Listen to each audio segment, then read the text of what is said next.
Lives. Uhuru, Uhuru. Oh, don't it feel good to be back in this place? I say, don't it feel good to be back in the house that the people is built? Uhuru, Uhuru. Come on now, you can do better than that. Clap your hands. Uhuru, Uhuru. I'm glad to be among you. I'm Westbrook, a member of the International People Democratic Uhuru Movement. We greet you with Uhuru, because until we win our freedom, we think and we say that freedom should be on your lips each and every day. Uhuru. We said, welcome, welcome, welcome to the Aquava Hall. Aquava means welcome, so we just want to welcome the people in to come on and change the conditions that we are facing. Uhuru, Uhuru. The International People Democratic Uhuru Movement is a mass organization founded in 1991 by the African People's Socialist Party as a part of the strategy to bring African working class people into political life. The Sunday Mass meeting that we are having here are part of the process of the local African people coming together to discuss issues that are critical to the Black people around the world and in the community that we are in. Our meetings are held every Sunday from 3 p.m. to 5 p.m. For those online, however, this Sunday we are having a special guest, the Black is Back Coalition for Social Justice, Peace, and Reparations, led by Chairman Omali Yeshatella. This Sunday, they will share with us the year in progress. Uhuru? But before we get into our program, we would like for you to join us in our African national fight song. So we ask, can you stand up and you will find the words among the screen. Uhuru. Everyone, please stand.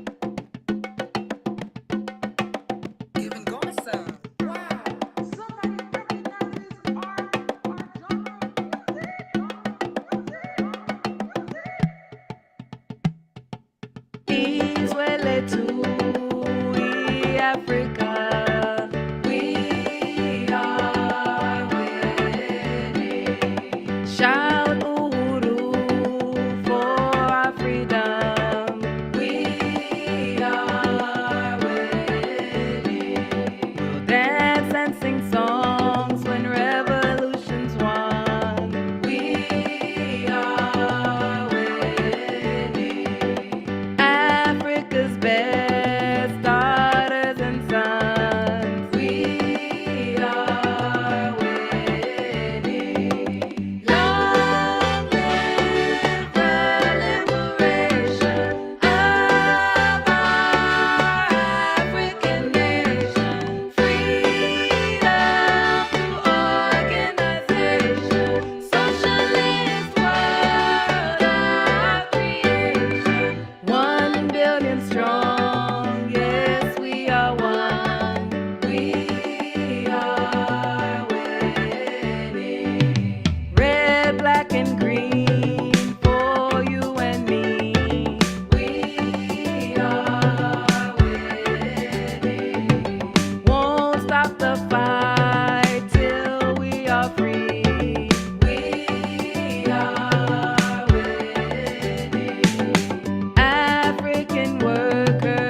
Strong.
Independent and free is what we will be.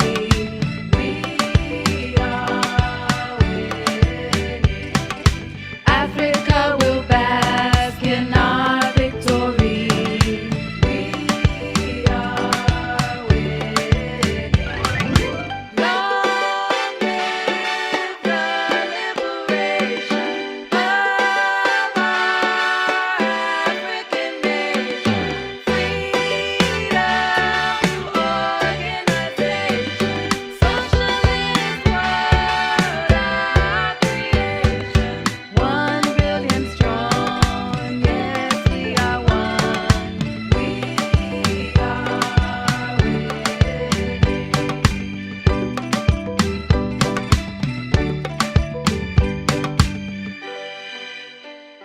are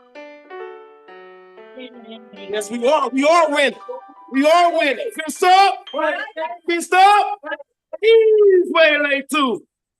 He's way late too. Touch one. Touch one. Listen. Uhuru. I'm sorry, I just felt that. My fault, I went a little bit overboard. Uhuru. Thank you. And now I will have the pleasure, and I would love to bring up our very own Lisa Davis, the vice chair of the Black is Back Coalition, Justice, Peace, and Reparation. Come on now, give your hand to our mom. Uhuru. Uhuru, thank you so much to our comrades in St. Louis. Oh, that was so powerful. I was feeling that, and I was yelling and responding to Uhuru and everything, but I forget when I'm muted, you can't hear me. Again, thank you so very much to our comrades in St. Louis, our MPDUM comrades. This is normally the day that they have their weekly meetings, but they have just been more than gracious in allowing and inviting the Black is Back Coalition into their home and allowing us to hold our year in review this year. We appreciate again, and we thank all of you who have tuned in, who have registered, and who have shown tremendous support to this coalition. I usually always open up with that the time, about the urgency of the time, the urgency of now, the time becoming dire. And it has become increasingly dire when you look at things through one lens, and there's no soft selling that at all. It has become increasingly dire. But the issue is, who are we in all of this? And are we up to the point of challenge to change this? When you have a situation where literally the only choices, well, no, these are not the only choices, but the main choices that people felt that they had to vote for was one was a genocidal warmonger in heels versus a maniacal, blustering, warmongering, arrogant, egotistical, uninformed clown. You know, those were the choices that most people in our community felt that we had. Those are the choices that were presented to most people in the United States. We don't have to go that route. We don't. And this Black is Back coalition, I'm so proud of the legacy that we have. I'm so proud of the work that we have been doing. We were founded, I think, officially in 2008 in response to Barack Hussein Obama when they were going to open up a new front in the attack against our people and the world by giving us a colonizer in blackface. We don't have to have those choices. We shouldn't even be thinking along those lines. And the Black is Back coalition, under the leadership of our chairperson, Omali Yeshitela, has just, and I should say the African People's Socialist Party and the Uhuru Movement, have just charted a path. We are a coalition of organizations and individuals that are dedicated to the liberation of African people. And it is clear that we must have a path. We cannot just float or sail through this world. It doesn't work like that. And especially for Black and brown people. We must have a political ideology and a direction. And within the last 2 years, we have really been tested in terms of this coalition, a test that we sailed through. We fought hard, but we have really been tested when they came after the leadership of this organization and our comrades. It was an attack on not just the Black is Back Coalition, not just the Uhuru movement, but the Black liberation movement and as a whole, and also the political rights of everybody. Because if they were able to have achieved this, it would have set a horrible precedent. Well, I shouldn't even say a precedent, but a horrible continuation of things that they had been able to do before. But we found a way to fight back, and we fought back, and we won. So as you are listening to this webinar and participating in it, please keep these things in mind. Please, we have a history with us. We have a strong roadmap, so to speak, in terms of how do you fight back against political repression, and even more importantly, how do we navigate as Black people through these times, especially those of us who live in the belly of this horrible colonialist beast, the center of it, which is the United States. And whether we want to accept our position or not, we must do that. So it just gives me great pleasure again to be able to be here for our year in review. And we are going to be going over the work that we did in 2024. And this should just present an excellent critical and analytical analysis, and an analysis by which you will have something strong to also measure the work of the Black is Back Coalition. And most importantly, you should be joining.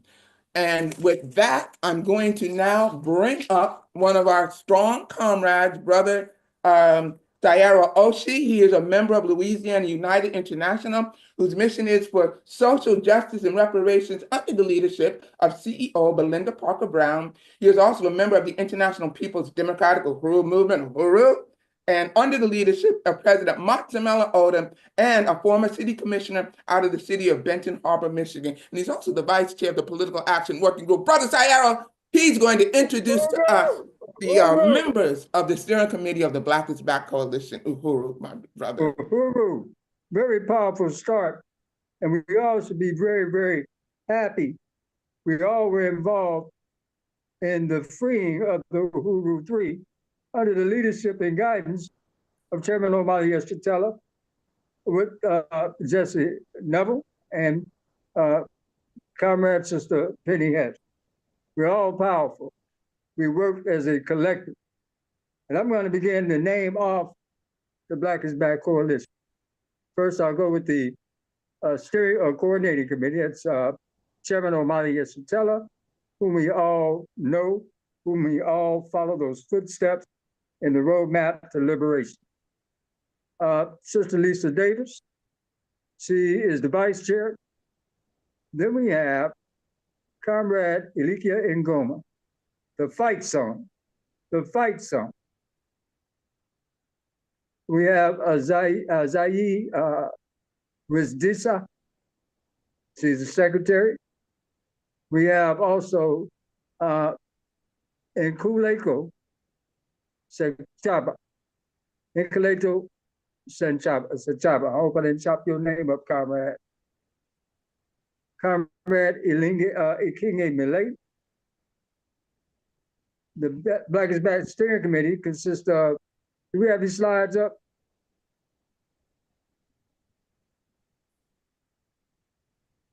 Matsamela Odom, Sister Betty Davis. Next slide. Jamu Baraka. We have Black is Back, Daoud Khalik. Next slide. Belinda Parker Brown. We have Reverend Pinckney. Next slide. We also have, next slide, Jihad Abdulrahman. We have, next slide, Yezideh Omarella. We have Comrade Life Malcolm. We have Zaki Baruti.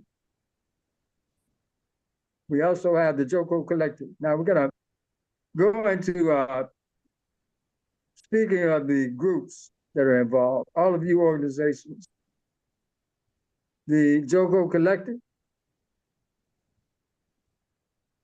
Then we have Amanda Wallace of the Shop CPS.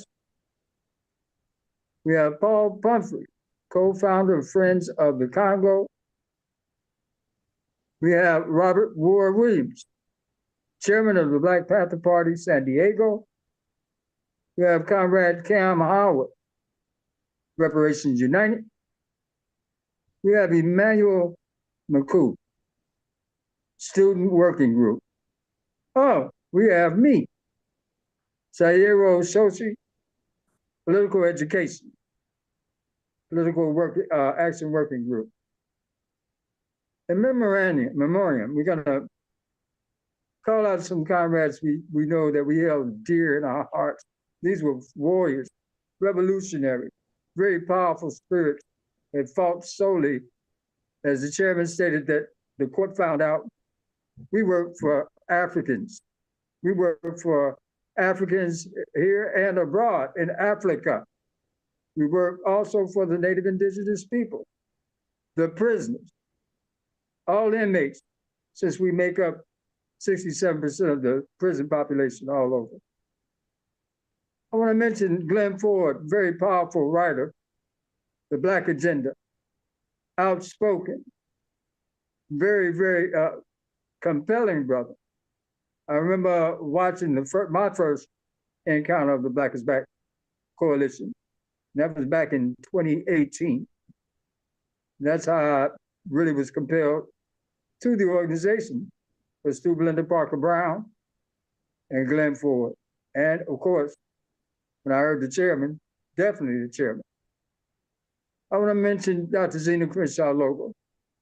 She was the attorney, the fighter, the glue that helped us at Louisiana United free 8,000 inmates who were put in prison wrongfully under the 10-2 law, a draconian 10-2 law.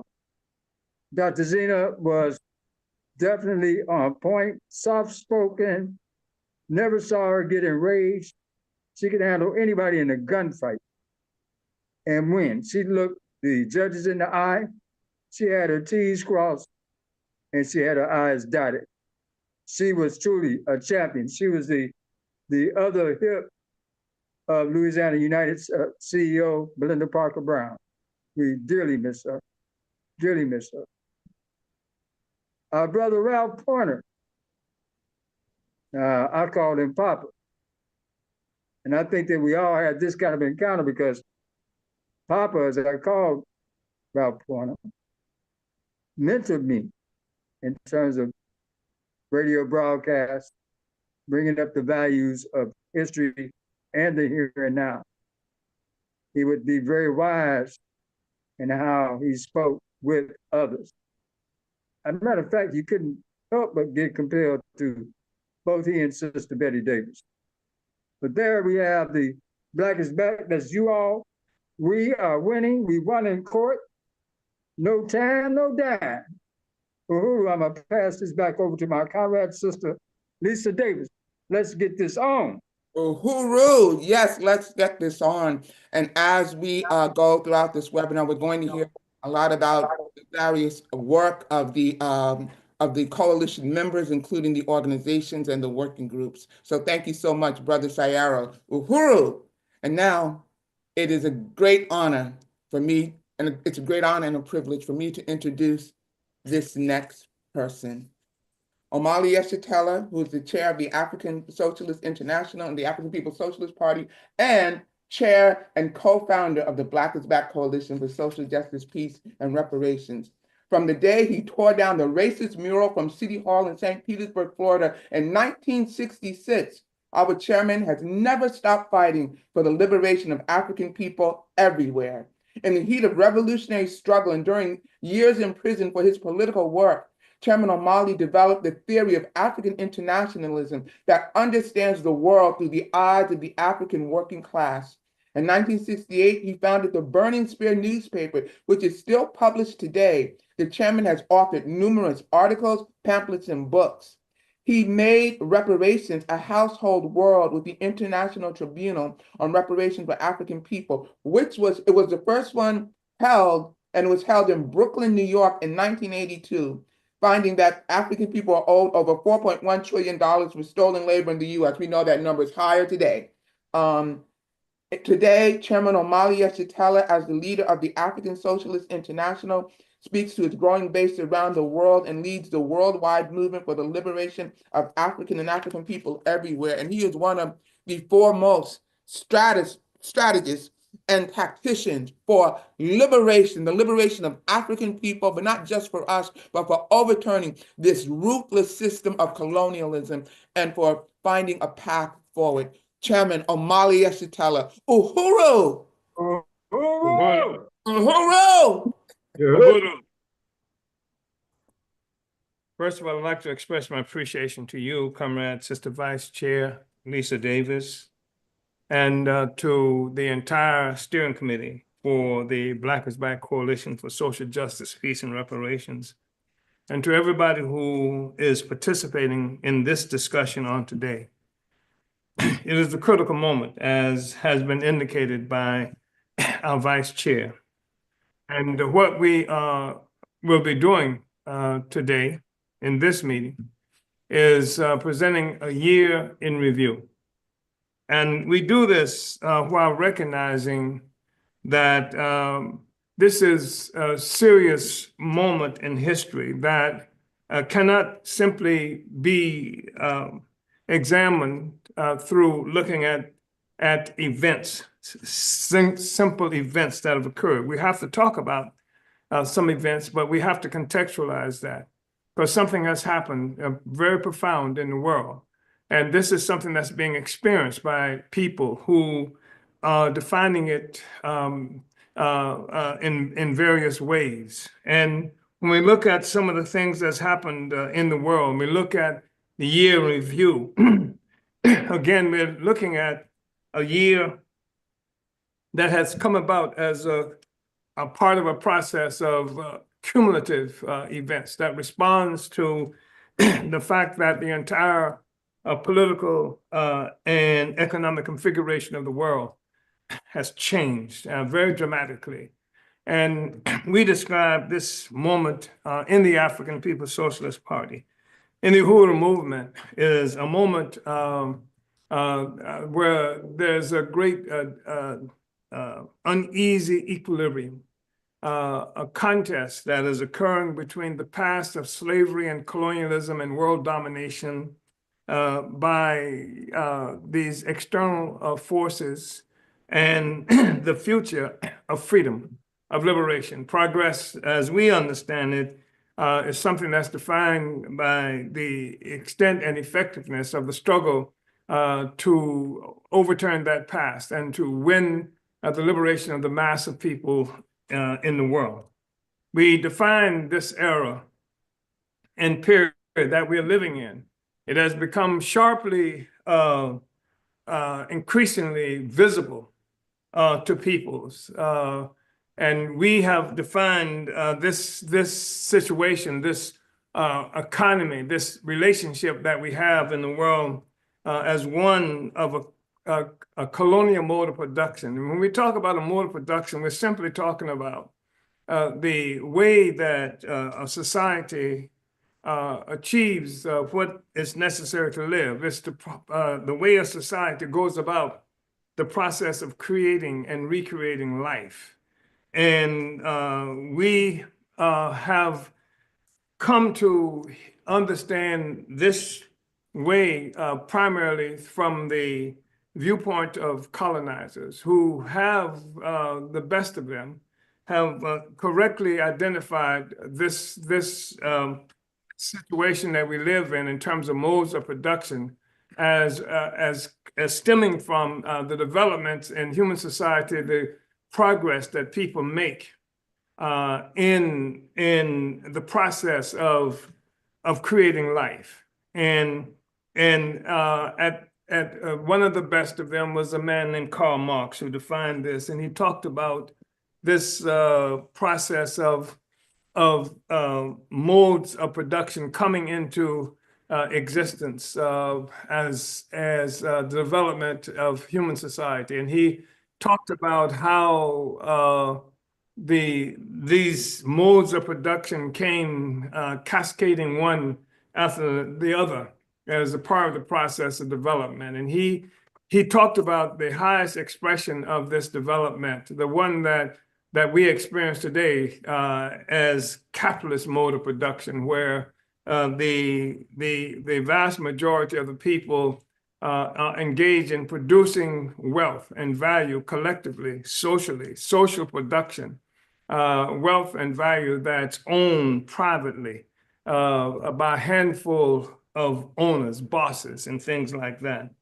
And Marx was correct. But the thing that Marx misunderstood was that the process of making life, even that brought capitalism into existence, had its origin in the attack on Africa. And the critical development of the world since Portugal attacked Africa. And that would have been like 1415, more than 600 years ago, and put African people into captivity and initiated this process of capturing and pushing Africans into various other places around the world, creating for the first time a world economy, so that Africans ended up not producing life for ourselves, but a whole new occurrence had emerged.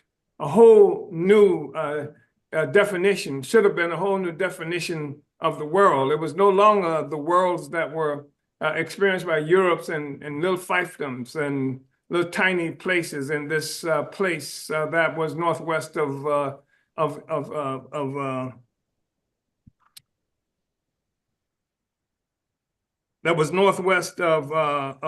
what do we characterize it as? Greece, that has now come to be known as Europe. Now the world is much greater than that. It has been stitched together at gunpoint by the capture of Africans and distribution of Africa, the theft of the land and resources of the indigenous peoples here in the America, the creation of what now has come to be known as South America, all of the Caribbean and what have you. They all have their origin in this attack on Africa and the distribution, the forced dispersal of African people throughout the world, the disruption of the ability of Africans to create life for ourselves, the disruption in the ability of the people who have come to be known as Indians, the indigenous people here, to create life primarily for themselves, and found that we, all of us, ended up creating life not for ourselves, but for this new entity that had emerged in human history, that instead of identifying themselves primarily in relationship to each other, now come to identify themselves primarily in relationship to us. This is the origin of Europe as we now know it. So anyway, this has been this reality that has dominated the world for the longest period of time, for the last several hundred years, 600 years or so. And because of the nature of the society, because of how, and I say society because now we talk about a world society, a global society, as opposed to the little fiefdoms that we used to be able to recognize in what France and other places like that. And what has occurred is that this society is organized on a fault line. And anybody who lives in places like California know what we mean when we talk about fault lines. This is the basis, the foundation, if you will, or the shaky foundation that's responsible for earthquakes and things like that. And so they built an entire social system globally on the fault line of colonialism, which means that every time that African people, every time that people in what they now define as the Americas and the Middle East, et cetera, engage in struggle to change our conditions, to actually engage in creation of life for ourselves, production of life for ourselves. Every time we engage in this process, it shakes the entire system. And to the extent that we are successful, the system becomes less successful. So we're here now in 2025. And we're in 2025 as a consequence of a process that all of us have been engaged in this single world economy. One sector, a tiny sector of the population, a tiny sector controlling the parasitic relationship that binds us all together. We have a situation where a handful of people, the tiny minority of the world's peoples, colonizers, white people, dominate have this irrational relationship where they dominate the entire world. All the peoples of the world are dominated. We're a situation where the vast majority of production, what people are able to produce for themselves. You have of the vast majority of people, you've heard me say this before, something like 80% of the people on the planet Earth are trying to survive now, perhaps off $12 US dollars a day. Something like 50% of the people on the planet Earth are trying to survive off $2.50, $3 a day everywhere. And that meant that the vast majority of us, we're talking 80% of the people trying to survive off $12 to $13 a day. 80% of the human beings on the planet Earth. And you see the consequences of that everywhere. From the Sahel in Africa to the places that's now been defined as part of the Middle East to St. Louis, West St. Louis, where many of us live and where this meeting is centered right now. So we have a situation where this struggle has been occurring, and some incredibly significant things have occurred that shows how the crisis of this system, this parasitic relationship, is unfolding. It is shaking everything up. And this is reflected in several things. One, this crisis is reflected in the attack that the United States government made on the African Revolution. This particular attack that was made on the African Revolution, the struggle of African people to reconquer our ability to produce life for ourselves, as opposed to producing life for others and the colonizers. This attack was made on this struggle to do this on July 29, 2022, when 7 properties and homes and offices of the African People's Socialist Party and the Uhuru movement was attacked by the United States government. That was profound. And I say it was an attack on Africa, despite the fact that there is an attempt to simply say that it was an attack on me, 2 other persons of the Uhuru movement, the African People's Socialist Party and the Uhuru movement, but it's an attack on Africa. As you look at what this organization has been done, the thing that brings us here today has been a strategic process to try to pull the African people back together after humiliation and cruel defeat of our movement for happiness and return of our resources, especially in the 1960s, when people were murdered throughout the world, as a part of this process. And African people pushed into the cruelest, most horrible conditions of existence that are normal. People see this as normal, the way Black people live. People could drive through West St. Louis and it looks like it's been bombed out. People decry what they see in places like Ukraine because of war, but they can drive through, go around West St. Louis where it looks like it's been bombed out without batting an eye, because it's normal the way Black people live. It's normal what we hear happening to our people in Africa and other places like that, the starvation that we see, that people characterize it as fascism and things like that when it happens to white people or threatens to happen to white people, but it's normal when it happens to African people under this colonial mode of production. And so this world order that has come into existence. When I say world order in this instance, I'm not talking about the nature of the economy itself. I'm talking about the world order, the thing that has been pulled together to direct how this world order, how this economy is going to occur, that tries to control it through organizational form that occurred in 1945 with the creation of the Atlanticist bloc, where groups of colonizers came together because they were conflicted because every so often they found themselves fighting and killing each other, and more efficiently every time it happened in terms of who was going to get what part of the Black world, who was going to get what part of the colonized peoples. They ended up in wars. They call it World War One. The one that happened in 1917, World War One, massive murder, brutality, killing of people, bombing, people being decimated in throughout countries. It was something that had never been perceived or seen before. This kind of killing. And this was something that Europeans were doing to each other. This was not what they were simply doing to the colonized like us. This was happening among themselves. And this was a recurring kind of event.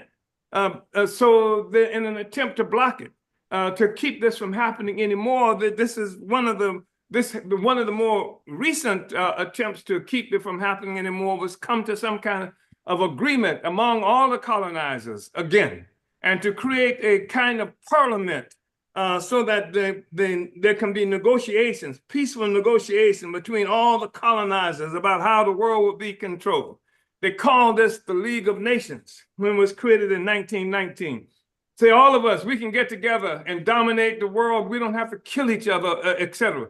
But what happened was a war did happen in the 1930s. Another war broke out again among all of the colonizers about who's going to get what parts of the world, because they were dissatisfied, especially Germany, after the deal that came up in 1919. So they pulled this whole thing together. They called it the United Nations. And this was a parliament. And this was something that this organizing happened in San Francisco in 1945. And they pulled all of the colonizer colonial powers together. They are the ones who created what we call the Atlanticist bloc. They are the ones who created the basic economic relationship. They created the World Bank. They created the International Monetary Fund. They created most of the trade relationships and trade organizations that regulated currencies and things like that. They came together and did this. These are white powers that did this. Africans were not a part of this. The colonized people were not a part of this.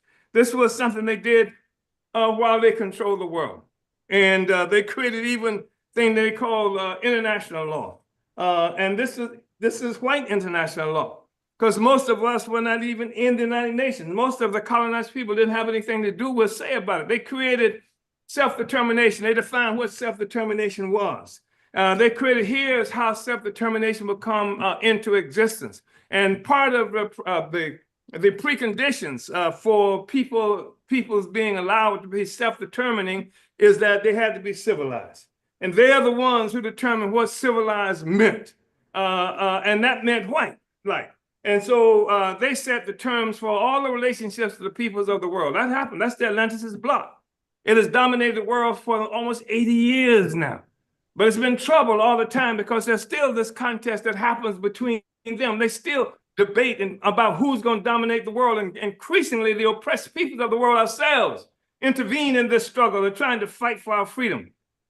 And so this is called contradiction. This causes contradictions. I would tell you that they created this world, this United Nations, and they created things like NATO in part because they wanted to also be able to defend themselves against Soviet Russia. The Soviet Union there was a revolution in Russia in 1917. And this is something that inspired working people all around the world. It was a revolution that itself had been pushed to the surface, that had been giving lifeblood through the struggle against colonialism that was being made by colonized peoples all around the world. This is the era of Garvey, with 11 million Black people all around the world, part of a single organization. And even as the League of Nations of 1919 was getting together to see who was going to get what parts of Africa and other places, it was Garvey who said, Africa for Africans at home and abroad. Africa for Africans at home in Africa and abroad in St. Louis. That is to say, all the places we were, Africa was ours and not theirs. And so this is a part of the struggle that they were contending with. And so they had to crush the Garvey movement. They had to crush every movement of oppressed peoples everywhere as it rose up, because when people begin to involve ourselves in producing life for ourselves and not for the colonizer, then the whole apparatus shakes to its very foundations, which is one of the reasons they would attack this movement, our party, which is one of the most significant things that happened in the last year. They would attack this party because we were initiating a process of doing for ourselves, feeding, clothing, and housing ourselves, because we have something like more than 50 different economic development projects that we control, not that they control. Because we were the ones who were creating marketplaces to feed and clothe and house ourselves. This was doing it for ourselves as opposed to doing it for them. And this became a part of the process that we're talking about. So another thing that's really important to mention is the attack on Palestine. This war that they initiated against the people of Palestine. It was a magnificent struggle by the Palestinian people to take back their resources, take back their freedom. It was robbed from them. It was stolen from them. The ability to produce life for themselves, that was taken off the agenda. Then you had these white people who came from Europe, attacked Palestine, who that at the time was under the authority of England. The British were controlling Palestine at that time. And so when the Palestinian people themselves had the audacity to try to retake this land for themselves, then of course this war was initiated against them. They killed, I don't know how many Palestinians in 1948 alone. They killed so many of the people there. They chased them out. They used terror against them. They created these terrorist organizations that became well respected in the world. They murdered, bombed mosques and things like that to kill and murder people to take over that land. And they needed that land because that's where so much of the oil was coming from. That's also and who controlled the oil controlled much of the world, because it's not just that the U.S. needed the oil for itself, because it has the oil. Japan needs the oil. Where the hell is Japan going to get the oil? Where are the others going to get the oil? And so they had to come through the United States to get those resources. That was part of how this thing was unfolding, and how they raised up this whole question of giving Palestine to white people in Europe. And the English, the British, in Balfour in 1917, the Balfour Declaration gave this land, Palestine, to white people, European Jews. And from that point on, they have been engaged in this struggle. And what we saw on October 7th was a reflex of the people of Palestine trying to take back their land so that they can feed and clothe. They had control of nothing. The U.S. through the Israel controlled the airspace, controlled the water, controlled all of everything inside. They had to go through roadblocks and things like that, walls that had been created to separate them, to keep them from having access to each other. So on October 7th, of course, as we know, the Palestinian resistance reared its head, and this shook to the foundation the things that had been put forth in the past. They were making deals all behind the Palestinians' back. These reactionary Arab states that were in bed with them, who could not before reveal themselves because the people of the Middle East, the Arab people, the Muslims, they supported the Palestinian masses, but the governments didn't. And so the governments were in this real tricky place of having their relationship with the state of Israel and with the United States in terms of dominating Palestine. Now the covers were taken off. The Palestinian people rose up to break up this deal making that was going on and what have you. And they've been killing Palestinians. They may have killed 100,000 Palestinians since October 7th. We don't know how many for sure, but this is one of the really important things that happened over the last year that was extremely important for us in terms of shaping what we see happening today and what the future is going to look like. And then, of course, another really important event was the election of Donald John Trump as president of the United States. And Trump, too, is a product of crisis. And Trump, too, Trump also is a product of crisis, just like Trump, too, is a product of crisis. And it's really important for us to understand this, because people were terrified. Black people were terrified. The Atlantis bloc was terrified because if you remember when Trump ran for office in 2016, he ran against NATO. He ran against the United Nations. He ran against the trade relationships, the monetary relationships that existed in the world. He ran against the Atlanticists. And that meant that the Atlanticists were opposed to them, all of them. All the newspapers that existed, the respectable ruling class newspapers, they all came out against Trump. They did everything they could, and this for the first time. And because Trump too was a newcomer, he was new money, so to speak. He was not a part of the Atlanticist bloc. He wasn't a part of the group. And there were others who were not a part of the group too. And they wanted to be able to get involved in looting the world as well, but they were locked out by the Atlanticists. And so what happened was that the Atlanticists had built this whole, and came into existence and defined themselves primarily in opposition to Russia. And now Trump is making deals, trying to make deals with Russia. And a whole bunch of other hungry capitalists and pre-capitalists and wannabe capitalists who wanted to get into Russia because Russia is rich in terms of natural resources, and they wanted a piece of that. And they couldn't get a piece of it because the United States had quarantined that. And other countries around the world couldn't deal with Russia either because they would face sanctions by the United States if they dealt with Russia, because the United States controlled the world economy, had been since Bretton Woods in 1944. And so now, which is part of the whole Atlanticist arrangement. And so now Trump moves toward Russia, and he gets elected fighting against all the deals, fighting against the United Nations, fighting against NATO, fighting against the Atlanticist bloc, and he's made friends, they said, with Putin, which was absolutely something they could not tolerate. And so so Trump runs for office. He wins the election.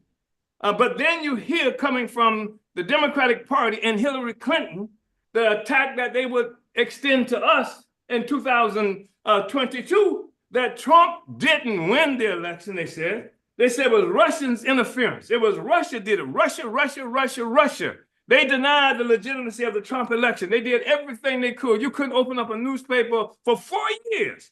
Not a single day could you open up a newspaper without seeing an attack on Trump coming by the Washington Post, coming by the New York Times, coming by Wall Street Journal, coming from the Huffington Post, and the rest of them, because they saw Trump as breaking up this whole thing they had with the quarantine of Russia, and now Trump has moved forward. So that was a real problem for them. And so now and I'm just saying that there was their material interest that was driving them. And so now what happens is that Trump throws his body on the grenade. He makes this deal. He tries to make this deal. He's trying to change relations, even trying to get with Korea. At one time, he was even flirting with China, and people can remember that. And so what happened, of course, is Trump got elected, and he came under assault from the very moment. I don't know how many people who were associated with the Trump administrations of Trump supporters who were either indicted, who were charged with various kinds of things and then pushed out. And Trump himself his administration was nearly crippled by all of this. And so, what we began to see happening was that they said Trump lost that election. It was actually Russians, and they said they won the election. As Hillary Clinton said, and that was Russia that was the entity, and that was the main target. And so Trump won just again. In 2024, Trump won that election. And they can't say that it was the Russians now. Trump beat them decisively. He beat Kamala Harris. Kamala Harris was important to them because the Democratic Party had begun to bleed its support in the African community. People were turned off by this murder of the Palestinian people, one. And two, because the Democratic Party had delivered nothing for Black people. They had never done anything for Black people except give us symbols. The symbol of Barack Hussein Obama, the symbol of Kamala Harris, but nothing was done that spoke specifically to the dire contradictions that Comrade Vice Chair just talked about that African people were affected by. nothing, not even a criticism of the numbers of African people stuffed in these prisons and the basis for us being in prison coming from colonialism itself, because we've been always the ones who filled up these prisons, despite the fact that we're only a handful of population according to them. And so Trump, gets elected, and Kamala Harris is wiped out. They needed Kamala Harris. They needed somebody who could bring the Black people back to the Democratic Party. As polling was saying, they were showing they were losing Black people. They were losing what they call Hispanics. And how do you get them back? How do you win them back? And so Kamala Harris was supposed to be one of the ways to win them back. And of course, it didn't work. And part of what that exposed was the ineffectiveness of the African petty bourgeoisie in terms of controlling Black people, in terms of being able to define who we are and what we should be doing. That was something that they lost with this election, which is extremely important for us. They lost in terms of the bourgeois media, colonial media. They all tried to get African people and others to vote for Trump, for Biden, I should say, and Harris, and it didn't work. And so it exposed the weakness of the ruling class media in terms of being able to control the opinions and directions of the people. And that should be telling us something too, that we don't rely on their media. We don't rely on the Black petty bourgeoisie. They pull out all the stops. They brought on, they had Kamala Harris. They had this man, Barack Hussein Obama. They had your favorite basketball player. They had your favorite talk show person to come out and say, go vote for Harris, go and support this genocidalist thug who's killing Palestinian people every day. They said, vote for that person. And people didn't do it. And so it showed their weaknesses and it showed our potential, of course. And the fact is that, I just want to say this finally, because one of I didn't mention in terms of things that's happening, you're going to hear that probably before this is over, all over Africa. Sahel, people fighting to try again to use our own resources to create life for ourselves. Breaking up the borders. There's even an assault being made on the borders that were created by white power 1884 and 85 that you see happening in the Sahel in particular. So all of that's changing. And then you see people remarked about how Trump, well, let's remark first about Biden. Biden pardoned something right away, something like 1,600 people or more. And that's to show, and among those he pardoned or gave, what do you call it, changed their sentencing, the consequence, Marcus Garvey, and of course, Leonard Peltier, et cetera. And the thing is that Biden, the Democratic Party, were polling negatively among the indigenous people in these concentration camps they call Indian reservations. So he's going to recapture that vote, again, by a pardon of Peltier. Of course, the struggles that we were all involved in, including our party movement to free Leonard Peltier, was a critical aspect of it because we were highlighting the fact that this guy who was supposed to be the friend of the oppressed, et cetera, from the Democratic Party was still holding him locked up. Obama kept him locked up. Clinton kept him locked up. All these people kept him locked up. And then, of course, Biden pardoned posthumously Marcus Garvey. Of course, this is the biggie. This is really the thing that's supposed to be able to show that Biden is down with Black people. And you should read some of the comments that were made by the New York Times reporters, newspapers, when they read in the Washington Post. They're calling Garvey like a revolutionary. They're saying that Garvey, was this progressive that fought for this and that. If they knew it, then why weren't they saying it? Why didn't they say it all along? We said who Garvey was, and we've carried the mantle of Garvey, and that's what that 15 by 25-foot flag on that 50-foot flagpole outside the Uhuru House is a statement of who Garvey was and is. So why then? Why now Biden does it? Because Biden still, in the face of the growing articulation coming from the Black liberation movement itself, overcoming this anti-racism stuff, defining the contradictions against colonialism, the white domination of Black people all around the world, then what we see is that Biden's still trying to bring the Democratic Party, bring Black people back to the clutches of the Democratic Party, fighting against the Black people ourselves, defining who we are and what it is we're about. He's going to capture the red, black, and green for the Republican Party. Won't work. This is the administration, by the way, that gave you a red, white, and blue. They attempted to change the red, black, and green to red, white, and blue with this Juneteenth so-called flag. Remember that? The Juneteenth flag. You are talking about wanting to be free totally, and people are going around talking about Juneteenth is the critical thing, and Biden gave you Juneteenth. Yeah. He gave you a red, white, and blue flag that was to replace the red, black, and green flag of Garvey and National Liberation for African People. So that's part of what it is that he had to do.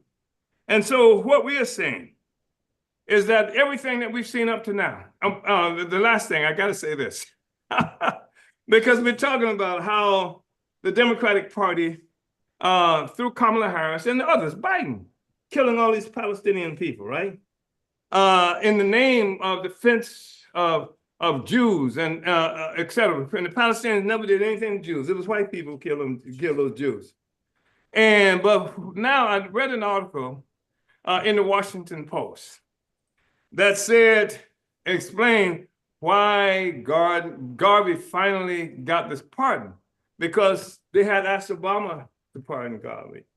He wouldn't do it. Obama wouldn't do it. The Negro president wouldn't do it. Their president wouldn't do it.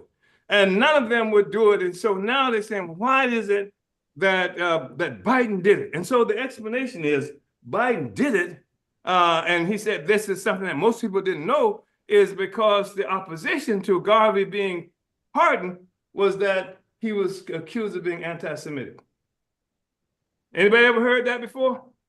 This is what the article said, that he was accused of being anti-Semitic. And so what they did, he said, was they got some Jewish person who was a friend of Garvey's, whose father was a friend of Garvey, to write a letter that's saying Garvey was not anti-Semitic.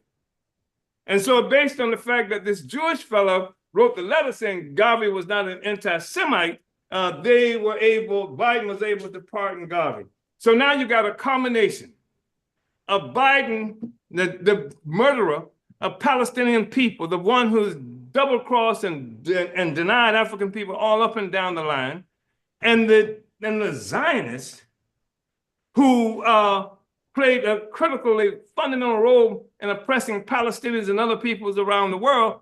They have come together to say, they're the ones who granted Garvey this posthumous kind of pardon. So this is how they clean up their act. And they rely on African people being ignorant of what our own interests are. Trump continuing to make struggle against all of those who were responsible in part for his indictment, against the FBI, against the intelligence apparatus. Trump has done an executive order saying that he wants released all the documents related to the murders of the Kennedys and Martin Luther King. So and of course, Trump wants to keep you in his camp, one, and bring you in his camp if you're not there. But the other thing he's doing, he's making struggle against those forces who wiped him out. There are people who are almost committing suicide in the so-called Justice Department. People are resigning overnight all over because Trump is cleaning house among them. And then, of course, Robert F. Kennedy Jr., his father was killed by the CIA. And I've seen him do statements and saying that, yes, he believed the United States government killed his daddy. And so now his daddy, now Kennedy is becoming a part of the Trump administration, and they're working overtime to discredit Kennedy. And when he talks about his father being killed, that is a part of the conspiracy stuff, nonsense, quote unquote, that they say he is about. So I just wanted to say those things, and it just says what we can do. Because we have the ability on the ground. The petty bourgeoisie has been discredited. We can deepen that, and we can replace their credibility with the credibility of the Black movement, the Black revolution, anti-colonial struggle. The bourgeois media, we don't need to build the bourgeois media, build our own capacity, build our own media. That's what it is that we have to be about. Become more accomplished in doing that. It should be pushing us back into our communities, going door to doors and communicating with our people, passing out our own newspapers and things like that. That's really important. And they've already exposed the criminality of this entity that calls itself the FBI and undermined the entire colonial state apparatus. Uhuru, I know I spoke a little long, but Uhuru, come in. Uhuru, Chairman, listening to you, my blood pressure's doing somersaults. So much I want to say, jump right in there. And I would just say this about the quote unquote Marcus Garvey pardon. And we talked about this a little bit because we know that they can't pardon Black revolutionaries. They cannot. But I say if they really want to pardon somebody, let them pardon John Brown. Uhuru. Next, we're going to be getting into the work of the Black is Back Coalition for the year 2024. And I'm going to give everybody a little secret. You'll notice I happen to just take photographs wherever I go. I'm always documenting something, which means I always have the stuff that I documented. So if it looks like I have a lot more stuff coming from what people were doing in the Northeast, it's not a reflection at all of the vastness of the work that has been happening throughout the country. And you will see more and more of that. But I'm just going to get right into the year in review. The Black is Back Coalition for Social Justice, Peace, and Reparations, year in review 2024. Slide.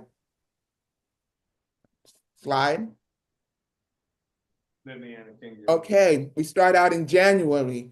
And as you can see, we had our year in review for 2023. We had that on January 6th. But we also had to say goodbye, see you later, to some powerful comrades whom we have such respect for and whom we love. You just saw in the memoriam, Brother Ralph Pointer. He transitioned on December 25th in 2023, and the services were held for him on January 8th, 2024. And you will also see that Reverend Edward Pinckney, our own Reverend Edward Pinckney, a member of Banco, he was the one who presided over the services in New York for our brother, Ralph Pointer. Also on January 20th, there was a webinar that was done by the Hands Off Uhuru Coalition, which the Black is Back Coalition has been working in sync with. We have been working together because we have to make sure, we had to make sure that our comrades, were freed. And so we had this webinar that was talking about the Israel charged with genocide by the ICC court.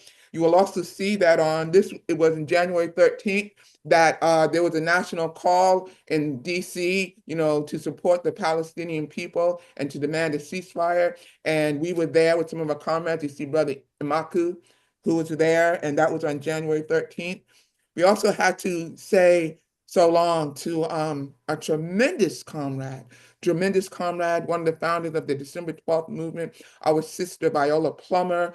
And I have this picture right here that I included.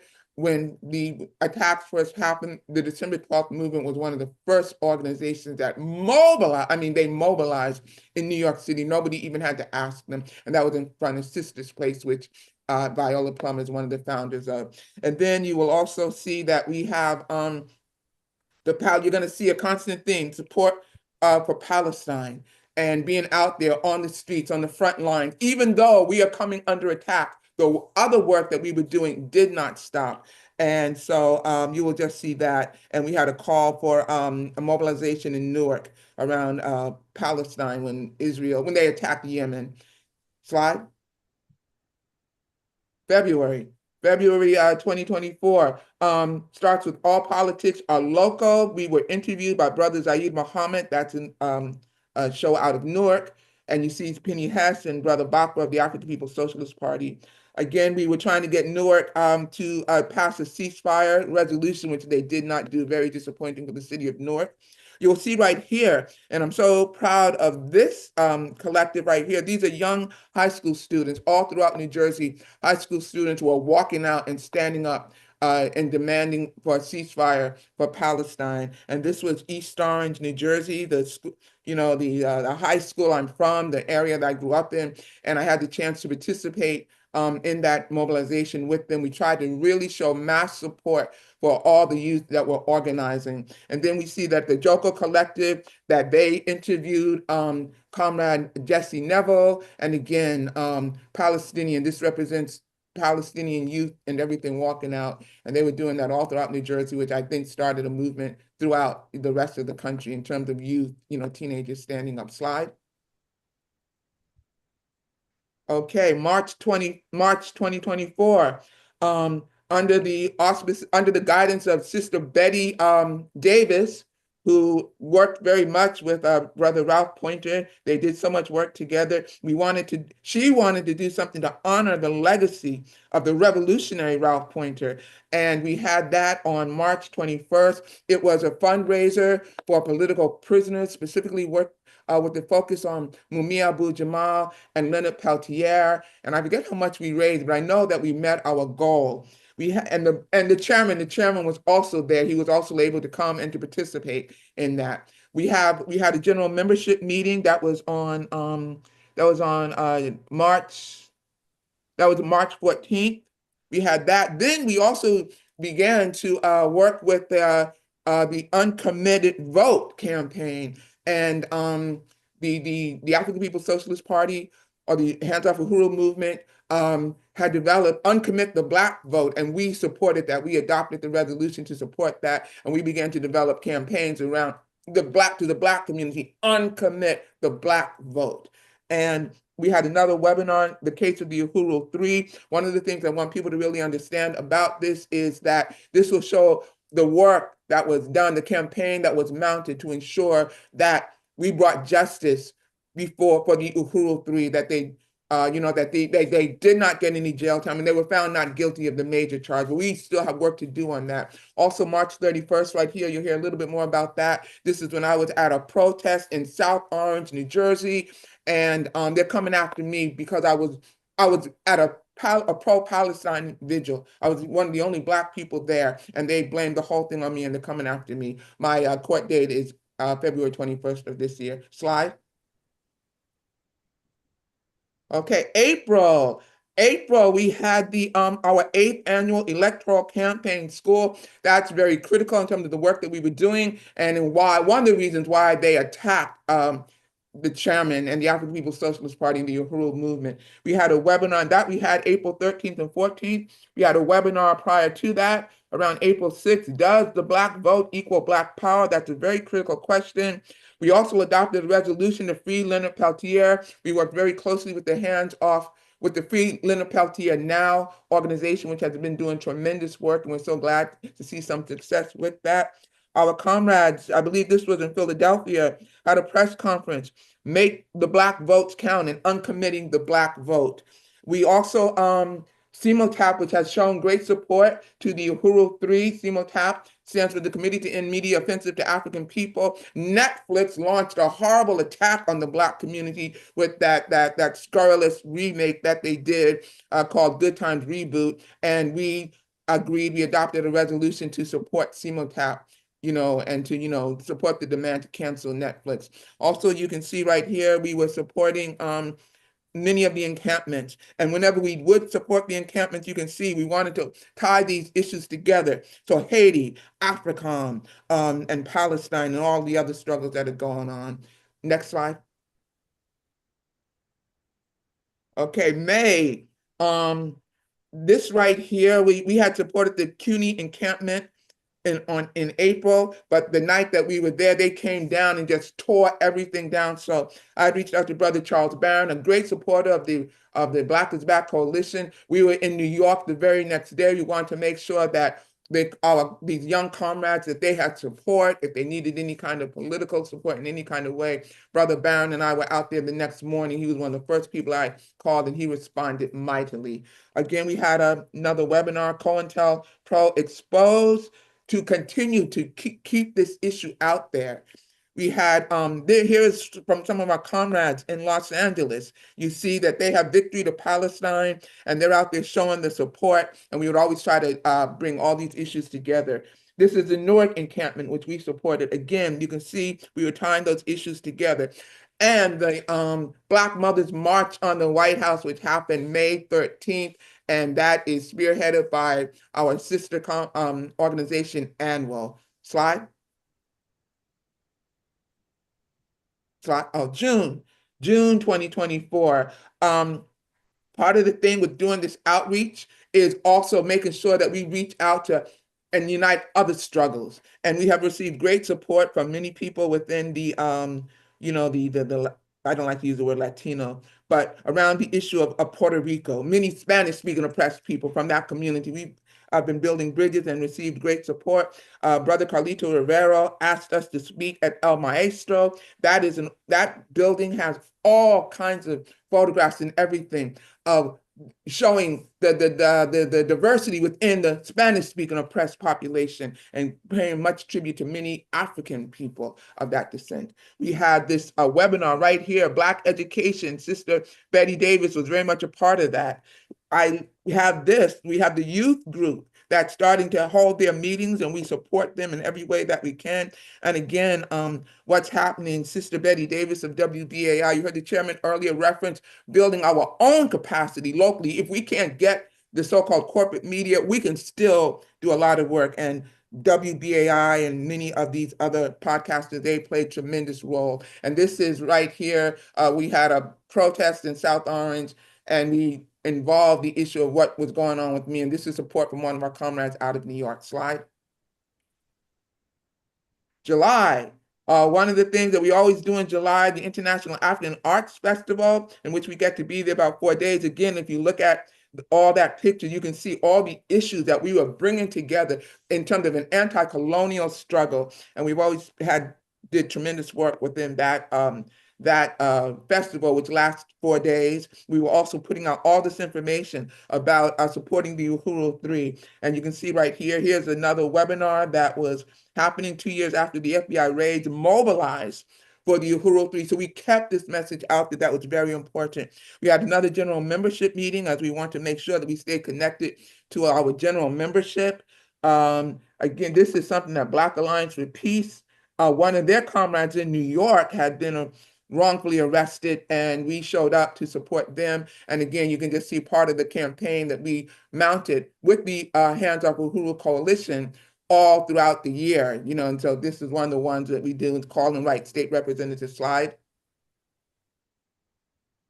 August 2024, we had a big mobilization from the New York Times to put pressure on them in terms of why they were not dealing with this issue. And again, we had a diverse collective cross-representation from other communities, and it's very important to be very sincere and genuine when you do that.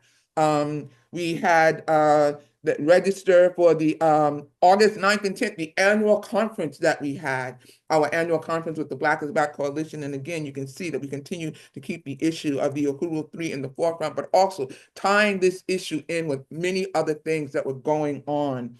And there was a national rally August 31st in St. Petersburg, Florida, which many people came out for because the trial was to begin, I think, September 3rd. So the August 31st was the last Saturday before the weekend of the trial began. And again, the Black Alliance for Peace, mobilizing against an issue that was going on in Baltimore and speaking out against what they were doing in terms of juvenile arrest. And they're one of our members of the coalition. Next slide. Okay, in September, the trial was on, and we had to make sure that we packed the courthouse. And again, you can see some of the campaigns that we mobilized and that we used to do that.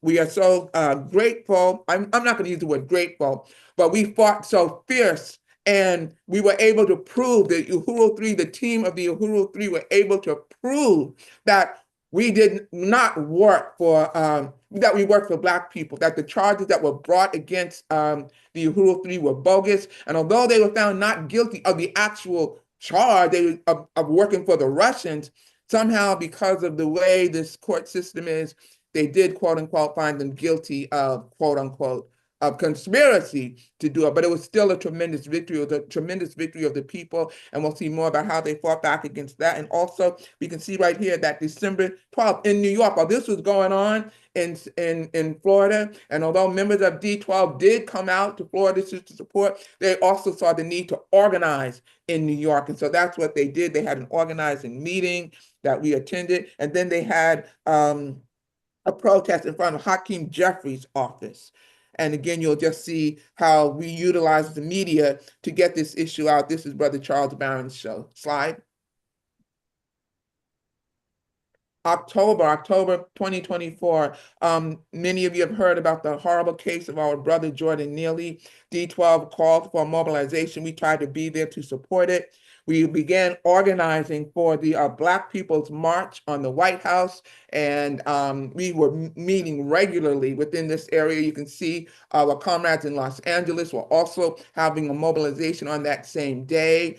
We wanted to show support to Cuba, to Cuba solidarity with what was going on with Cuba, and we were able to attend one of the rallies that they called for that. Again, consistent webinars that were held to educate the people from the Panther 21 to the Uhuru 3, making these connections with what happened in the past to what is still going on today. And again, this is a webinar that the chairman participated on with the National Black Radical Political Convention.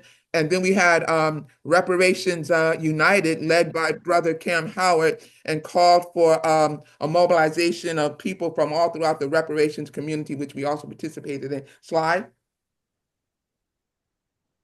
And then the powerful Black People's March on the White House, which we had November 2nd. There was a press conference November 1st. And then we had the March on the White House on November 2nd. And then we had a conference the next day, November 3rd. And you can just see how we were mobilizing for that. We also, again, always tying in these struggles together, tying in the relationship and what's going on with the indigenous people. And so there was a webinar on Thanksgiving, Victory to African and Indigenous People. A town hall meeting when Trump was elected. What does Trump's election mean for Black people? And for us, it means that we're going to continue to mobilize no matter who's in that White House. And that's one of the reasons why we always have this Black is Back March on the White House, to give that message. We don't care who's in there. We're going to organize and mobilize. And then this was something that was going on right in New Jersey, how they were selling Palestinian land, to these investors, and they were having people in New Jersey coming, and we mobilized around that and supported that. Slide. December, in December, that was when they were to have the sentencing for the Uhuru 3, and I learned that they were also had a $250,000 bail that they were threatening them with for each member of the Uhuru 3. We remained undeterred. We organized. We fought back, and here you can see when the judge said he's not giving them any jail time, and this is a picture right here in front of the court that many people were able to attend, people from all over the country. The court was packed, people couldn't even get in, and many times throughout the trial they had to use the overflow room. And as you can see, breaking news, prison time, and the anti-colonial free speech rally.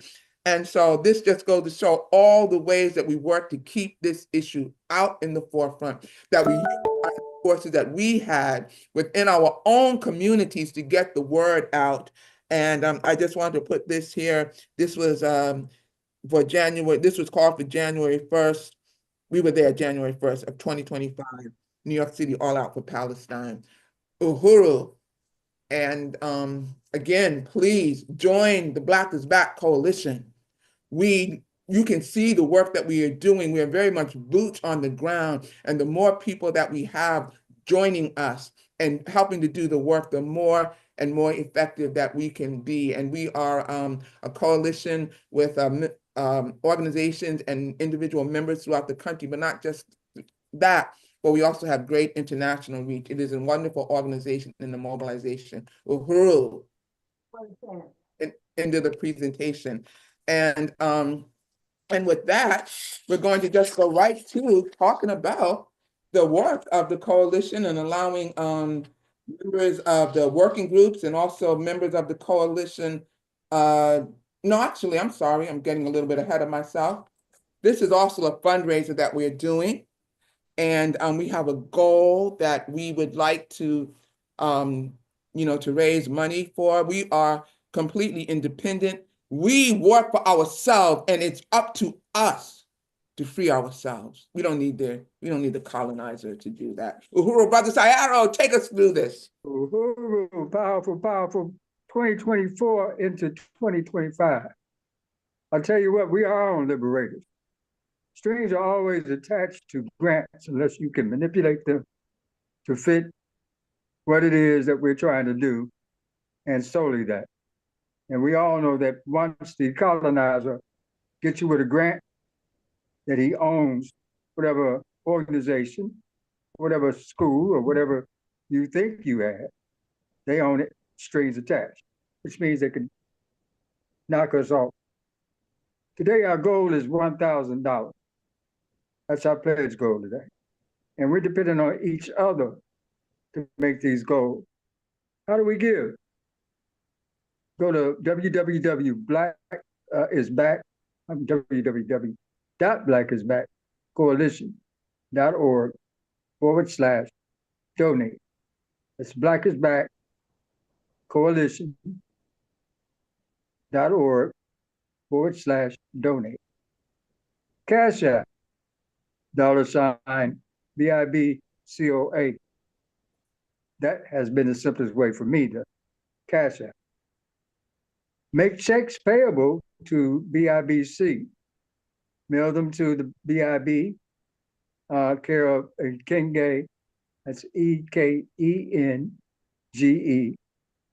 Mayele, Mayele, at 4101 West Florissant. That's FLORISSANT for all you who are viewing. It's in St. Louis, Missouri, 63115. This is the Black is Back Coalition. Then the membership, there's a membership donation, which is $25 per member per year.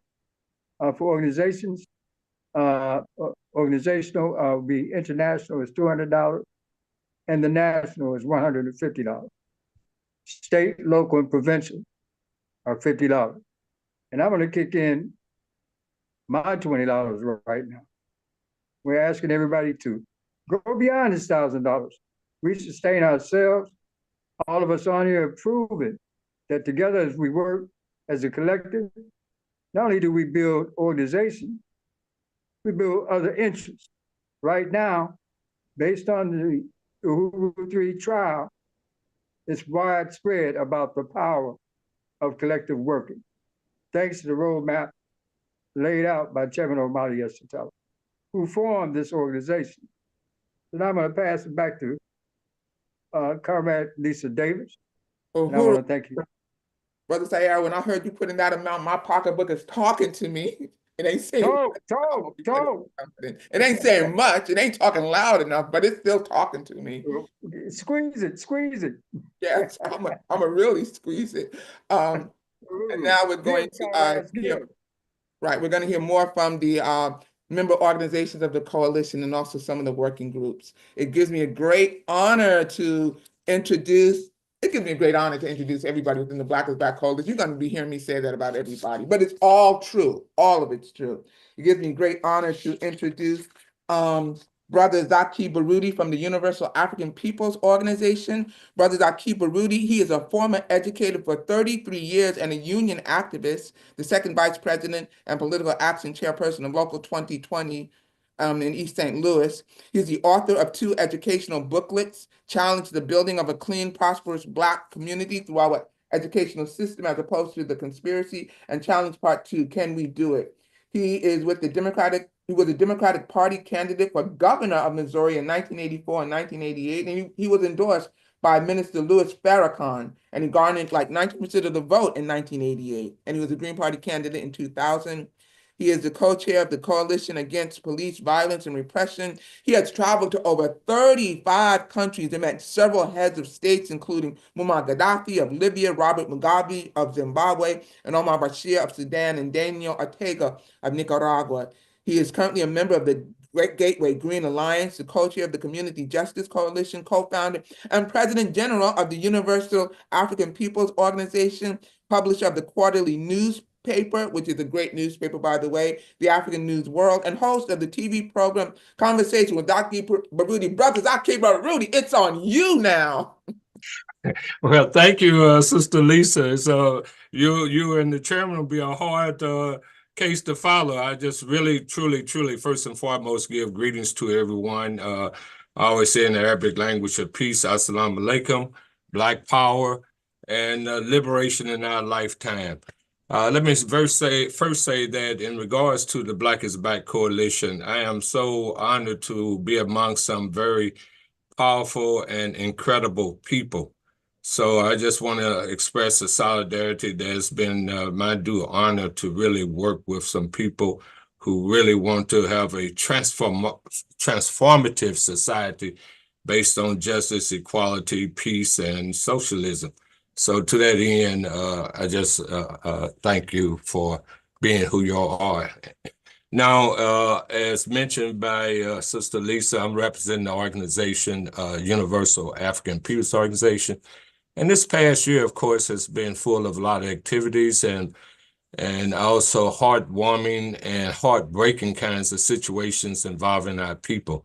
Overall, though, I'm so honored that our organization was very involved in supporting the Uhuru 3, attending many of the events right here in the St. Louis area, as well as promoting the Uhuru 3 and being in Tampa twice in support of them. So I just wanted to give a shout out to the chairman for being so relentless and strong and forward in terms of a response to, I'm gonna call them the evildoers, this government.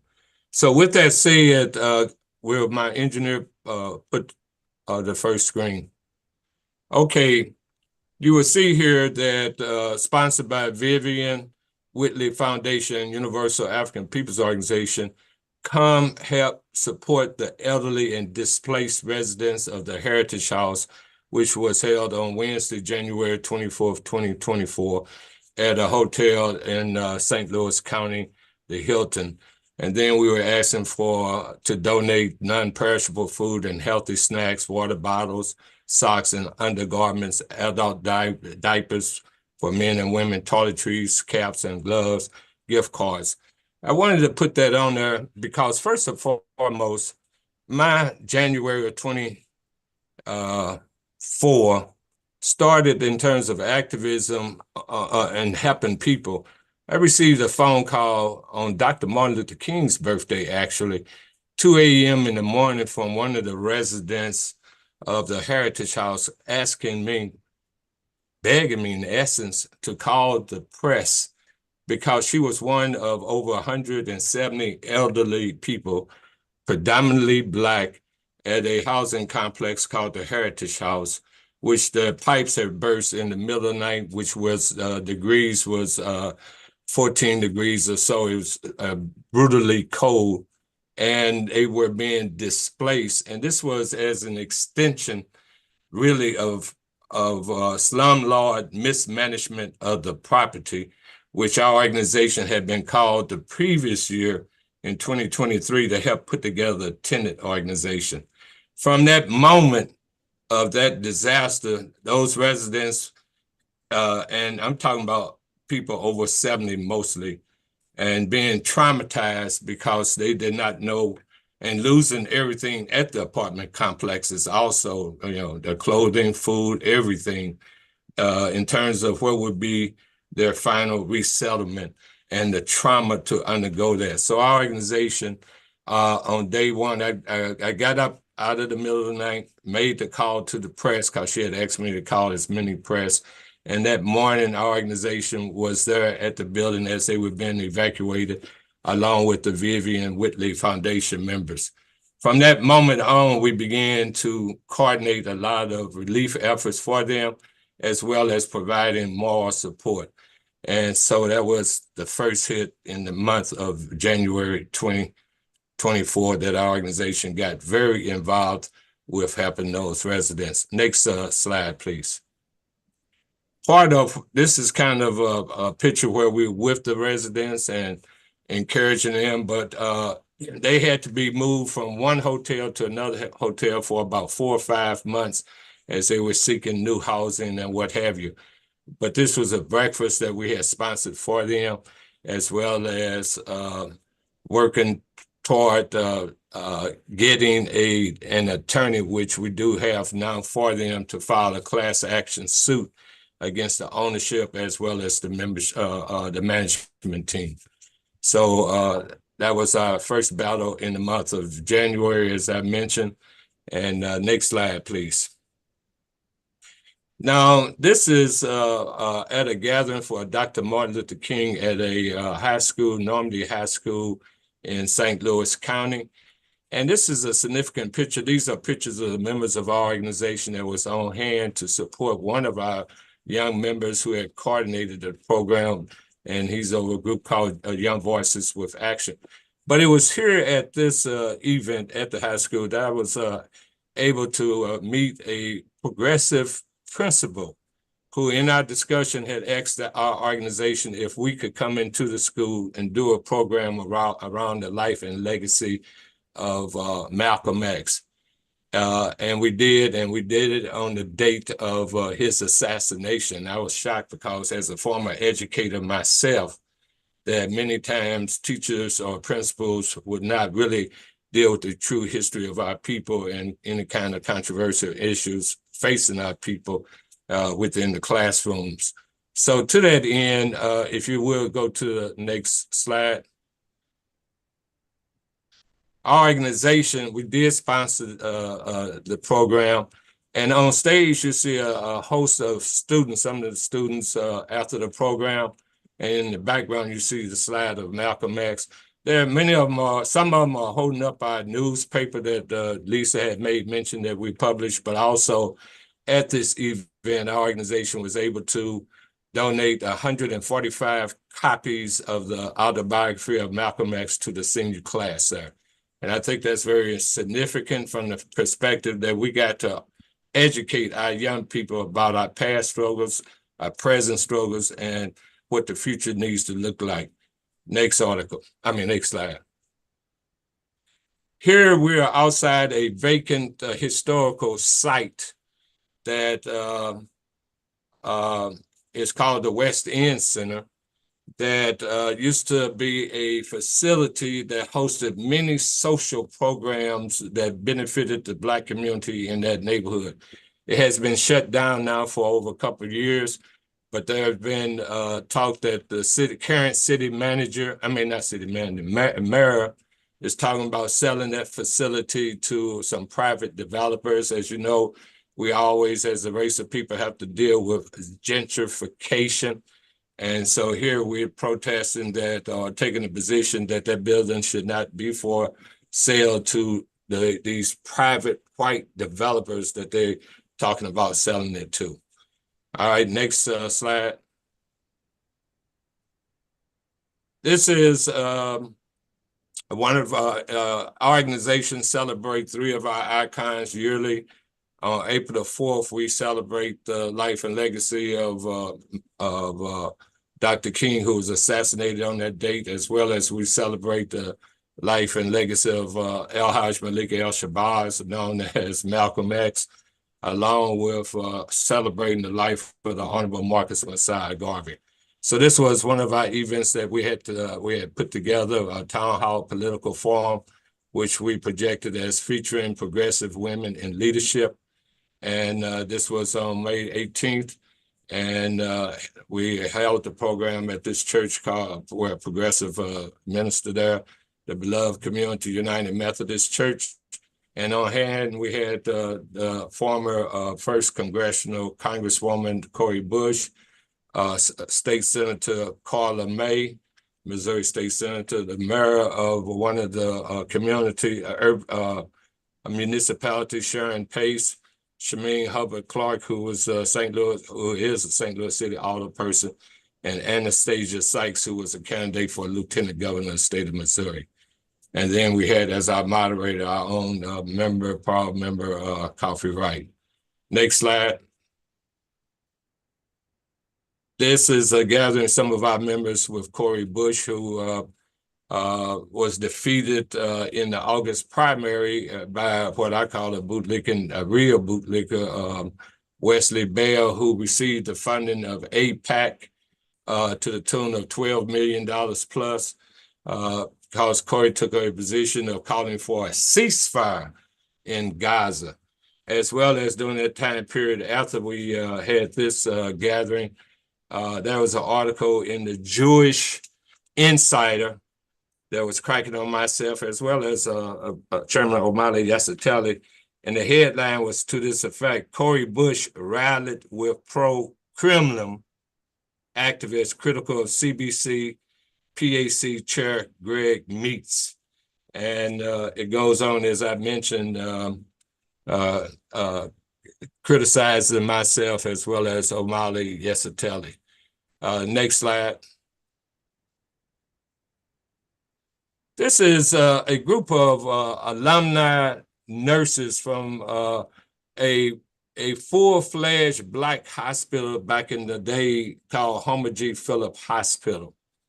And what has happened is a white multi-millionaire or billionaire has created a 3-bedroom clinic in North St. Louis, and he gave it the name Homer G. Phillips, which Homer G. Phillips was a Black attorney who was killed also, but he was the founder of this full-fledged Black hospital, and they are outraged that just for the historical significance of Homer G. and his legacy, Phillips, that they felt it was a dishonor to trying to name a 3-bedroom clinic after the name of the historic name of Homer G. Phillips.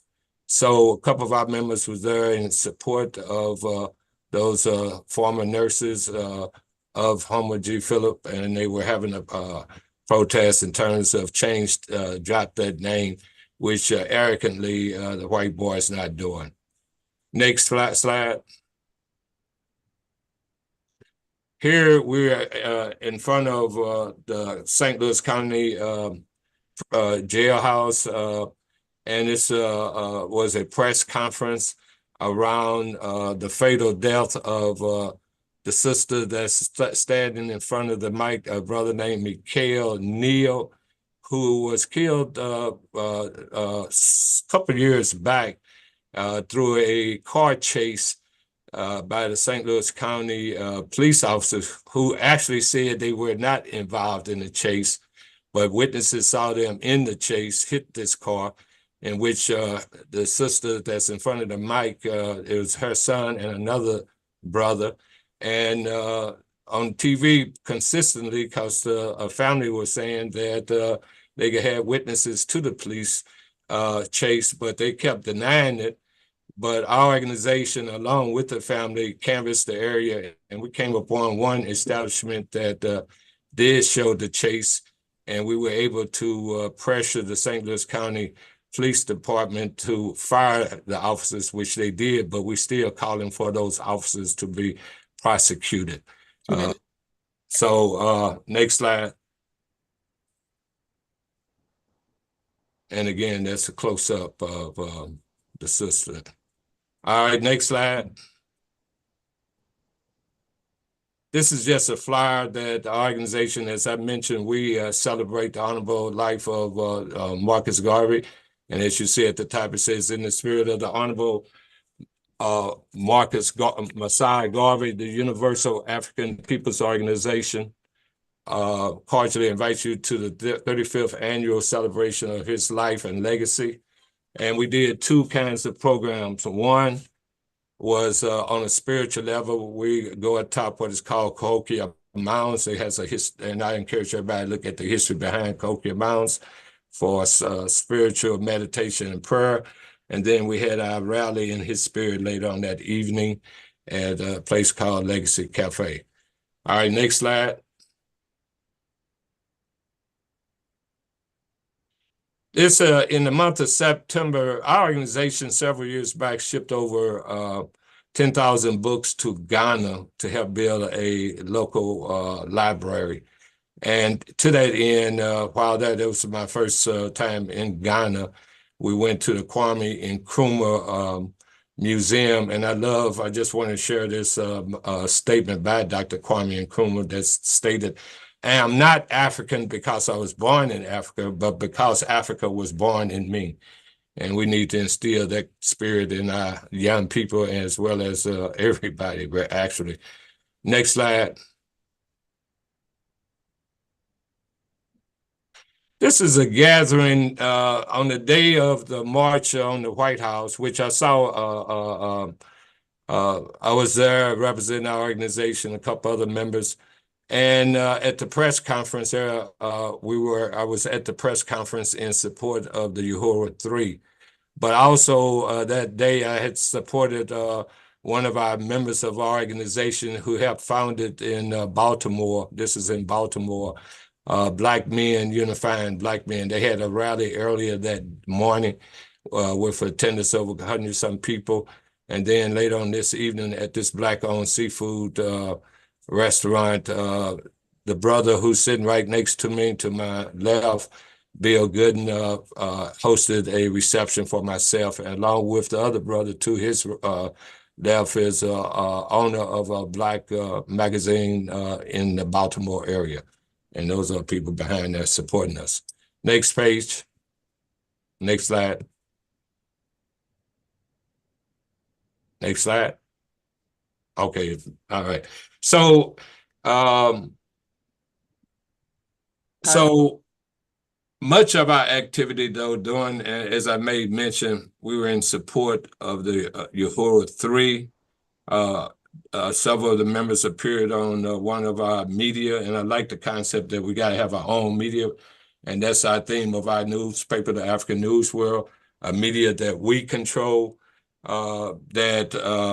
We also had several articles in our newspapers in regards to that the case, and also had them on our podcast called Conversation with Zaki Baruti.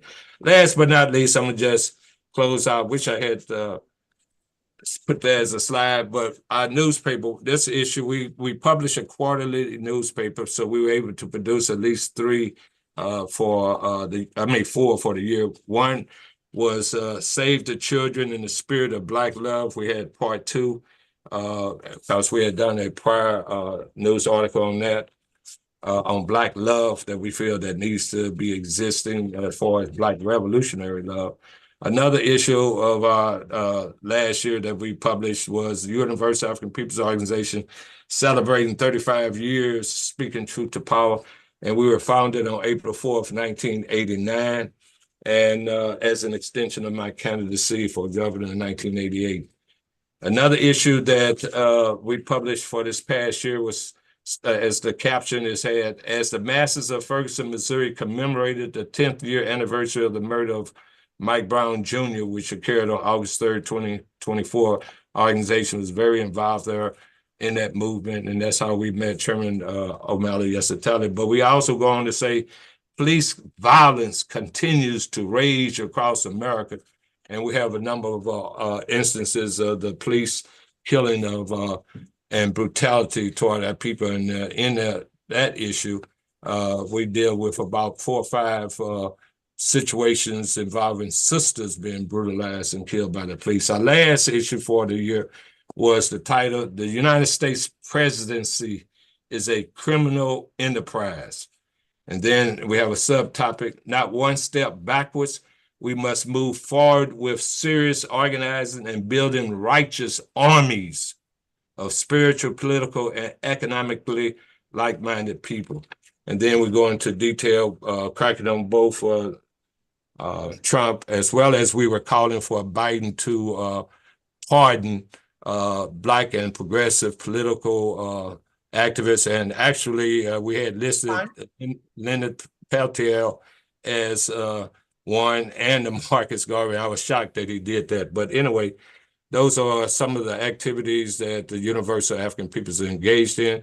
And if anybody may be interested in our organization, you could go to our website, www.uapo.org. Thank you. Uhuru, thank you so very much, dear brothers Akiba Rudy. Powerful presentation, so powerful. And of course, if people want to become a member of the Akiba Rudy's, oh, for some reason I thought I saw a message come up on my screen. If people are interested in finding out more about his organization, please get in touch with our brothers Akiba Rudy. We want to build the Black is Back Coalition and also to build the organizations within the coalition that are doing tremendous work. Our next present, also just a few housekeeping rules. If people have questions, we do have the Q&A section that is open, that people can put their questions in the Q&A section instead of in the chat, because it's just easier to monitor the Q&A in the Q&A section. And we will be having Q&A toward the end of the program. And also within this section, our presenters get 15 minutes to present. And the next presenter we will be bringing up, and you also might hear my voice very respectfully yelling same time. I hate doing that part of it because everybody's so interesting. But Sister Betty Davis, and she's with the Black Community Control of Education Working Group. She is a former adjunct professor at Medgar Evers College and co-founder of the New Abolitionist Movement and a longtime activist for community control of education since the New York City school strike in 1967.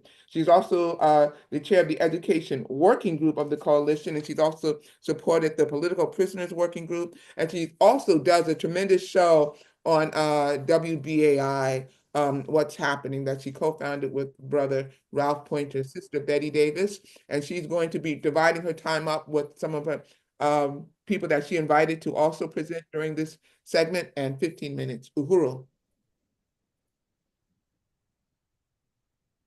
Sister Betty? Uhuru, thank you so much. Can you see me? Can you hear me? We can see you and we can hear you. Thank you so much for this opportunity to present. I represent the New Abolitionist Movement. We have a blueprint for freedom, which grows out of the organization, which was initiated by Ralph Pointer and an organization of parents called Concerned Parents and Community Organizations out of Harlem.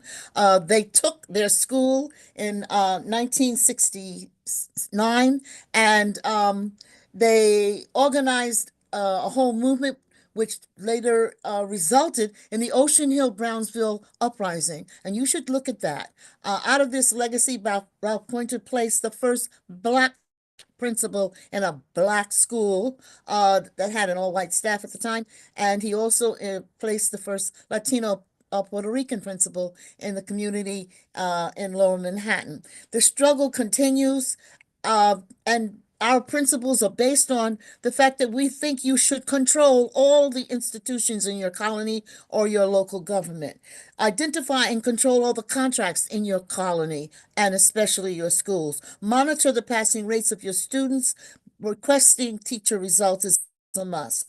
Parents of students, grades K through 6, you should volunteer in the schools. Our children are still 80% in a public school system, and you should become a teacher.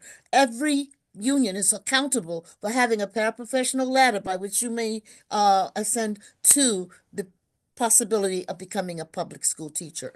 Finally, we consider community control of institutions by making your politicians accountable for harassment in your community in the form of excessive ticketing, towing, sentencing, unwarranted body searches and violation summonses on your building property and on your automobiles. Within that context in Brooklyn, we have launched a community control struggle against the fleecing of our community, especially small home owners, which in certain parts of Brooklyn are a majority.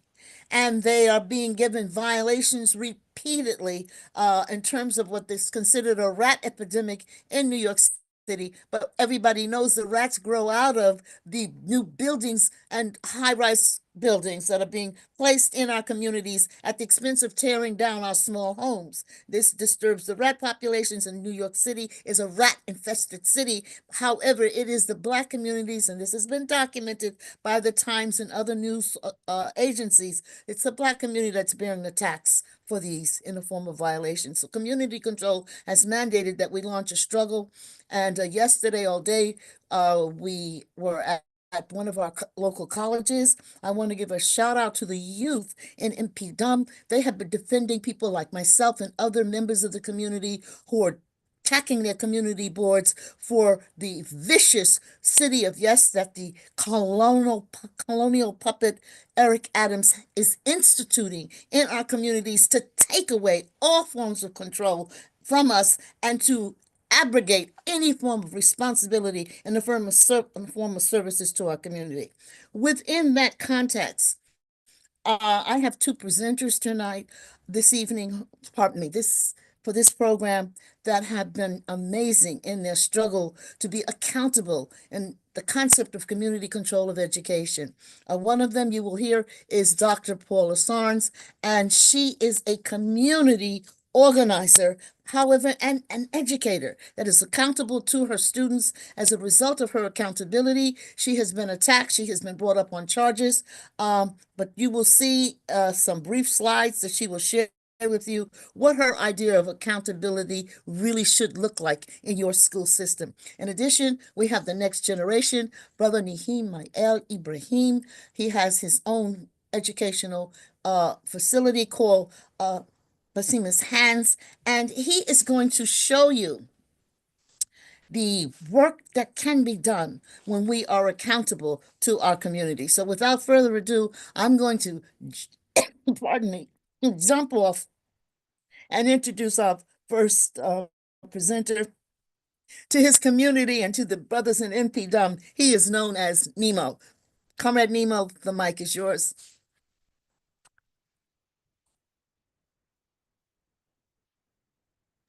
And can we have his slides, please? Black Healthy Organization. Can we have the slide, the PowerPoint presentation for that?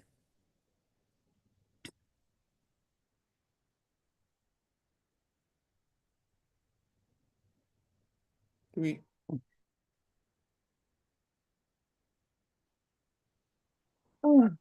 do we have a Good. Black Healthy Organization. I believe that's the slide that was forwarded. right? Sister Buchanan was forwarded to your email? You said that was the first one you received. Yes. Brother Nemo, you can open up your mic and your video, please. Brother Nemo, are you there? If you're there, please reveal yourself to us. Please speak.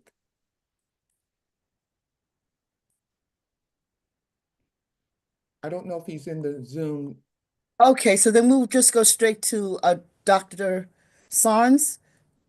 Can we bring up her PowerPoint, please? I see a button where I can share the screen if you have any challenges. I can just go ahead. Yes, you can start. You can start Right. because Yeah. our time is very short. So my name is Dr. Paula Starnes, and I just want people to understand it is important for us to protect one another, especially Black women. We're getting slaughtered out here. Now, I brought up before the principal and the superintendent and the mayor in Springfield, Massachusetts, that the N-word continues to be used in the school system. And when I brought it to their attention and it fell on deaf ears, I reported it to the state, Department of Education in Massachusetts. They came in and did an investigation, found that the entire school district was guilty. Now, this is a very powerful city run by some people, colonists. Once I did that, I became a target. And this is what they did. I'm going to share the screen, or they attempted to do. Hopefully you'll be able to see on the screen where I was known as a whistleblower, which is fine. I'm fine with that. But what they tried to do was charge me with assault by eyeballs. It sounds utterly ridiculous, which is why I didn't take it seriously. But they had enough power to bring me into criminal court because vice principal felt threatened by the way I looked. Now, she felt so threatened that she was able to go, if you see on the screen, she went to an Officer Gonzalez, who worked at the school, to file a complaint behind my back. And I can say that because I continued to go to work every day and didn't know that I had criminal charges pending against me.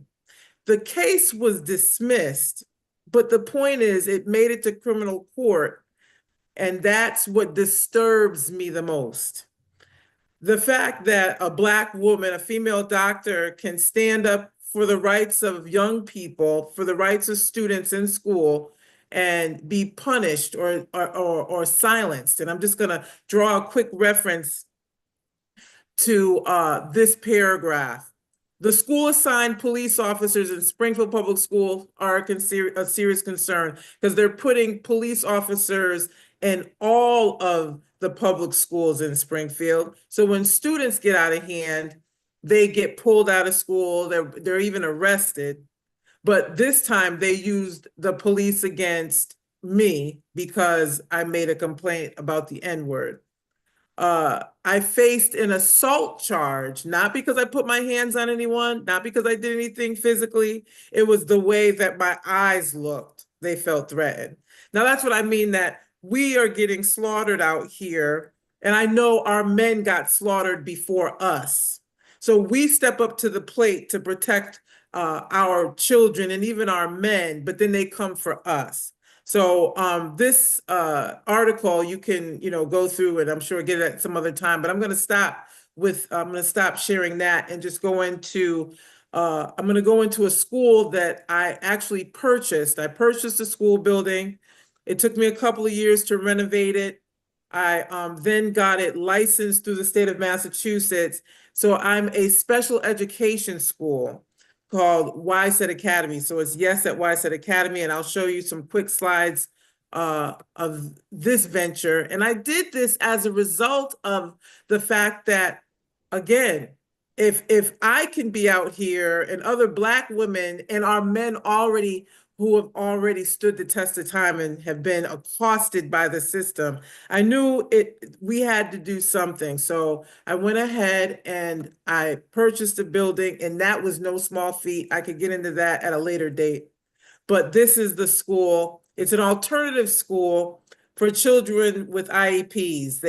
ADHD, ODD. Our students that look like me, are overwhelmingly mislabeled. So they're given these titles, special ed, and all the guys, GUISE, that fall under the title special ed, and they get miseducated all the more. So the school that I have is for those students who get kicked out of school because they're not conforming to sitting in a chair 6 hours a day and listening to curriculum that's outdated and not in touch with our culture. So I have been able to do hands-on project-based learning, and students have been soaring, SOARING. So in this school, students are able to do hands-on project-based learning at their level of learning, and they're able to tap into their cultural backgrounds. And we do this by observing how the students learn. I'm a doctor of education. I'm a licensed superintendent, licensed English, special education. I'm licensed in elementary all the way to high school. So we're going to have to interrupt here because as I explained, our panel was not the time that I thought it was. I apologize for that.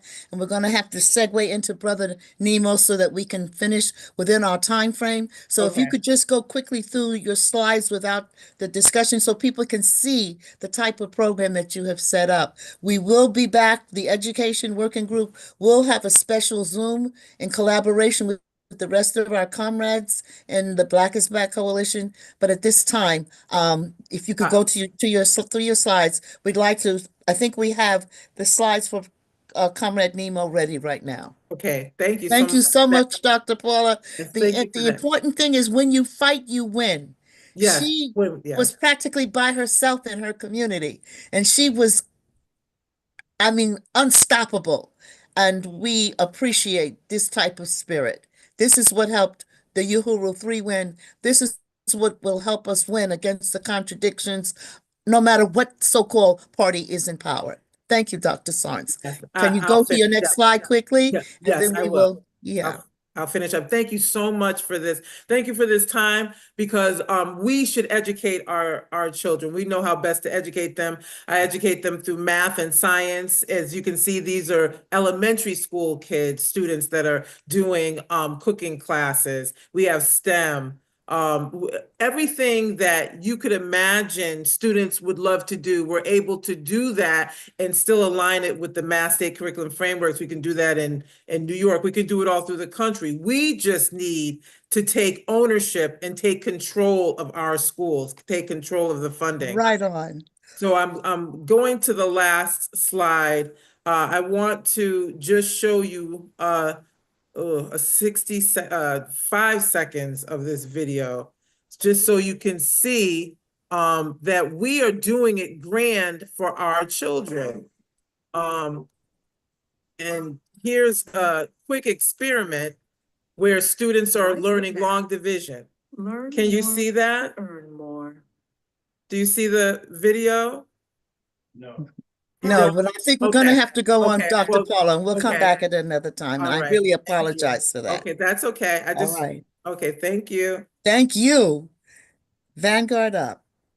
Okay, Brother Nemo's slides, can we have that? And Brother Nemo, can you open up your video?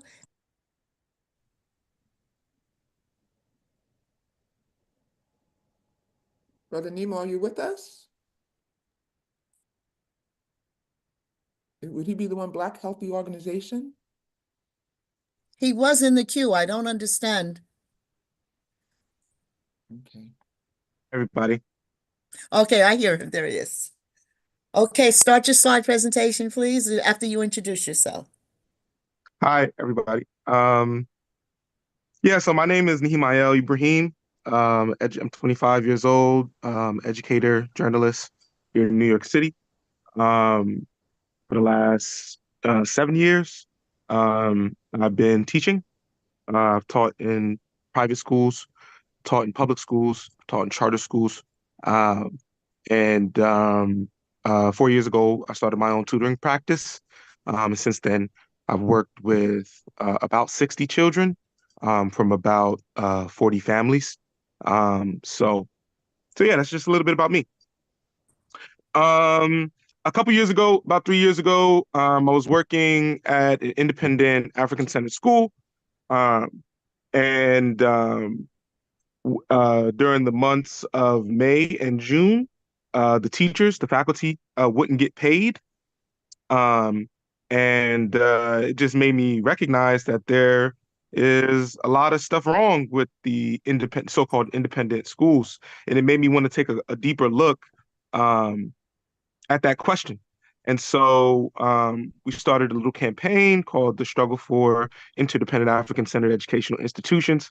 And it was an attempt to, one, do some research around structural and organizational modes, the way that these so-called institutions were being built, were being constructed, and ask questions around the way that these quote unquote institutions being constructed, is it conducive to sustainability?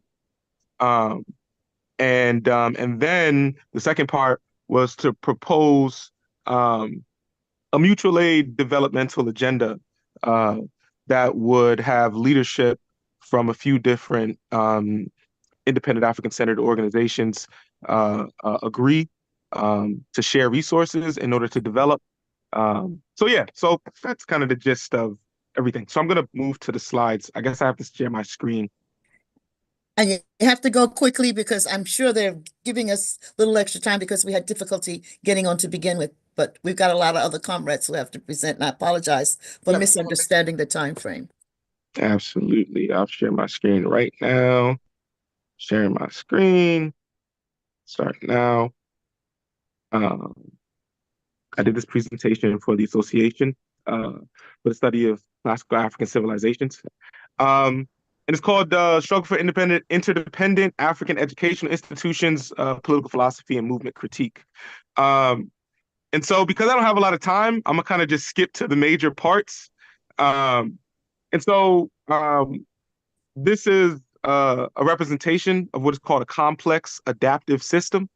And essentially, a complex adaptive system is when individual agents connect and form a wider body, a wider system, and is able to interact with this environment and adapt to the environment as the environment changes, right? And this is not what we have right now concerning the independent school thing, right? There was a movement in the 1970s and 80s and 60s for independent African education, right? And the charter school movement came along and effectively destroyed that movement. And while there are remnants of that movement in the 60s, 70s, and 80s, it's nowhere near what it was during those times. And one of the reasons that I'd like to point out, one of the reasons why we weren't able to adapt to the changes of the environment is because we chose to be independent instead of interdependent. I'll get into what that means. So an independent, let's go back to definition of terms. Once again, I'm kind of going through this pretty fast, so bear with me.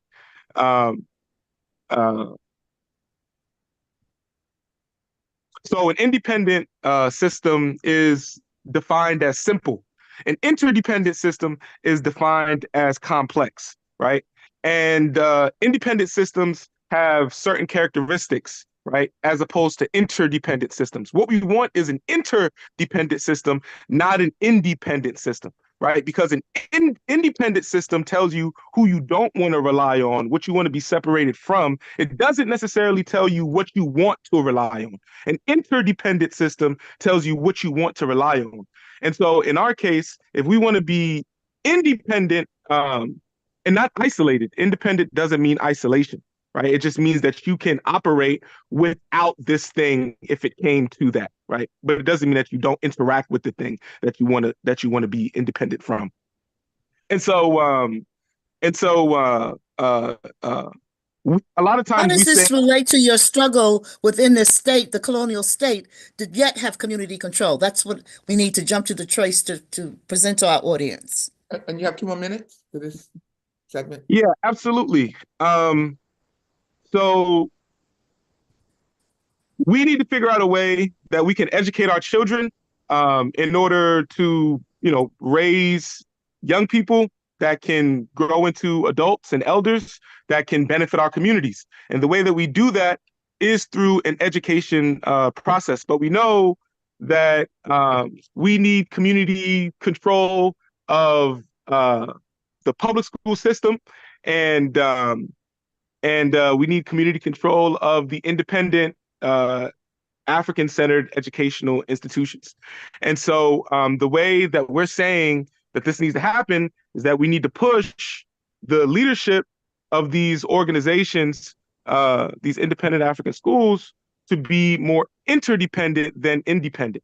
Because independent says that you want to be able to operate without being dictated to by your colonizers. It doesn't tell you who you want to depend on.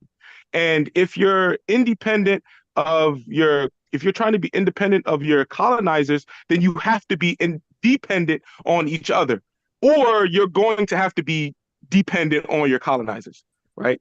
And so, essentially, we're trying to revitalize a vision for African-centered schools And there has to be a connection between African-centered schools and the structures that make up Black movement activity, right? And so African-centered schools have to be able to produce personnel that can explain causal relationships around phenomena. They have to be able to produce personnel that can order and conceptualize reality, to anticipate and predict future developments, to distinguish the important events from the unimportant, to show paths to achieve goals, and to develop strong families. And this, especially that bottom one, develop strong families, falls within a neo-communalist framework. My understanding of our movement today is that we have some personnel that can do these things, but the majority of the people involved in Black movement activity are not really doing these things. We're kind of just like going from action to action, doing what makes us feel good instead of, following a more disciplined and structured program. And it's because I'm going we to are not. interject here, Brother Nemo, because I just wanted to get the flavor out there, given that my era in time. And I want to emphasize that both of these colleagues and comrades have had tremendous success in organizing within their community and educating our children. But within this, I'm saying this within the context that we have a different type of ruling class. And one of the first things the leader of this ruling class did was to defund or attempt to defund the DEI programs, diversity, equity, and inclusion. He's also trying to dismember the government, federal government funding to the states. And this will mean a tremendous loss of wealth to our local school boards. Of course, there was a court junctions to stop this. But every crisis, as the Chinese symbol shows, is also an opportunity. If the funding continues from federal departments, we have the opportunity to fight for state rights too. There is no way I'm going to tolerate a white school in Brooklyn having all of the resources and the benefits of the federal money coming down to form their own private schools, and I don't have that same right in my community district to do the same thing with all the dollars that are attributed to my community. So it's just the first discussion around having an alternative backup. And what I'm saying is we've got the personnel, we've got people who have success in struggling within the system to be independent. This thing of the 90-94 legislation is going to defund a lot of the sources that we get to help fund our independent Black schools. And so now more than ever, we should be fighting that fight to say no more separate but equal unless it's truly equal. Thank you. Uhuru. And I want to give a shout out to WBAI and their support for the Uhuru 3. I know in New York City, it made a big difference in terms of galvanizing and organizing so many organizations, and we're now benefiting from that organizing now. Yesterday, the reason I could not be on the call, we had several organizations organizing in a Medgar Evers College to address the massacres that are happening in the prison system with Brother Brooks and the murder assassination of Brother Neely on the subways, and tying that to other struggles within the city. And thank you for allowing us to present. Uhuru, and thank you so very much for these very powerful presentations. As we can see, each presentation in and of itself is a whole separate webinar, and we do plan to be doing a lot more webinars so we can really get into things and discuss things and give many of the participants the time that they really need to get into the issues that they are presenting. So I just wanted to remind people of that. And yes, thank you so very much to WBAI and the Pacifica Network. They are part of what the chairman was referring to when he said we have our own resources that we can utilize and that we should be taking advantage of them. And that's happened quite a bit during the fight for the Uhuru 3. Just to give people a little bit of an idea in terms of the next presenters and how they will be coming up. We will have Brother Life Malcolm, and then we will have Sister Jackie Luckman from the Black Alliance for Peace, and then we will move on from there. Brother Life Malcolm, again, it's an honor for me to present him. And every time I say that, it's all true. Life Malcolm is the director of the Black People's Advancement and Defense Organization, a member of the Black is Back Coalition for Social Justice, Peace, and Reparations Steering Committee, and he works with the Healthcare Working Group, and a member of the Urban Progress Alliance. Life has been a community organizer in Tampa Bay, where he resides for nearly 30 years. He's also part of the legal team of Asila Law Firm. I hope I pronounced that correctly. Asilia Law Firm, the firm currently representing Kevin DeSeer's family. And I know that he has provided help and assistance with the Uhuru 3. Brother Life Malcolm. Uhuru. Uhuru, comrade, thank you so much. I Uhuru. really appreciate it. Uhuru. I really appreciate that introduction. And first of all, I want to salute my leadership, Chairman Omali Yeshitela, the leader of the African People's Socialist Party, of which I am a member, and the chairman of the Black is Back Coalition for Social Justice, Peace, and Reparations. I also want to salute my leadership in the form of Chairman Vice Chair Lisa Davis and all of my other comrades who are on the Black is Back Steering Committee. This won't be a long presentation, but I think it's important to say a few things.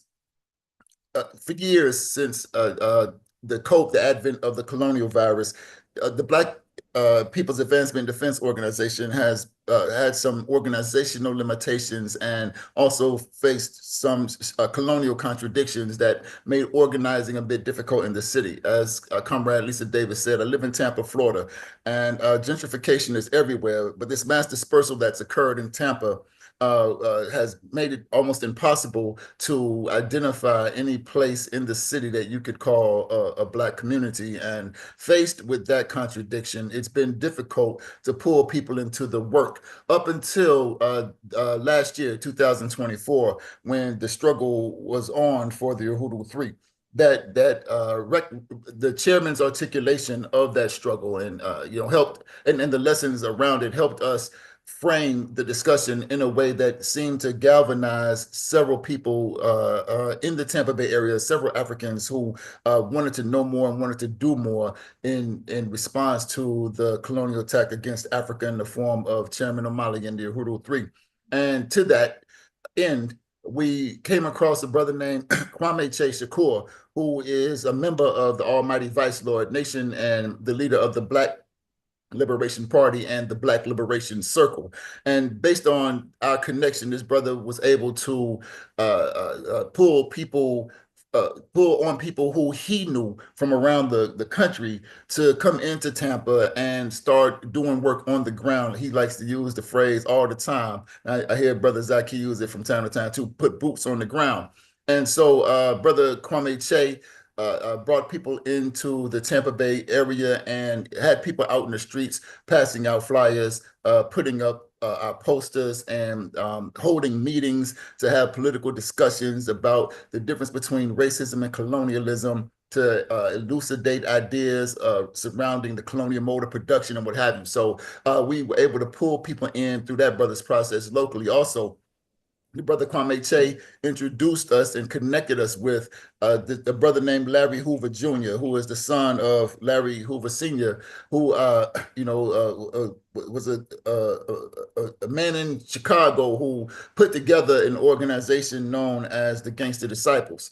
And so Larry Hoover Jr. is his son. And if anybody knows anything about the Gangster Disciples, they were a pretty large and powerful organization. And Larry Hoover Jr. inherited some of the fidelity his father experienced with those brothers and sisters in Chicago years ago. And through that connection, we were able to get the word out regarding the letter writing campaign for the Uhuru 3 and the importance and significance of the attack on Africa and African people in the form of the Uhuru 3.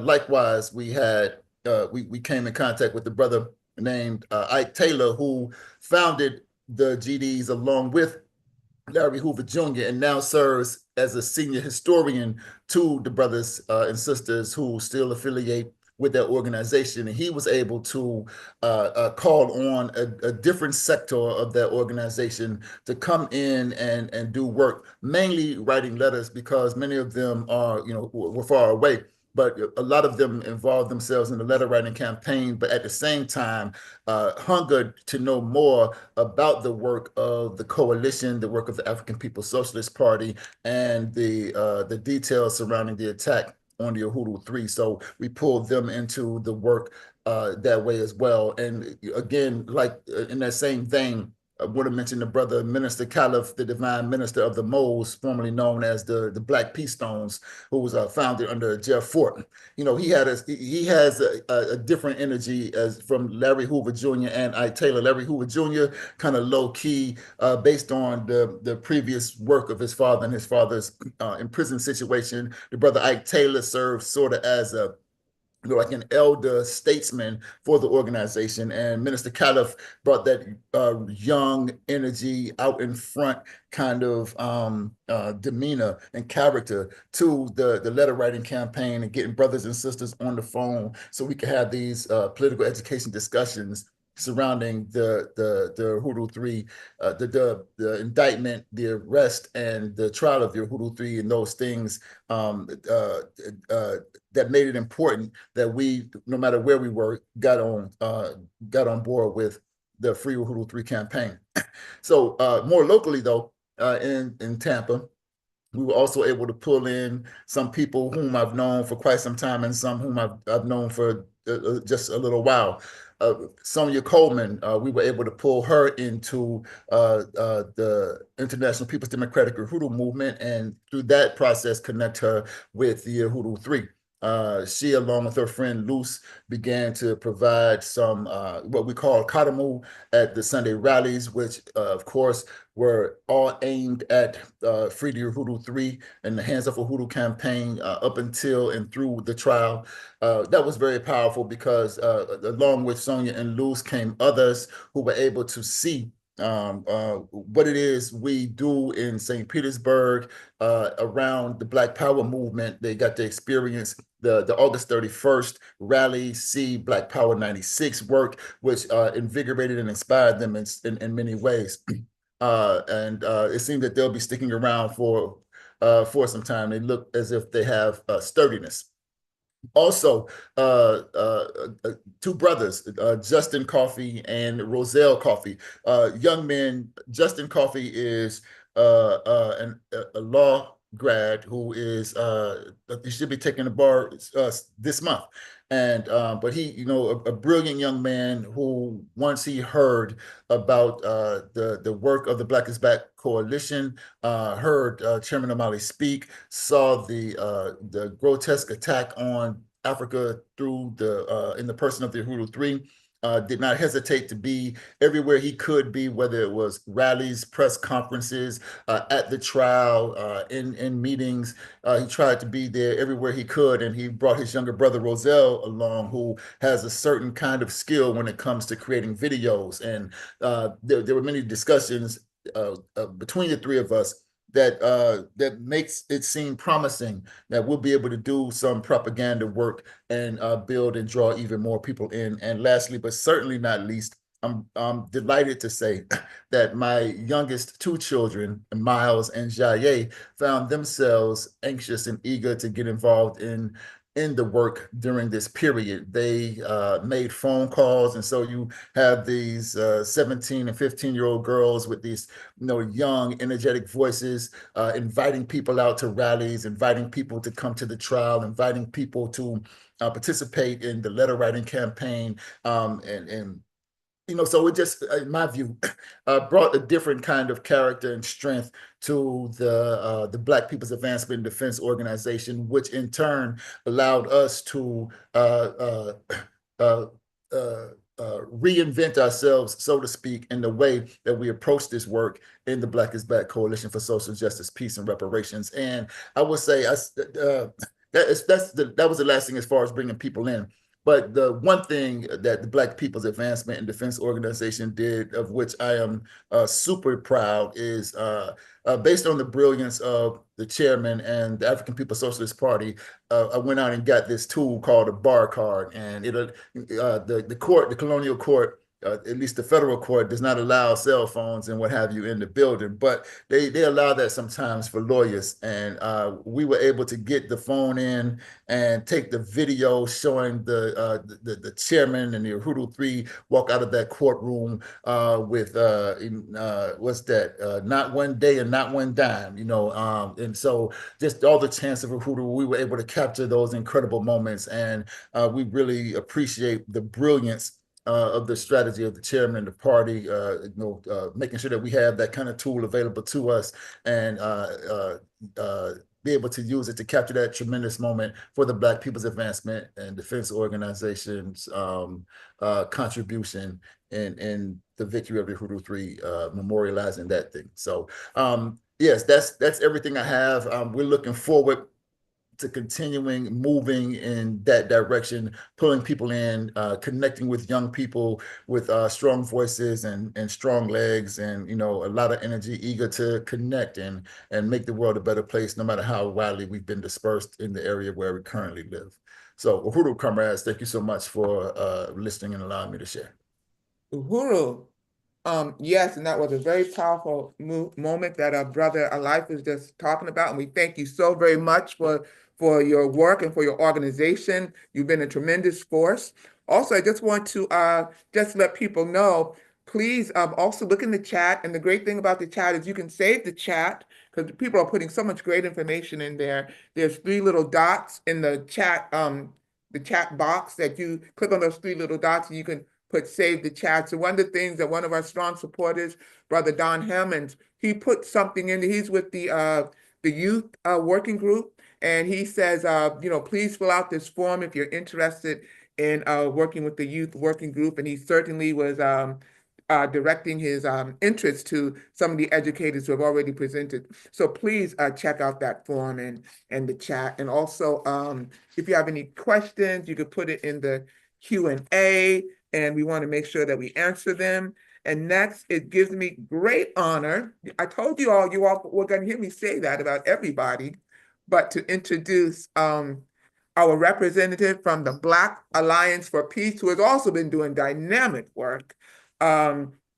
She is Jacqueline Luckman. She is an anti-imperialist, anti-capitalist, pan-African people-centered human rights focused organizer, author, radio show host, political commentator, tying community level issues to regional, national, and international issues that impact working class, poor, and oppressed people in the U.S. and abroad. Jacqueline is a radio show host and a journalist, hosting the weekly show Darker Than Blue on WPFW 89.3, a sister station to WBAI, by the way, a political commentator on the Black Liberation Media YouTube platform. She is the co-coordinator of the Mid-Atlantic region, co-coordinator of the DC City-wide Alliance, and vice chair of the coordinating committee of the Black Alliance for Peace and International People-Oriented Human Rights Information Organizing Against War, Repression, and Imperialism by revving up the Black radical peace tradition. Sister Jackie. Peace, Uhuru. peace and Uhuru, Yes. comrades, Uhuru.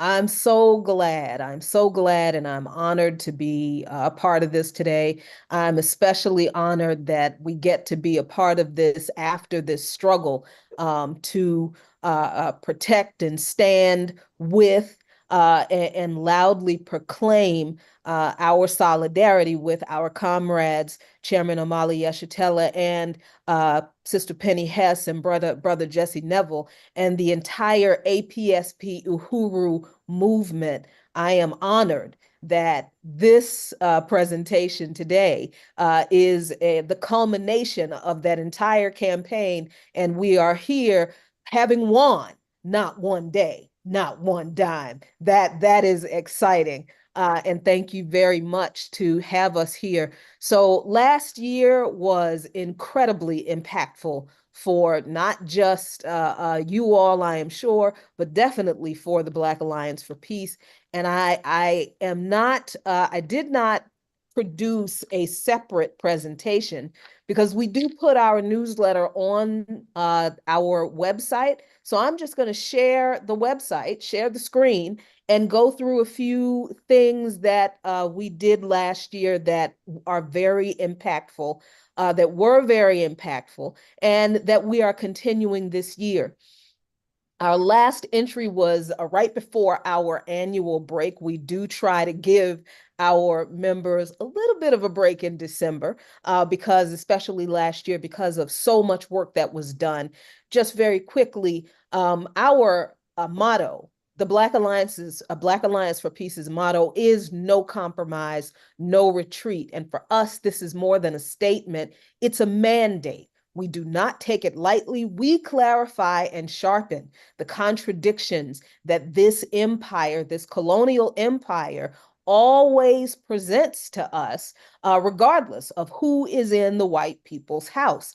The recent presidential election and the frenzy that has been produced now with all of the chaos that we are seeing have put on display the opportunism within our communities and the extensive extreme propaganda employed by the state that has affected our people so deeply. The re-election of Donald Trump is seen as the ushering in of fascism, but we in the Black Alliance for Peace understand that Donald Trump is not the sole individual representative of fascism. We understand it is this entire system that is fascist, that is imperialist, colonialist, and could only create such a figure as Donald Trump. Only a system so deeply unjust as this one could produce such a figure as Trump. And that means that the alleged opposition party, well, they really aren't. And that's what we spent much of 2024 raising the issue of. Our latest statement after the election declared, and the name of that statement is on our website, and it's called "The Face of the White People's House May Have Changed, but the War on the Oppressed Working Class has not." We said in that statement, and we continue to say today, we are clear. The anti-democratic duopoly is made up of representatives of the capitalist class and provides cover for what is, in reality, the dictatorship of capital. In this, the duopoly reveals the class nature of the state. This dictatorship, the true enemy of the people, is the target of our agitation and organizing. And as we carried out that agitation and organizing across the country, in the regions that BAP exists in, we are in the Northeast, the South, the Midwest, Southern California, and the Mid-Atlantic. So throughout these regions in the country last year, BAP agitated, provided popular and political education to our people, gave people opportunities and spaces where they could learn about and confront these contradictions and discuss them in depth. And these were efforts that BAP engaged in toward raising the consciousness of our people on these issues. Things like BAP New York and New Jersey hosting a teach-in in the region in October, surrounding our month of action against AFRICOM. This is an annual campaign that we have. Our comrades throughout the country, but particularly in New Jersey, hosted a teach-in at a public space in Harlem. And you can see there from the thumbnail, there was the attendance was fantastic. September, BAP DC tabled and presented with members of the AAPRP in the DMV area at Howard University's regional organizational fair. So we are making connections with college students in the region, not just at Howard University, but at other college campuses like Coppin State, like Morgan State, GW, George Washington University here in Washington, D.C., and other campuses and universities. In November, BAP members in Pan-African Community Action and members of another organization we work closely with, the Malcolm X Grassroots Movement and Black Lives Matter DC, presented at the Muslim Counterpublic Lab a session on solidarity in the face of state violence and empire. And this is a very important event as it was held after the summer of repression against college students who were agitating on behalf of a free Palestine. This is a very important, and as you can see, well-attended event. We had other events in October of last year focusing on the Democratic Republic of Congo and the issues involved in that country, as well as focusing on the attempted and partially carried out invasion of Haiti, which will probably be ramped up now. But BAP was agitating and educating about this issue and against this issue for years, and many of our efforts coalesced last year. We also focused on areas on the continent, Kenya, Nigeria, the Alliance of Sahel states.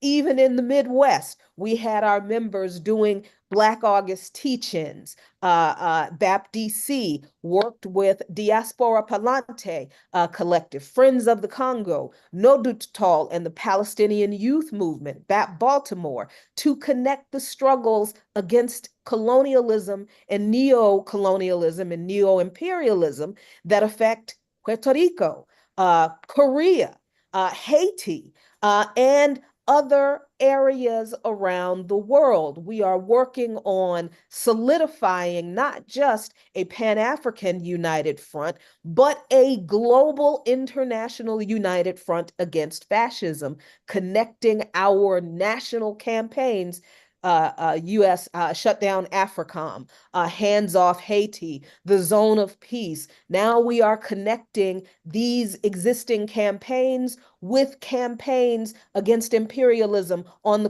Korean Peninsula, in Haiti, and throughout the rest of the Caribbean. In Puerto Rico, we are actively working on building a united front against fascism that is international, starting from the ground up right here in the beating heart of colonialism in Washington, D.C. and in the United States. And this just happens to be at my church, Plymouth Congregational United Church of Christ here in Washington, D.C., where the Board of Social Action of that church is also a member organization of BAP. We also had lots and lots of teach-ins, town halls on everything from what is going on in Haiti to introducing the concept of Zionism, what it is and why it's important to our communities, talking about issues of Indigenous rights and African rights in Canada, all over the country. BAP New York, New Jersey, Baltimore, the Midwest, Southern California, all across the country, and in Canada, where we also have BAP members. We have a few BAP members in London. We entered into these conversations about how imperialism, colonialism, Zionism, settler colonialism, and white supremacy affect working class, poor, and oppressed African and other marginalized communities, not just where we are in our local areas, but we connected these issues to everywhere in the world that these situations exist. And I just realized I was not sharing my screen. I apologize, but I'm going to drop this link in the website, in the chat for you, so that you can see all of the work that we have done. Jackie, we can see you. If you're talking about sharing the Black Alliance for Peace website, we can Yes. see that. Oh, okay, good. See, Yes. I actually triple booked myself today. So there is actually a planning meeting that I am co-leading right now going on here in BAP DC to continue all of this work. And then I'm committed to doing this. And I also committed to being on an internal call with our comrades in one of the Korean organizations. So my brain today is operating on 3 tracks. So I apologize No, but we can see for you. my It looks momentary great. confusion. But we focused heavily last year, along with the struggles against Zionism and the struggle to educate our people on what Zionism is and why it matters to them and why the genocide mattered to them, because that was a serious source of confusion for many of our people, why they should care about the genocide of Palestinian people. But we also focused heavily on NATO, obviously because of the continued conflict using Ukraine as a proxy to destroy Russia. So we focused heavily on raising the contradiction of NATO and its impact on our lives on the 75th anniversary commemoration of the formation of NATO. We did quite a lot of organization around that. We also obviously raised up the issue of Zionism and how Zionism literally shows up in our everyday lives through the things we purchase, things that we do not understand that we are giving our money to when we buy Sabra hummus.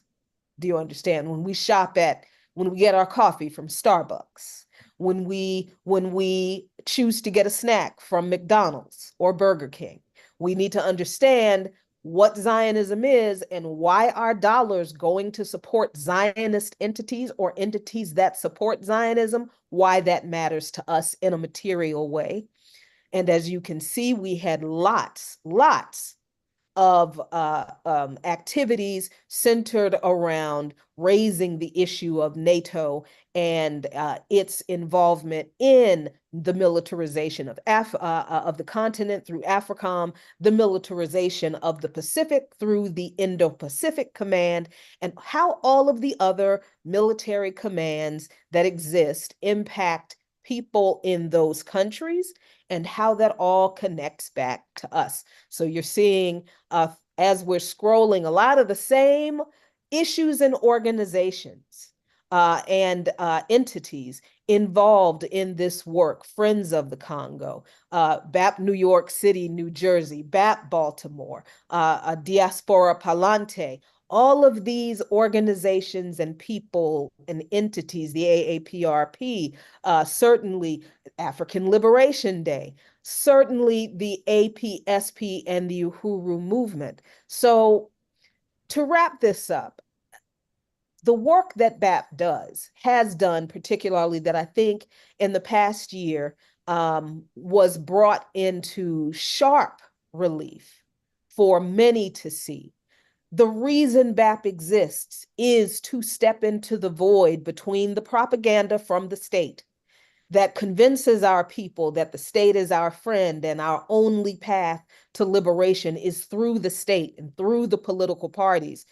BAP exists to step into that gap that the propaganda causes, that creates, and the misbelief and the backward thinking and the inaction and compliance that we see among our people. We exist to step into the gap to break the hold over our people of that propaganda and to raise the consciousness of our people toward truly liberatory thinking, toward international solidarity, toward anti-capitalism, anti-imperialism, anti-colonialism, anti-Zionism, toward Pan-Africanism, toward socialism, toward true African liberation. That was our mandate in 2024. That's our mandate in 2025. We continue to say, no compromise, no retreat until we are all free. Peace and Uhuru. Thank Uhuru. you. Sister Jackie, before you step away, could you just say for the people who are watching, because this is being live streamed, the website for the Black Alliance for Peace, everybody should really follow that and get on their mailing list. It's really excellent. Yes, thank you very much. It is blackallianceforpeace.com, spelled out BLACKALLIANCEFORPEACE.com. Yes. Thank you so much for that powerful presentation. And we look forward to continuing our work with the Black Alliance for Peace and to working with you more. And of course, Brother John, and I've even been to some of the programs that they've had in Newark. I know they're having something February 6th about the Sahel in Newark.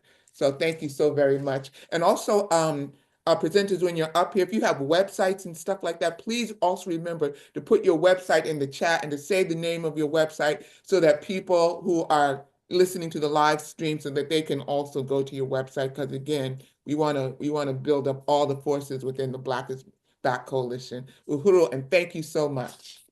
And speaking of very strong forces, our next presenter that we will be having is from Sister Yejide Orenmilo. Although she is not able to be with us in person, she does have a presentation that she prepared. She is with the African National Women's Organization known as ANWO. She is a strong leader. Let me read her bio.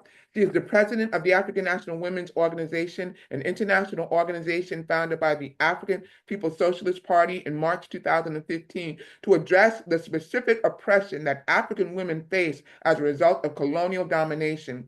As president, Yejide is responsible for the international growth of ANWO by creating initiatives that respond to the economic, social conditions that remove African women from revolutionary political life. ANWO has been organizing against the state-sponsored kidnapping of African children and criminalization of African parents through its campaign, Arrest CPS.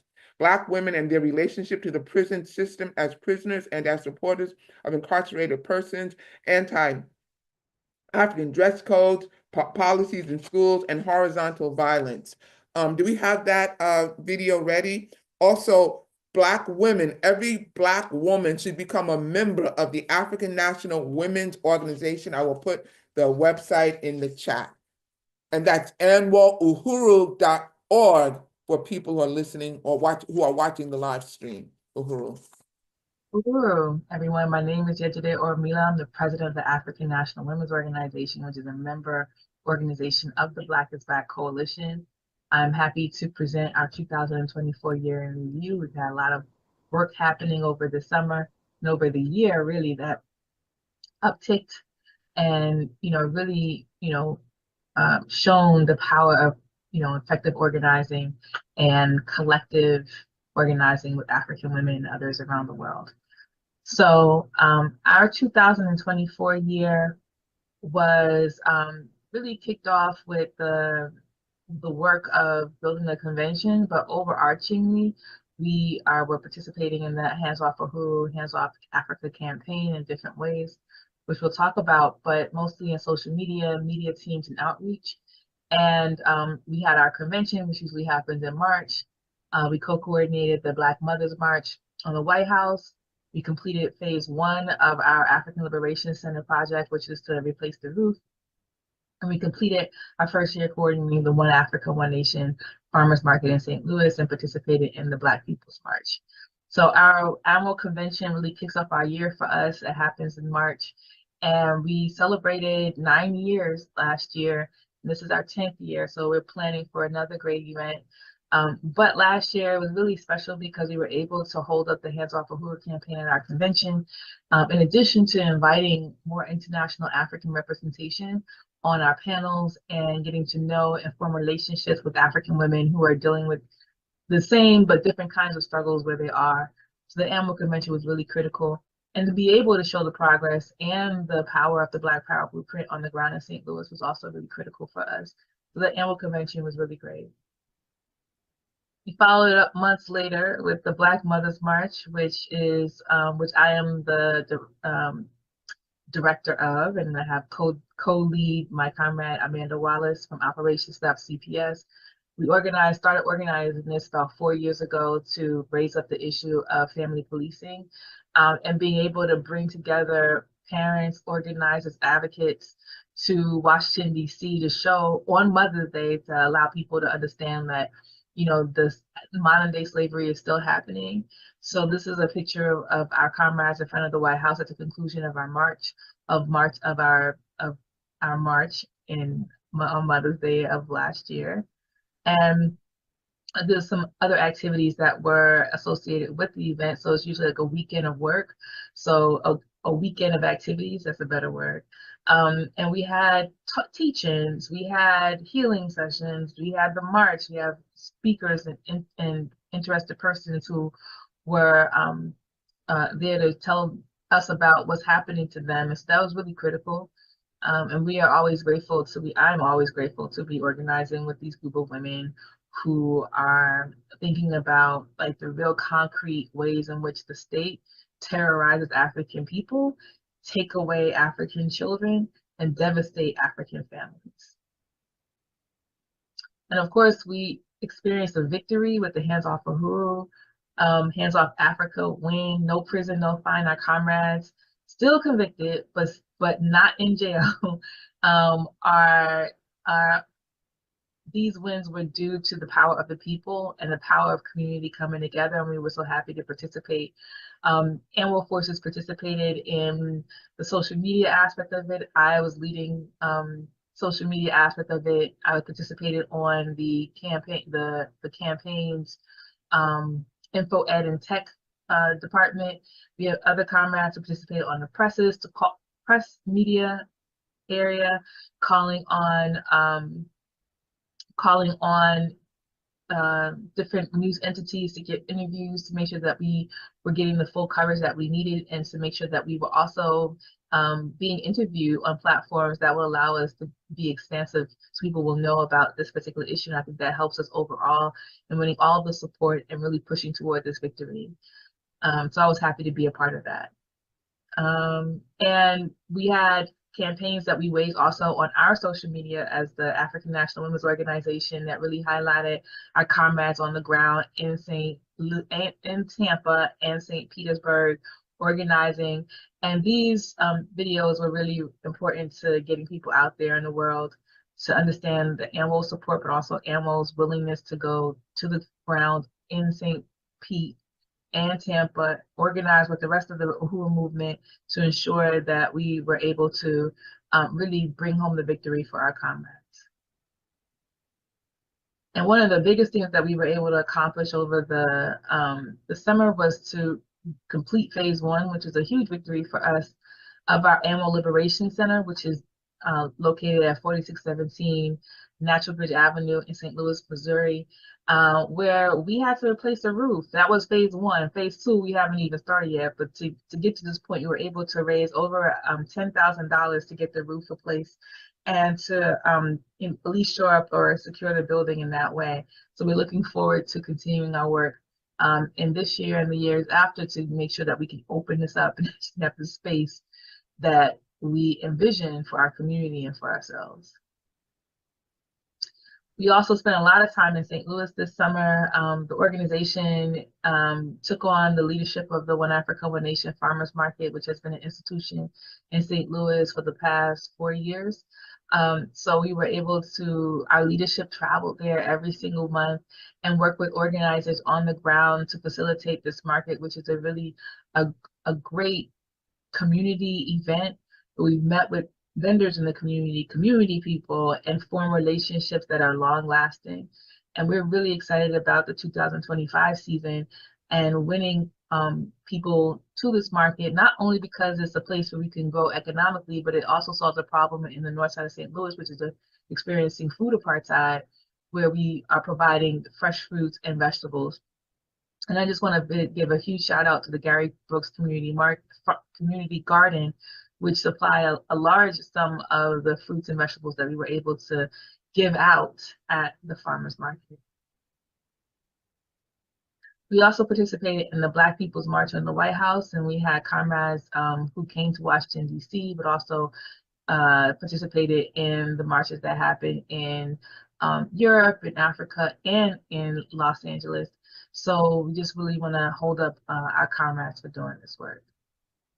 We also extended our work with our with our political education. We were doing monthly broadcasts, live stream broadcasts that highlight the work and analysis of African internationalism from an African women's perspective, and really putting it out during our program. So really being able to build on that, making what we have to say a form of political education for our community, and to help everybody see the African women's analysis and political expertise on the different topics were invaluable to the work that we are doing. So I really appreciate our comrades who help facilitate this on a monthly level.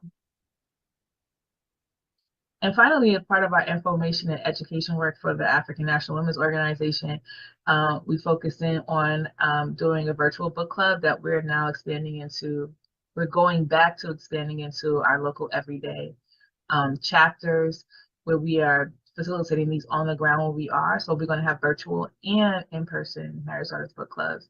So we look forward to that. We dive into political readings. They could be fiction, nonfiction, fiction, political essays, things like that to help us really develop ourselves and relate it to, if it's historical fiction or historical nonfiction, related to what's happening today and how we can move the revolution forward by analyzing literary work. So we really appreciate Comrade Coco for leading this. And then, of course, we are anticipating our upcoming gala, which will take the place of our convention this year. And we're asking everybody scan the QR code on the screen to register. It's early registration right now. It ends on February 20th. And definitely come out and help us celebrate the community, celebrate our 10 years of being in an organization that has dedicated its existence to organizing and bringing African women into revolutionary political life. And of course, if you are not able to be in St. Louis, please help somebody else attend this convention by donating a ticket. So we really appreciate everybody listening to our report. And thank you so much, and appreciate the Black is Back and other organizers who have spoken before and who will speak after me.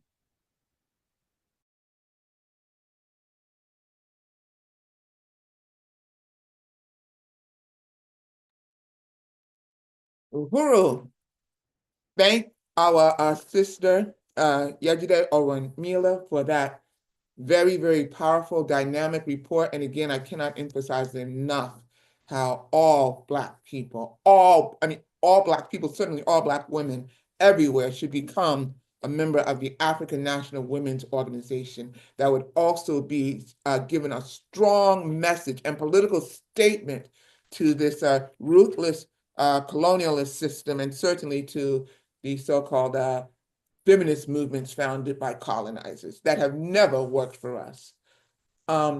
Next, as we said before, that the Black is Back Coalition, we exist by our people. We exist by our funds, our resources.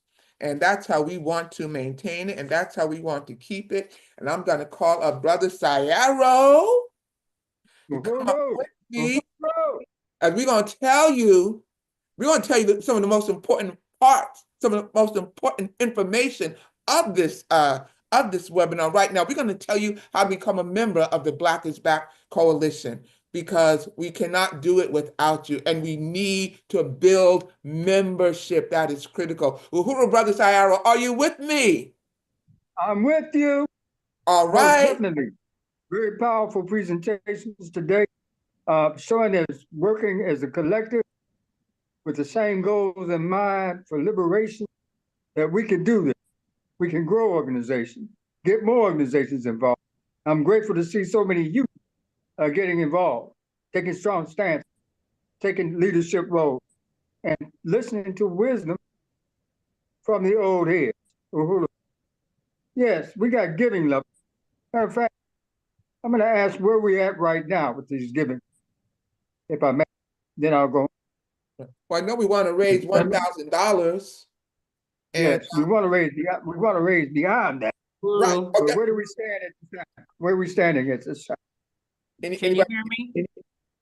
Uhuru. I can now. Yeah. Yeah, I want to start off by thanking Ruby, Janet, MQ, Comrade Sayero, and Brother Morgan. We need to raise an additional $835. So I want to thank everybody that's given. So let's get it going. That's right. Let's get it. Now, if somebody's got if somebody wants to put that hard cold cash out right now in one lump sum, we'll appreciate it. We'll take it.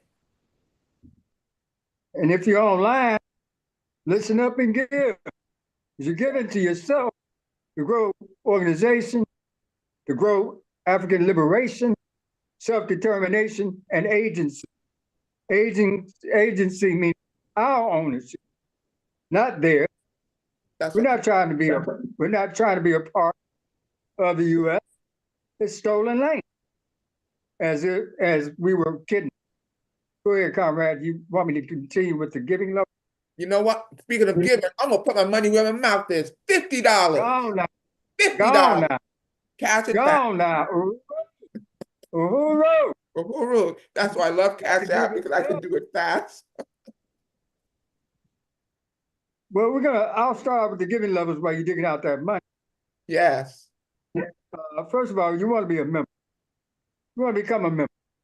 That means individually or as organization. Individual membership is $25. Organizational, again, for the international, is $200. For the national, which would be within the boundaries of the stolen land, they call the United States. And can you imagine? Now they want to say the Gulf of America, right? Down in Mexico. There. And it wasn't even America when they stole it. The state, local, and provincial is $50. Giving level. I'll start out with Queen Mother Asatwa. That's $1,000 or more per year, annual. Sister Lisa. Yeah, I'm sorry, I was getting my cash out, but yeah, this is Queen Mother Asantwa, Dorothy Lewis, known as Dorothy Lewis, and she had, transitioned, but we would donate. I mean, we have one membership, $1,000 or more if you want to donate that, and you can become a Queen Mother Asantwa member. Uhuru. Chokwe Lumumba. Oh, go ahead, comrade. Slide. Isn't that a lifetime membership? Oh, yeah. Oh, that's a lifetime membership. Yes. Could we go back to that slide a moment, please? Yes. What she's known for saying, we must face it, while we have been marching for jobs, jobs have been marching out of this country in search of new slaves in foreign countries. So yes, this is a lifetime membership. Next slide. Yes. Chokwe Lumumba. Yes, $500 more.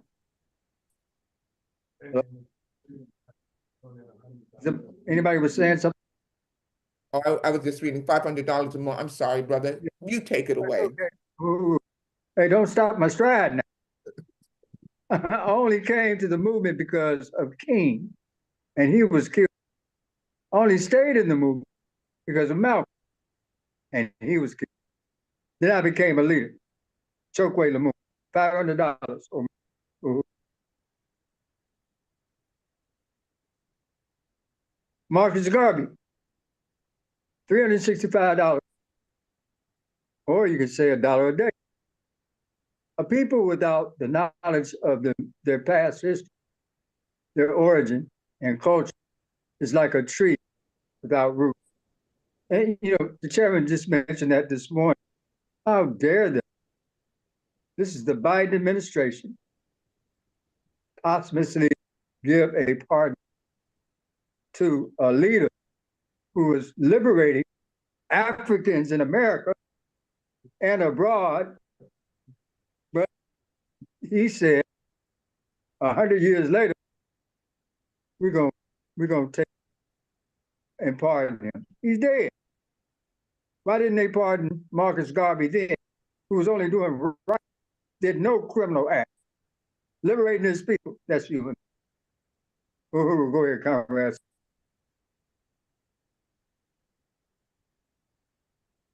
Mary Barack. Mary Barack. Go ahead. Oh, $120 or more. He's Newark, New Jersey. That's my hometown. A man is either free or he is not. There can not be an apprentice for freedom. Becoming a Mary Baraka member, Uhuru. You can't be an apprentice for freedom. You got to be in or you got to be out. There's no two ways about it. There's no apprenticeship. You're living while you're black in America. You're living while you're African in America. You're going to die black in America. You're going to die African in America. What a better way to fight than for your liberation and your children's liberation. Mary Barack. Did you read him already? Uhuru. Yeah. Fannie Lou Hamer. You can become a Fannie Lou Hamer member for $60 or more. Nobody's free until everybody's free. And they had the audacity to try to compare that colonizer in heels, that genocidal warmonger in heels, to Fannie Lou Hamer. She ain't no Fannie Lou Hamer. This is our freedom fighters. This is the representation of Black womanhood. Yes, Fannie Lou Hamer. In fact, I'm going to add $10 more onto that $50 donation in honor of Fannie Lou Hamer, to become a Fannie Lou Hamer member. Uhuru! And again, under the Biden administration, giving Fannie Lou Hamer apart, giving Fannie Lou Hamer, but now mind you, under the crime bill, he gave all of us time for a damn rock. When he let his son go in a full park, smoking crack in the bathtub and taking pictures of nude self, and even going, but I can't accuse him of this. There was there was a white substance in the White House during a meeting. Someone had left on the table. They said it was him, but I don't know. But they all lied, living in a lying, contradictory state. And when you talk about, yeah, Can you hear me? Yep. Yep, I wanna, with the donations are rolling in, y'all keep it going. But I want to thank the chairman for a $50 donation. Sister Lisa, who just increased hers to $60. Jesse, 25. Impedum, $50. Comrade Penny, $100. And Brother Youssef, $50. We are halfway to our goal right now. So let's keep it going. We need $500 more. Hooroo! Keep it moving. Only we can support us, and indeed get accomplishments made. That's on us. We are our own liberators. How to give? Go to www.blackisbackcoalition.org and donate. www.blackisbackcoalition.org/donate. Yes. The and cash app. Go ahead. I'm sorry, if you're watching from on the live stream, you can also put in the comments what you want to donate or go directly to the website.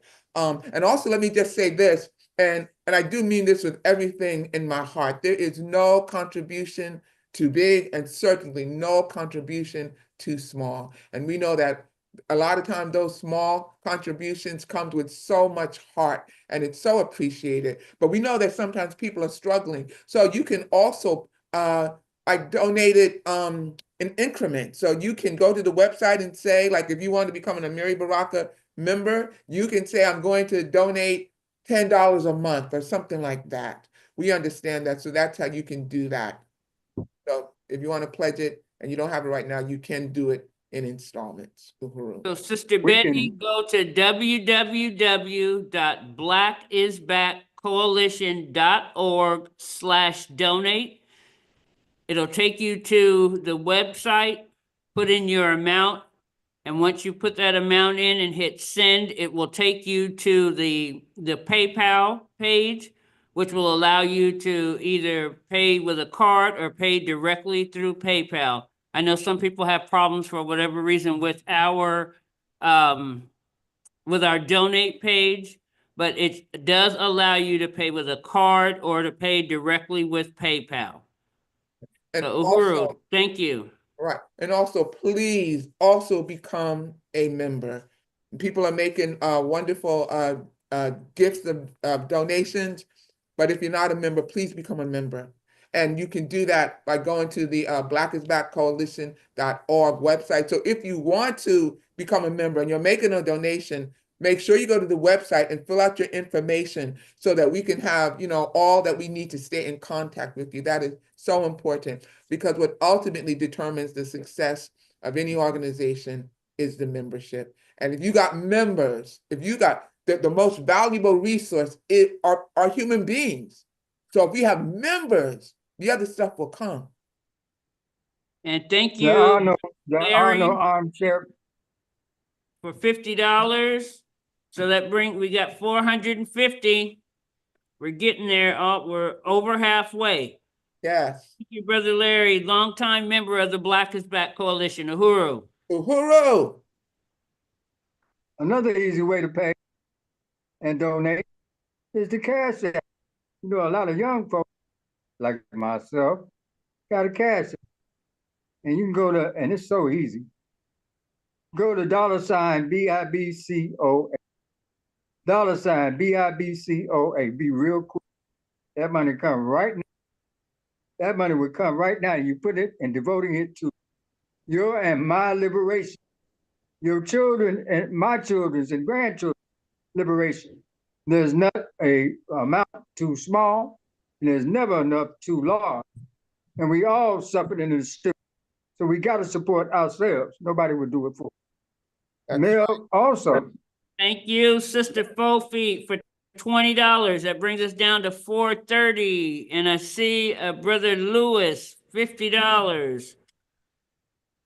Oh, Let's and go. Sister Dolores Cox, a strong supporter of our organization. She supports the Hands Off Uhuru and all of that. She just asked to put the website online in the chat, which I just did. I hope that goes directly to the website.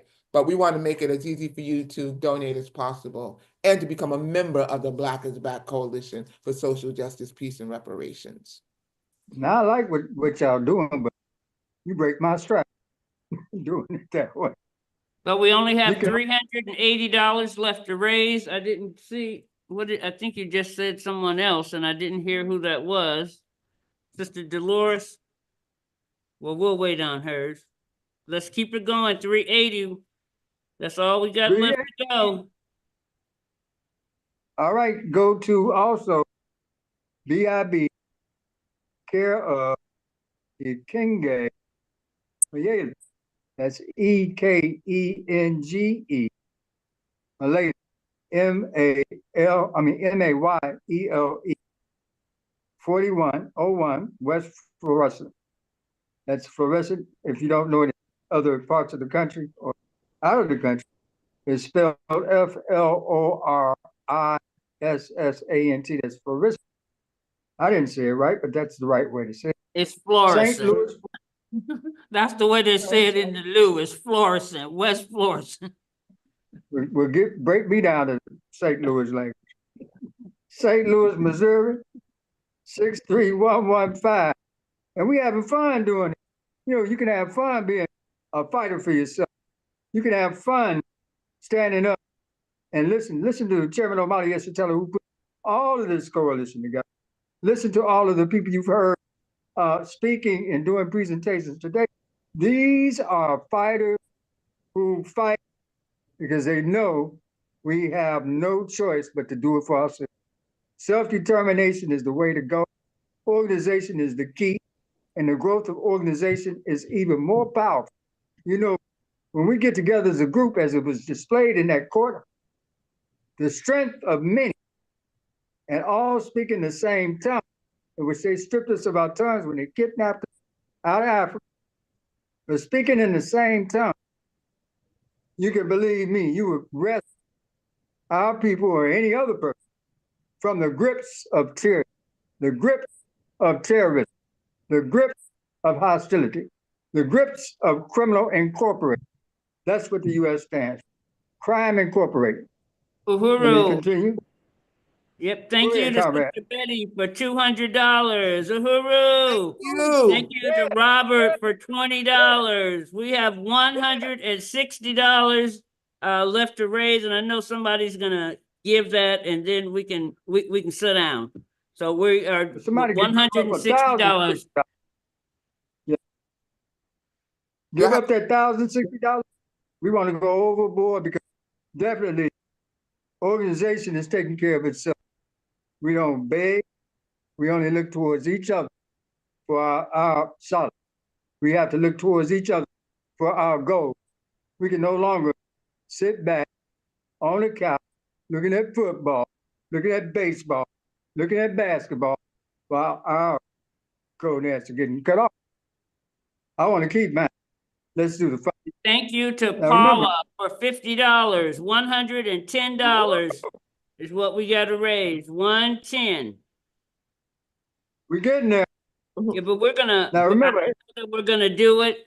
So what I'm gonna do is I'm gonna sit down and I'm gonna propose that we move our program, go to our next speaker, and I know that this $110 is gonna come in. And I'm just going to share real quickly the 19-point platform. This is what we're all about. Hopefully people can see that. The 19-point platform.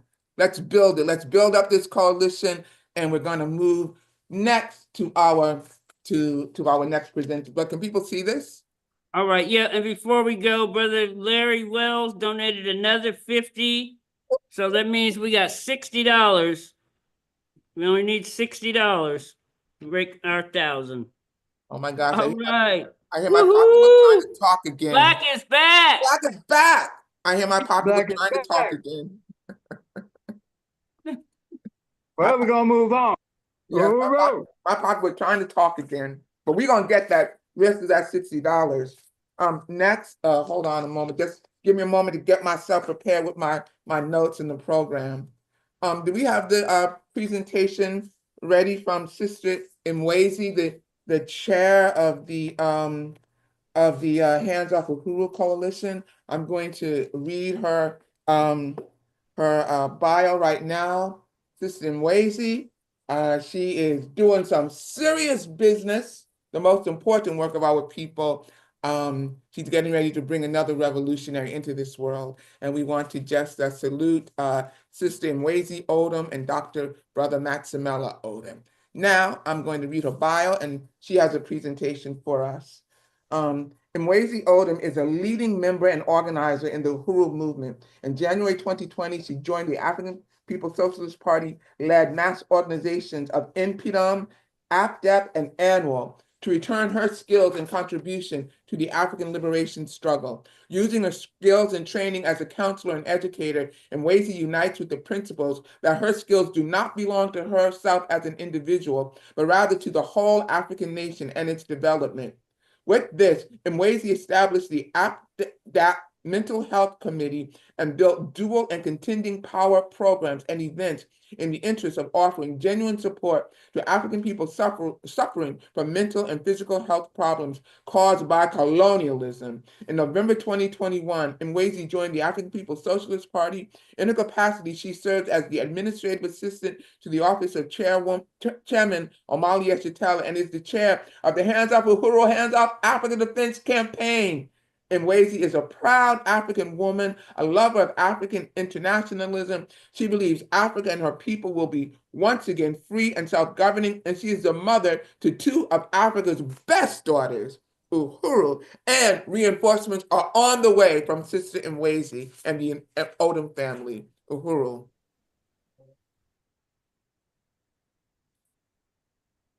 Do we have a presentation ready?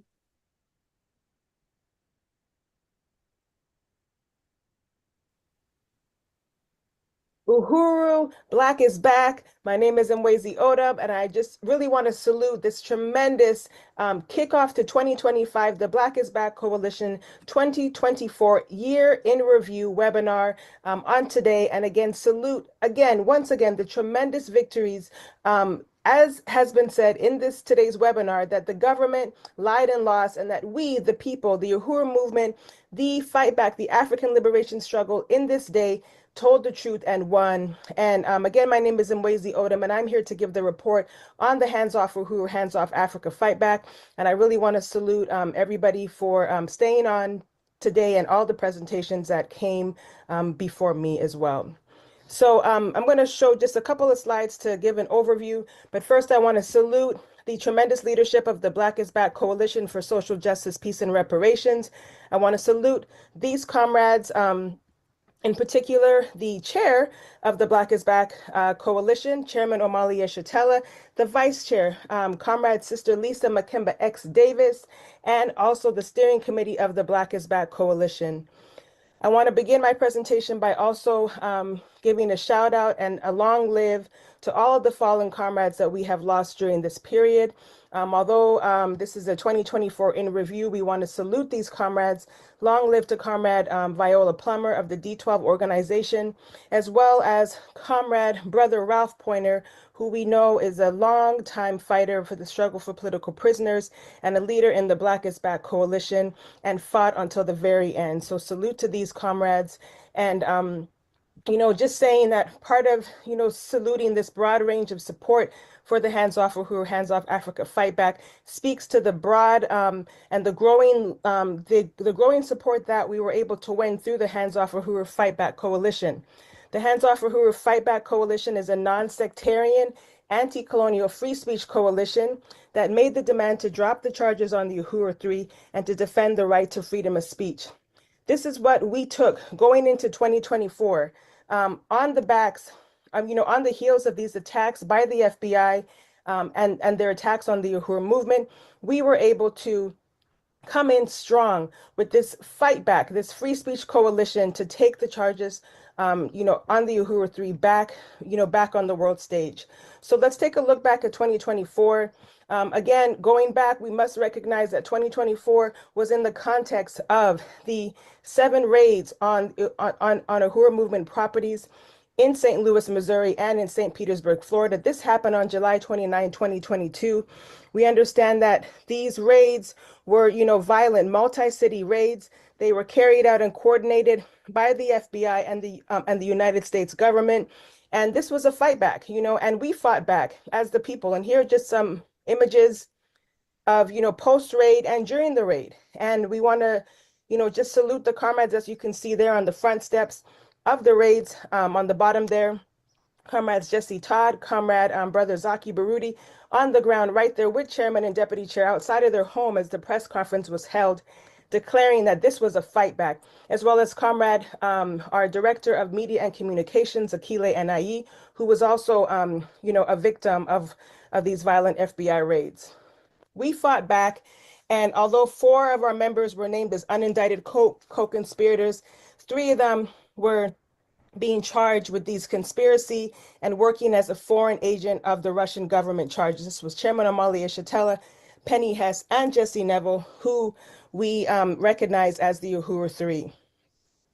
So, but the people understood that this was not just an attack on 3 members of the Uhuru movement.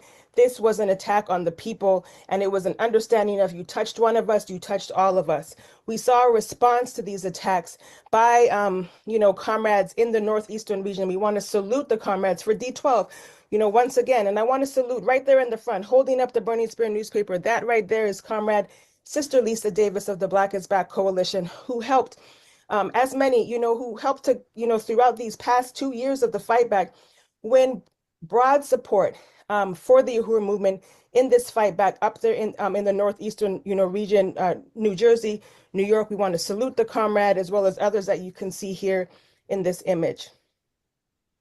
So again, in 2023, the Uhuru 3 were charged with violation of the U.S. Code 951 for acting as an agent of a foreign government without prior notification to the Attorney General, specifically as working for an agent of the Russian government. And they were also charged with conspiracy to commit offense or to defraud the United States, government. And it's to understand that we understand that all of these charges were completely bogus, and we were able to win broad support for this, understanding that this was an attack on freedom of speech. These were some of the organizations that came under the banner of Hands Off Uhuru Fight Back Coalition, taking this fight back, back into their own struggles, understanding that an attack on one of us, again, was an attack on all of us. And it must be mentioned and recognize that the Black is Back Coalition and its member organizations were also a part of this growing over 100 organizations strong in the Fight Back Coalition. So from January to July of 2024, we saw a broad, reach of the Uhuru movement's fight back. And we saw this global anti-colonial free speech movement, begin to spread across the globe. And we can say this because we saw comrades all the way from Southern Florida to Southern Africa, all the way in Europe as well. Here are just some images of where the Uhuru movement has reached. And we want to salute everybody who mobilized their own bases and their own forces to fight back. As we said, this counteroffensive was going to continue until it was won. Hands Off Uhuru, Hands Off Africa stretched across the globe, build the movement to free Chairman Amalia Shatella and drop the charges on the Uhuru 3. We also co-sponsored the 15th annual Black People's March on the White House and the 16th annual Black People's March on the White House. We saw bi-coastal mobilizations in Washington, D.C., as well as in Los Angeles, California, also throughout Africa, Europe, putting forth the 19-point platform, making the demand to drop the charges on the Uhuru 3. We also build this anti-colonial free speech movement, and again, unity and leadership of all colonized and oppressed peoples fighting against colonialism. We showed the profound and historic African unity with the Palestinian Liberation Movement, demanding the end to the U.S. war on African people inside the U.S., in Africa, Haiti, and wherever we are around the world. We demanded an end to the U.S. government's attack on the Mexican, Navajo, and other indigenous peoples, occupied Palestine peoples, the Filipino people, African people in Haiti, Alex Saab, the people of Venezuela, and an end to the blockade on Cuba, and to stop the attacks on the Tampa Five. We also saw a demand, we raised the demand to release all political prisoners, including Leonard Peltier, Jalil Al-Hamin, as well as Mumia Abu-Jamal, Ed Poindexter, and many others, and to drop the charges on our dear comrade Assata Shakur. 2024 also led to the long, hot summer, taking us back to Mississippi in 1964 and taking us now to 2024, where we understood that the struggle must be on the ground. Get out from behind your computers, get on the ground, make these drops, let the people know that a fight back is happening right now and we will win.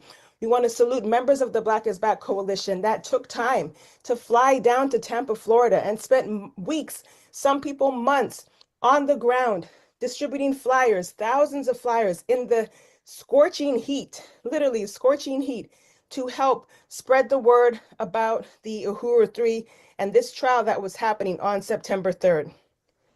On August 31st, we held a powerful rally, the Not One Step Backwards August 31st rally, just days before the trial. Here are just some images of some of the forces that came out, those who were already on the ground that came out to, make statements and stand behind the Uhuru 3. It was such a powerful show of support and solidarity. We want to appreciate everybody who made the time to be there for that rally.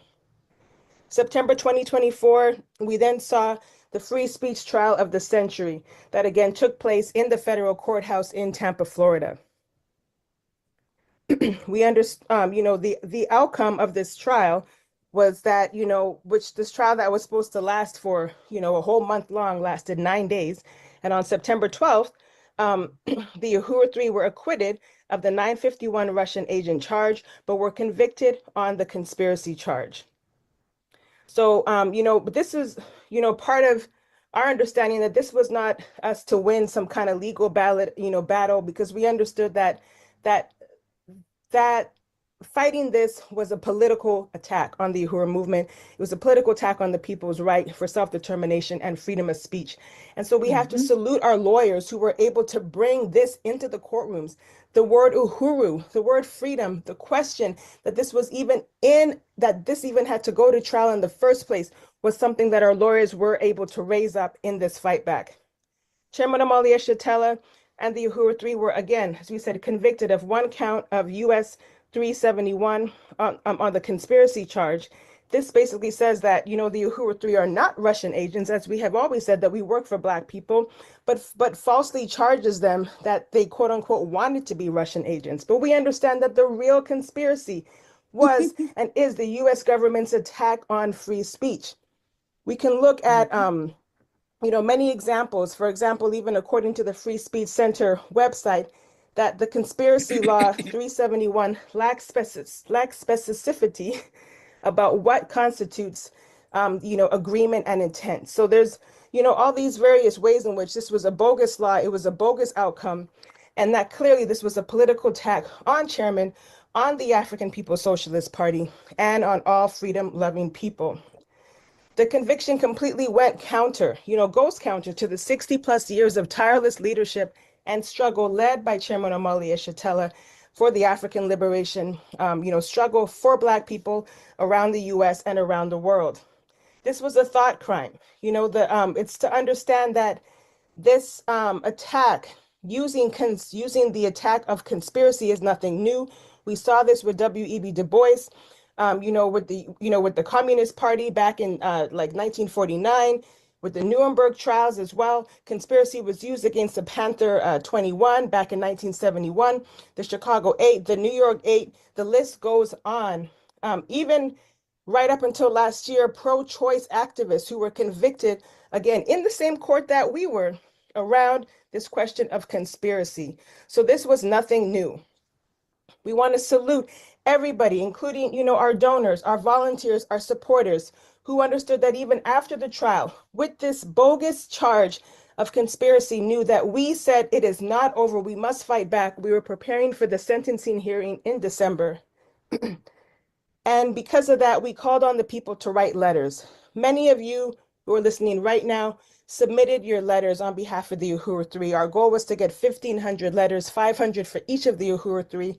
We surpassed that goal, 1,600 character letters to show the judge exactly how critical it was for him to understand the positive impact of the decades-long fight for justice of these comrades. In November 2024, we then, returned back on the streets, as was said, for the Black People's March on the White House in Washington, D.C., in Los Angeles, California, and also, as we said, overseas in Africa, and comrades in London who were also mobilizing to be on the ground for the sentencing in December. I want to salute our Burning Spear media, media army who helped to bring back out again the reenactment, what happened at that trial in September. This allowed the people to have a better understanding about just how bogus this whole trial was, but how important it was for the Uhuru movement, the African People's Socialist Party, to have the stage for that the judge and the jury and the world to see exactly who we are and that we have not changed one single bit, and that this attack was clearly a political attack and an attack on free speech and an attempt to crush the Black revolution of the 1960s and the Black liberation struggle overall, which has lasted since we were first kidnapped 600 years ago. Africans have been resisting. This trial was a historical event, and we were able to reenact that on our own media platform. We called on the people to pack the courthouse for the December 16th sentencing, and you did, comrades. Thanks to you, you packed the courthouse. And on that day of the sentencing hearing, we were able to come out of the gate saying, not one day, not one dime. The Uhuru Three did not face one day in jail and did not have to pay one dime of the $250,000 that they were each being originally fined with. None of that happened, and not one day in prison, as the judge or as the charge was to lock them up each for at least 5 years. Here's just a picture of everybody outside the courthouse. It's not wide enough to capture everyone, but this was a really powerful moment coming out of the courthouse. Finally, comrades, it's not over. We will appeal this bogus conspiracy charge. We will continue to fight for anti-colonial free speech, and we are building a movement and a plan for the fight back for the FAIR, the Foreign Agent Registration Act, and the 951 charge as well, as we understand that is a bogus charge that has been used historically. We really want to just salute many of the forces that we've been working with. Their name has now changed, but the Leonard Peltier Ad Hoc Committee, which was pivotal in helping to free comrade relative Leonard Peltier. We took up this case as part of our fight back, saying not one more year, free Leonard Peltier. We want to salute that tremendous fight back. That comrade is now free to return back home and to be with his people on his own stolen indigenous land. So free comrade Leonard Peltier. We will also continue to stand behind our comrades and the Palestinian resistance, the brave and powerful resistance of the Palestinian people. We say victory to the Palestinian people. We'll continue until this comrade is free. Free comrade Mumia Abu Jamal and all political prisoners. Free this comrade. Free comrade Imam Jamil Al-Hamin, formerly known as H. Rap Brown. Free all political prisoners. And from sea to shining sea, indigenous people must be free.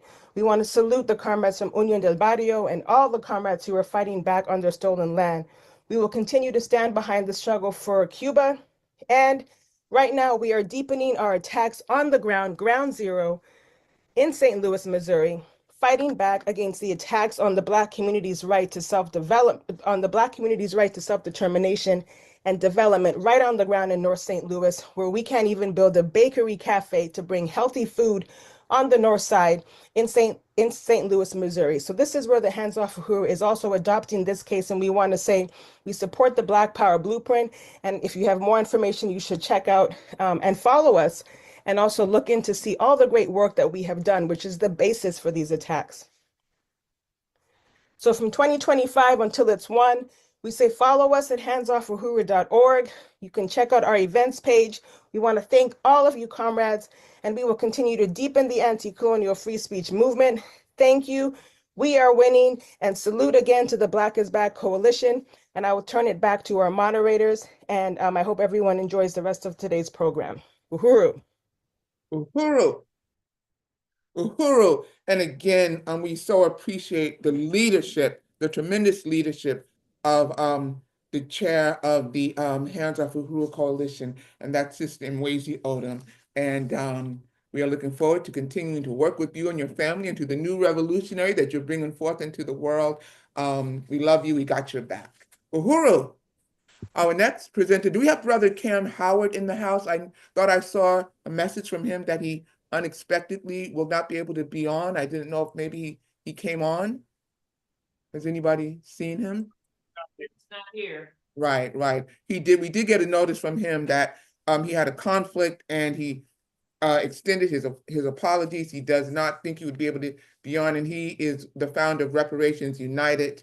And so we do want to at least acknowledge Brother Cam Howard. Our next presenter is Paul Pumphrey. And Paul Pumphrey is, hold on one second, a moment, please. I have all these, hold on while I pull up his file. I have it right in front of me. Here it is. Paul Pumphrey has been an organizer and activist for over 40 years, is a co-founder and member of the board of directors for Friends of the Congo. Friends of the Congo is a nonprofit advocacy organization based in Washington, D.C., and it's a human rights and grassroots institutions established in 2004 to work to bring about peaceful and lasting change in the Democratic Republic of Congo, formerly known as Zaire. Brother Paul Pumphrey, Uhuru. Yahoo, my sister. I want to start off by stating the fact that the struggle now going on in the Congo is at a critical situation. You have the neighboring country of Rwanda that has invaded the eastern part of the Congo. And I want to explain a little bit about what's going on there. Brother Paul, I didn't know if you wanted to have your camera on. It's not on. If it's Not on. Is it right. on? Okay. Yeah, now we can see you, Uhuru. Thank you. I want to explain basically what is going on in the eastern part of the Congo. The eastern part of the Congo is an area that has a tremendous amount of very valuable minerals.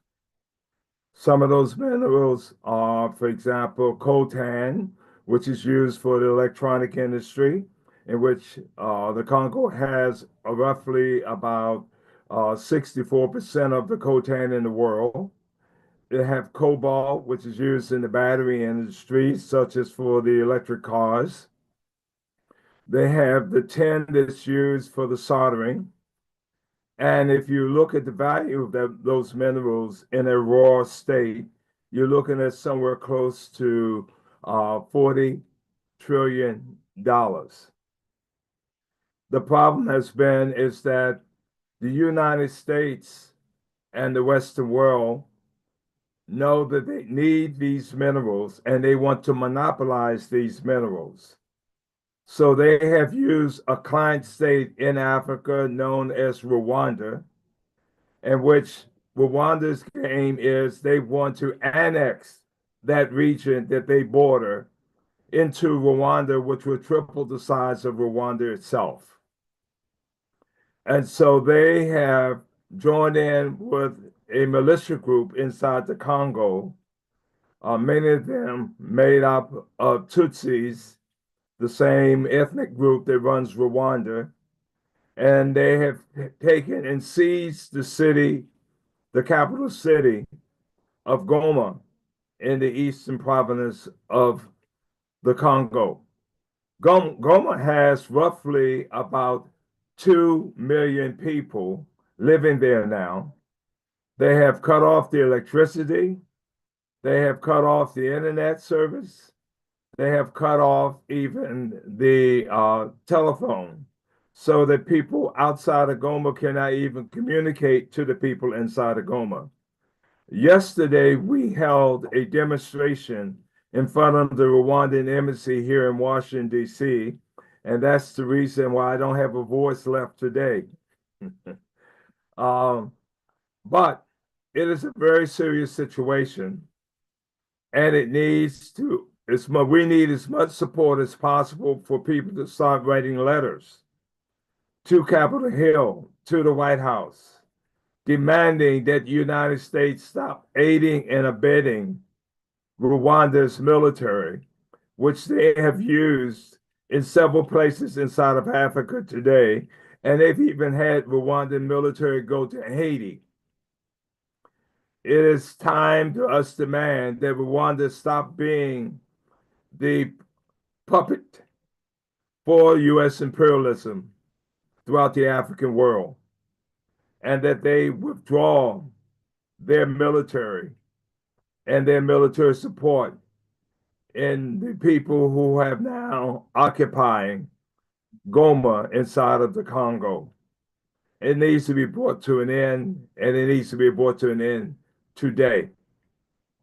So this is basically what we're asking people to get involved with by sending letters to your senators on Capitol Hill in Washington, D.C., to your members of the House of Representatives, to their office here in Washington, D.C., to say enough is enough and that the U.S. must cut off all military aid whatsoever to the government of Paul Kagame's in Rwanda. The United States has been involved with a plan of trying to control these minerals since the early 90s.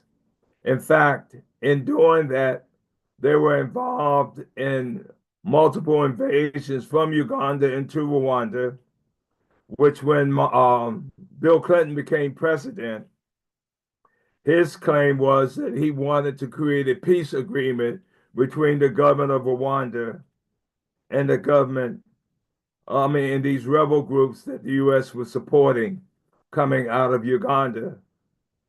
And so they asked for a negotiation to take place in Tanzania.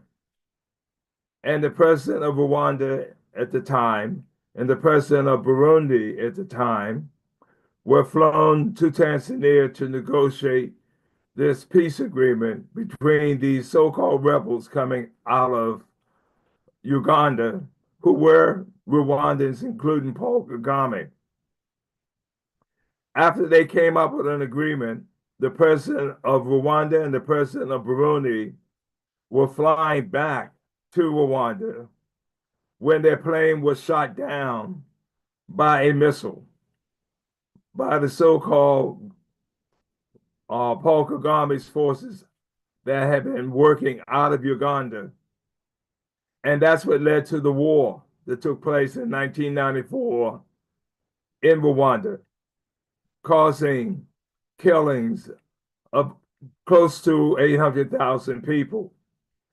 The interesting point is that Paul Kagame is insisting that the 800,000 people who lost their lives in Rwanda during that war, which lasted for a few months, were all Tutsis, which was not true. In fact, the Tutsi was a small minority of population inside of Rwanda at that time. And the Rwandan Tutsi population from Uganda moved into Rwanda at the end of that war. The United States then began to start arming Rwanda to the teeth at the end of that war, because the goal for the U.S. was to push Mobutu out of power in the Congo, and they wanted the Rwandans to have the weapons that now Paul Kagame was heading the government to push Mobutu out of power. The U.S. then flew the military of the newly formed military of Rwanda and the military of Uganda to the central part of the Congo, because there were no roads between the eastern part of the Congo and the central part of the Congo. And that was to push Mobutu out of power that was in the western part of Kinshasa. This is what happened in 1996. After removing Mobutu, Rwanda and Uganda stayed in the eastern part of the Congo and started a whole campaign of taking the minerals such as coltan and cobalt out of the eastern part of the Congo. The new president of the Congo, which was brought into power by the Ugandans and the Rwandans, Museveni. Museveni. I'm sorry, the president of Uganda was Museveni, but the new president of the Congo, he began to realize that Uganda and Rwanda was stealing more minerals out of the Congo than the Congo itself was exporting to the international market.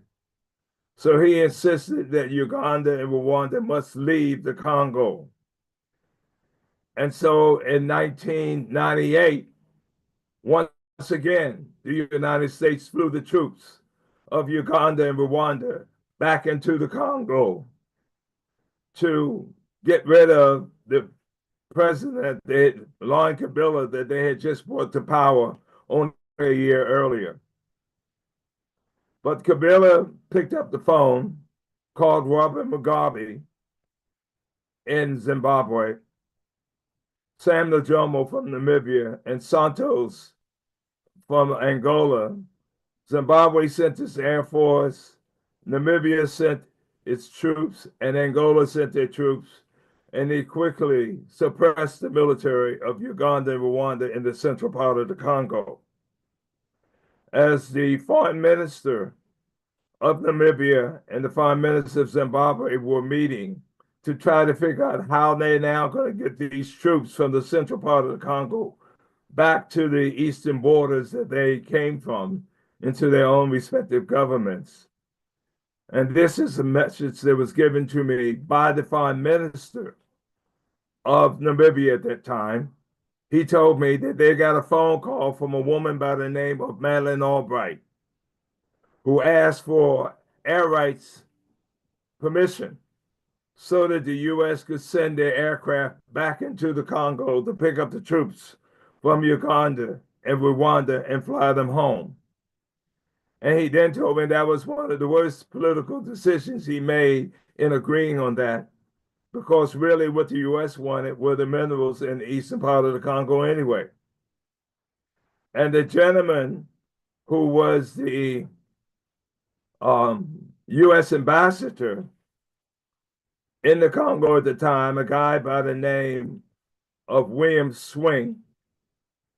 I met this character in Haiti in 1995 when he was a U.S. ambassador in Haiti. And at that point, I asked him what was his history in the State Department. And I encourage those listening to me speak today, go to the internet and look up his name, William Swing, like a swing on a tree, S-W-I-N-G. And you will find that he was the U.S. ambassador in Congo Brazzaville when they had a coup. Then he left Congo Brazzaville, he goes to Liberia when they had a coup. Then from there, he went to South Africa right before Nelson Mandela took over power in South Africa and had encouraged the white regime of South Africa to spend every penny in the budget, so that Mandela would have to then borrow money to pay the bills of South Africa. That meant that in that negotiation of borrowing money, they put tremendous amount of restrictions on what Mandela could do as a part of the condition to borrow this money. He leaves South Africa, he goes to Nigeria, when they had and then from there they had a military coup. After the coup of Abacha in Nigeria, he then goes to Haiti, right at the time that they're going to bring Aristide from the United States back to Haiti. And of course, in 1998, he ends up in the Congo. So if one has to question what role the United States is playing in the Congo today, one can see that they've been involved with the robbing of the Congo for a very long time. And as people living here in the United States, I feel we have a responsibility to demand the US government hands off the Congo. Now, he stayed on as ambassador in 1998 in the Congo until January 20th, 2001. 2 more minutes. And on January 16th, 2001, the president of the Congo was killed. So this expert on coup d'etats and killing of heads of states in Africa once again strikes on January 16th before he retires from the State Department. When I went over to observe the elections in the Congo in 2006, who would be in charge of the UN responsibility of the elections in the Congo? This same guy, William Swing. So when people try to talk about, well, what does the United States have to do with the Congo? It has a lot to do with the Congo. In the killing of their presidents, from Patrice Lumumba to Laurent Kabila, to picking who is going to be the president inside of the Congo, even up to today. And so clearly, it's our responsibility to challenge this government of the United States and say, hands off Africa and hands off the Congo. And again, they have moved in, killed from 1996 to 2006. It's estimated that Uganda and Rwanda killed over 6 million Congolese. And they have been participants in the killing and slaughter of Congolese ever since. And estimates have been as high as 10 million people.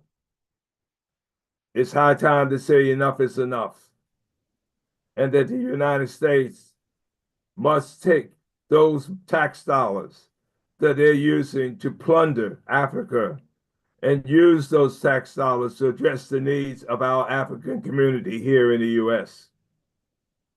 So that's basically what I have to say about what's going on in the Congo today.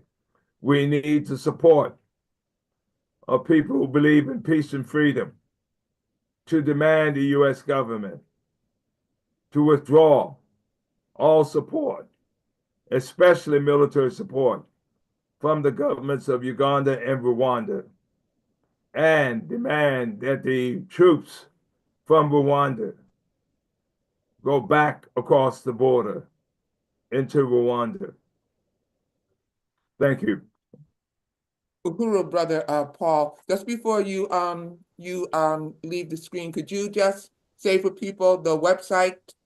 It's Friends Yeah, of the I put Congo. it already in the chat. Right. But for the people Okay. watching, it's friendsofthecongo.org, correct? The two websites I encourage. One is called freecongo.org, and the other one's called friendsofthecongo.org for additional information about what's going on in the Congo. Right. Thank you. They have very dynamic websites. There's a whole lot of great information that you can get from their websites and various videos and things of that nature, which is so important. And also, I just want to say that we are working on a webinar for next Saturday. We will definitely be putting out more information about it, where we will be talking about the Sahel and the Congo, as Brother Paul was discussing. So I just want to give people a heads up that you will be getting information from us about that. And thank you so very much, Brother Paul, for your work and for your dedication and for the leadership role that you've taken and making sure that people are aware of the horrors that are currently going on the continent and in the Congo. And thank you for the opportunity to share this information. Thank you so very much. Do we have President Matsamela Odom available? Is he with us in the room? Uhuru. Uhuru, Brother Matsamela Odom. Hold on, let me just get my little notes ready. I'll make sure that I properly introduce you.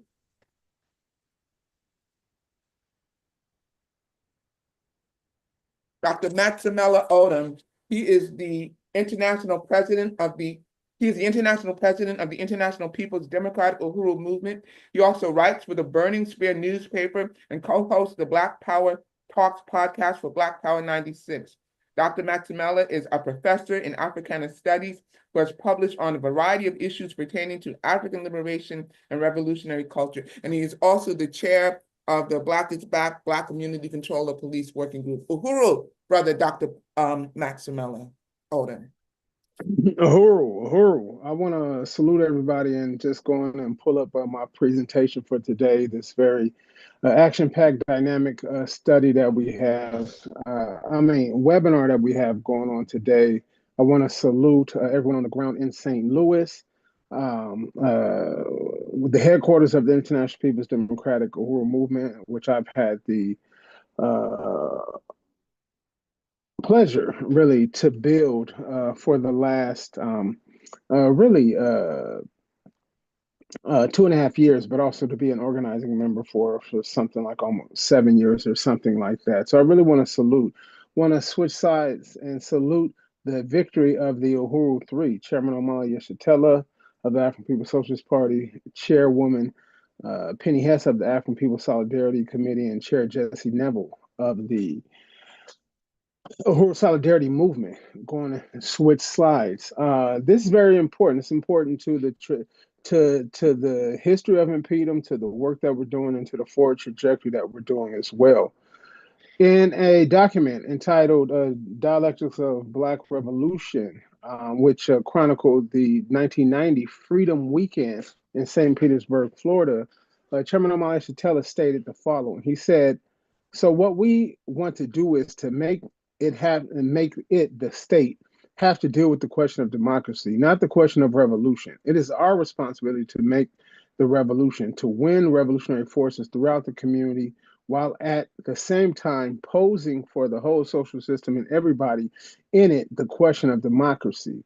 Make them have to deal with democracy. When I go to court," and this is like the thing that really seems like prophetic, but you don't need prophecy when you have African internationalism, scientific socialist theory, right? So this is science. That's why it sounds so much like this 35 years later. It says, when I go to court, I'm not arguing whether the Black Revolution is fine. I'm arguing that I have a right to be a revolutionary because they said in their constitution that it's permitted. We're not trying to win judges. We're trying to win the masses. We're not trying to win the state to agree that revolution is good. We're trying to present it with a contradiction that is inherent in itself.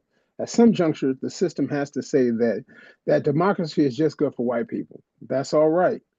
The masses need to hear that. If you clarify that, then it changes the conditions all down the line.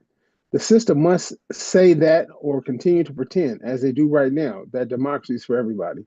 What I want them to deal with is deal with democracy. Don't deal with revolution.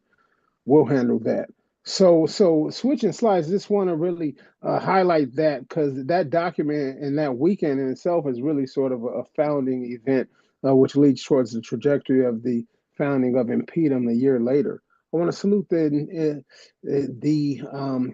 International Executive Committee of the International People's Democratic Uhuru Movement. I want to Comrade Kobina out of Alabama, who leads our outreach. Comrade Bakra in the northern region, Comrade Kabula, Comrade in the Midwest, Comrade Tafari, and so many other local organizers with Impedum. Change slides. What is Impedum? Impedum is a revolutionary mass organization fighting for self-determination in the African community. Change slides. We were founded by and operate underneath the leadership of the African People's Socialist Party.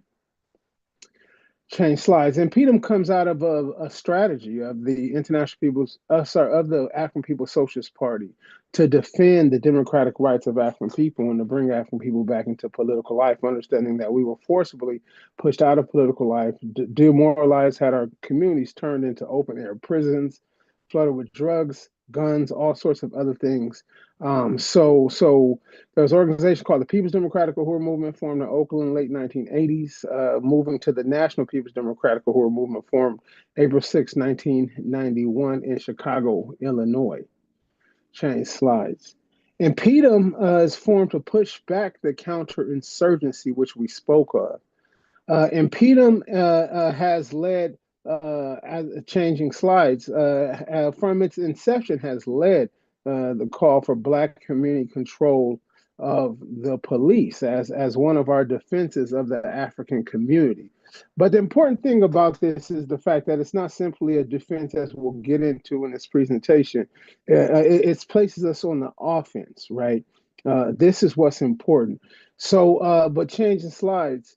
From Denzel in San Diego to the Free Darrell Mickles campaign, which is being organized underneath the leadership of Impedum in New York right now, to Impedum in South Africa, who mobilized in defense of African miners who weren't simply trapped, but they were enclosed in this mine by neo-colonial police forces in South Africa. We see that this sort of Black community control police work still central to what we do. Change slides.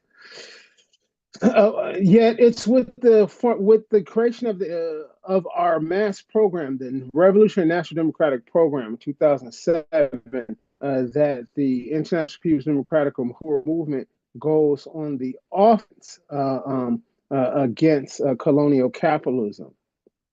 Like I said, change slides, and then change slides again for the sake of time. In the 2008 Impedum Convention, of which you saw a image before of that, Chairman Omar Shatella notes that the RNDP allows us to move on the offensive against colonial capitalism in a manner that requires us to do serious work among the masses of our people, thereby building the kind of united struggle that belies the claim that fighting against a popular neo-colonialist imperialist candidate must mean isolation from the masses. The RNDP is not simply a number of criticisms, objections, and or oppressions, but primarily the general support for a program that unites the broadest possible group of democratic forces with the aspirations of the African working class, while at the same time isolating the imperial colonial power. And we like to say, change slides, that Impedum is an organization that meets you at your political door. It's an organization led by African internationalists, but we don't expect everyone to be an African internationalist when they join. We expect people to know that African people aren't free and they want to join in the struggle for our freedom. We're an international organization. Change slides. Impedum is organized in over 20 states in the U.S., over 70 cities in the U.S., and in at least 9 countries around the world, and at least 3 different continents. We got organizing committees and branches in all these different cities in North America. In South Africa, we have at least 3 branches, as well as organizers in at least 2 other countries in Southern Africa, Sierra Leone, Nigeria. We didn't put Liberia, but that's up there. England, France. We're at the International People's Democratic Movement. Change slides. Want to salute our comrade on the ground, Zekele Mkonza, over in Mpumalanga province of South Africa, who opened up in 2024 an Impedum office, as well as another Impedum office opened up in Sierra Leone. Change slides. Impedum really salutes the success of the Hands Off Uhuru campaign. We from day one, literally day one, July 29th, 2022, took this campaign to the people, a leading organization in the door-to-door outreach, postering, tabling, the petition signatures, the emergency response signatures, organizing days of actions directly under even our branch leaders, mobilizing and organizing demonstrations, rallies, marches, our activity in 2024 in the Freedom Summer, and our attendance. Africans coming all the way from California that are members of Impedum, all the way from the U.S. Northeast down to St. Petersburg, Florida. So here's just some images of some actions and places we've held Hands Off Uhuru mobilizations over the last 2.5 years. We got San Diego, change slides, Newark, New Jersey, change slides, South Africa, change slides. Now, of course, this doesn't include, I mean, I could, Chicago, New York, parts of Minnesota, sorry, Chicago, St. Louis, parts of Minnesota. The list goes on and on. Tampa, Orlando, Fort Myers, Florida, Punta Gorda, Florida. So many other things. Want to salute Comrade MQ out of Punta Gorda. You hear Comrade MQ as a frequent donor, but not simply just a donor, a person who regularly reports, going to farmers market, local businesses, everything every weekend out there taking Impedum and the Uhuru movement to the masses. Change slides. We opened up 2024 bringing Black power to the Great White North in Canada with this teach-in in Calgary, Alberta. What's really happening in Palestine and why it matters to Black people around the world. And that's just one of really dozens of events we held over the year around that question. Next slide. Impedum asks, will you stand up for freedom, taking the RNDP to the people as part of our membership drive? Want to salute Impedum New York, which has possibly tripled in size when it's because of this membership drive. Change slides. We want to just salute our African Martyrs Day activities, which we are doing again. And this is once again just some of it. Chicago, St. Louis, New York, San Diego, South Africa, and the list goes on. To March 2024 with our Black Power Weekend and Mafundi Lake Day. Change slides. Activities. With those activities led by Comrade Colbina of Huntsville, Alabama, in which on Saturday they hold Mafundi Lake Day, and on Sunday they go and do outreach in Selma, moving what really is generally just civil rights commemoration to moving for this question of action. Next slide. We see similar commemoration and political action taking place in South Africa around the Sharpeville massacre. Change slides. African Liberation Day, once again, San Diego, South Africa, West Africa, the UK, St. Louis, Chicago, New York, St. Petersburg, Florida, and Impedum did that. We see with Impedum, Impedum went into next slide, went into St. Petersburg, Florida this summer for the Freedom Summer 2024 campaign. We're joined by comrades once again from all across the United States, knocking on doors. And as you all know, very, very scorching heat. Want to salute Comrade Paul Pumphrey, who was out there with us as well. And where we couldn't, and even when comrades couldn't go into St. Pete, you see on the right, postering done in the African community in Southeast San Diego. We took it out in our communities where we live. Change slides. The comrades holding a hands off Uhuru demonstration in Pretoria, South Africa. Change slides after that. For the second year straight, Impedum were lead organizers in Black People's March activity from DC to Los Angeles, and I'm correct, South Africa, and even the UK as well. I really want to salute the change slides, the work of the Impedum Sunday rallies taking place in St. Louis. These are two recent ones. What does Trump's election mean for Black people? As well, not one day, not one dime victory to the Uhuru 3. Change slides. Chairman notes that revolutionary movements have two strengths: its ideology and the people. Our Black community rallies brings African internationalism to the African masses and meets the people at their political door.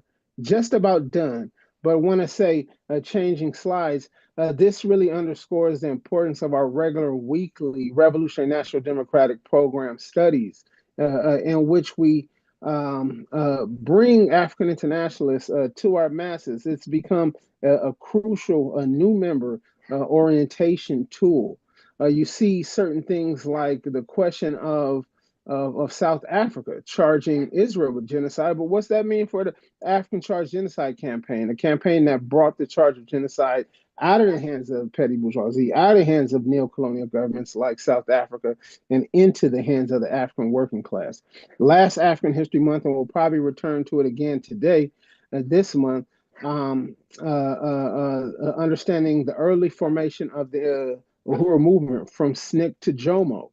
And even this, we read through this book, Our History Has Always Been Contraband. Really, what's it mean to engage into this debate with this, white nationalist attack on African education, such as DEI, understanding that the solution ain't DEI, right? In 1980, and I was probably in towards this, we could change slides, but I'll probably in towards this and say that in 1981, coming out of the first Congress of the African People's Socialist Party, the African People's Socialist Party responded to Reagan, President Ronald, what's his name, Wilson Reagan's, and even at that time, Governor George Duke Majan's attack on welfare rights of African welfare rights in the United States by saying they say cut back, we say payback.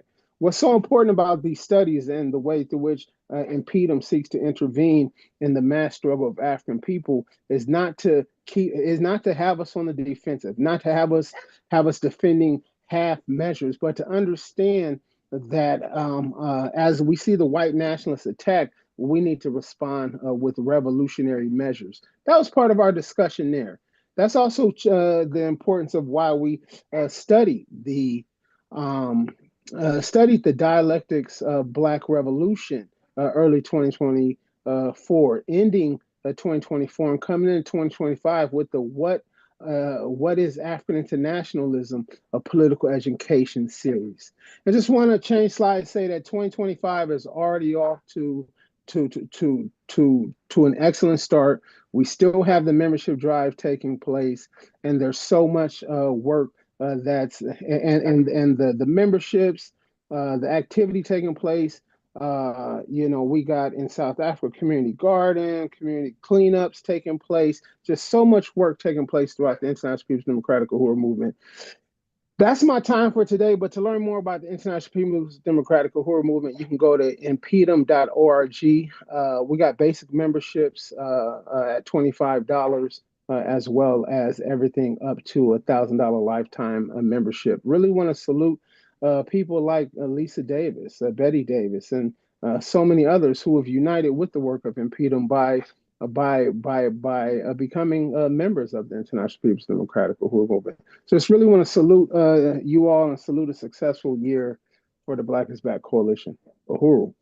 Uhuru, thank you so very much for that presentation. And brother, Dr. Maximel, it's been great working with you and getting to know you when you come into New York. We've been able to get together and do things politically on the ground, and I really appreciate that. And also, I just want to say that part of what Dr. Maximella was speaking to in terms of the importance of political education speaks to the political internal dialogues that we have with ourselves, because it needs to really be emphasized that when they came so hard after the Uhuru movement and the chairman, and they wanted to put them in prison 10 to 15 years and a $250,000 fine, they put up $10 million for anybody who had any information at all, that they could use against the chairman and the Uhuru Three.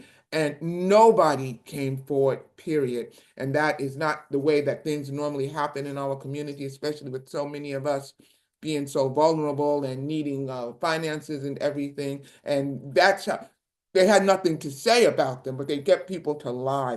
That's what they do. The government does. They were not able to do that. And that is certainly a testament to our people and, the power of the political ideology of the Uhuru movement. Uhuru. And with that, our next presenter is going to be the Joko Collective. I think that will be Sister Tasha Thomas presenting on behalf of Joko. Is that correct? Are you here with us, Joko Collective? Yes, we are. We are here. Oh, both of them are on. Yes. Yes, we are. And we I'm go just ahead going, and I'll read you both then. We have our brother Yusef Dosat, are who we both on camera? I'm sorry, what did you say? I'm just trying to see if we're both on camera. No, Not you don't really, look like you are. but it's okay. That's all right. We don't We're need not to gonna be. worry. Yeah. You're gonna get your both. But Yes. brother, Yusuf Doset was born and raised in Los Angeles, California, and has been a lifelong Californian, spending his late teens and 20s in the San Francisco Bay Area, attending college at St. Mary's College of California in Morago, California, and then transferring to San Francisco State University, where he earned a Bachelor's of Art degree in Black Studies. He is a member of the Joko Collective, a grassroots community education project. And you can check them out on Facebook. And Sister Tasha Thomas. She is a Los Angeles resident. She has been an education worker as a teacher of record and substitute teacher with Los Angeles Unified School District, a cultural worker as a performer and instructor of traditional dance of Guinea and Senegal and Hatha yoga, and a care worker in support of an aging parent in convalescence. She currently works as an executive assistant to Black Alliance for Just Immigration. She is a creator and co-founder of Joko Collective Learning Cooperative. Uhuru. Guru. Yeah, we got you both. Yeah. Share screen. But not quibble too much. Right. Okay. Yeah, If it's exactly. not technically happening, then we won't quibble. It should be fine though. There we go. Okay. You want to take over? I will. All right, so we will briefly reintroduce ourselves to the participants by looking at a little bit of our mission and how that's unfolded in 2024 and what we're looking at. So our radical traditions are rooted in and nourished by intellectual vigor.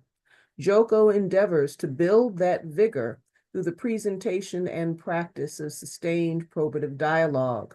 We treat selected topics for several sessions to construct in-depth understandings of the topics themselves and their liberation to African peoples' bid for liberation. This is our offering to community education and the basis of our community university.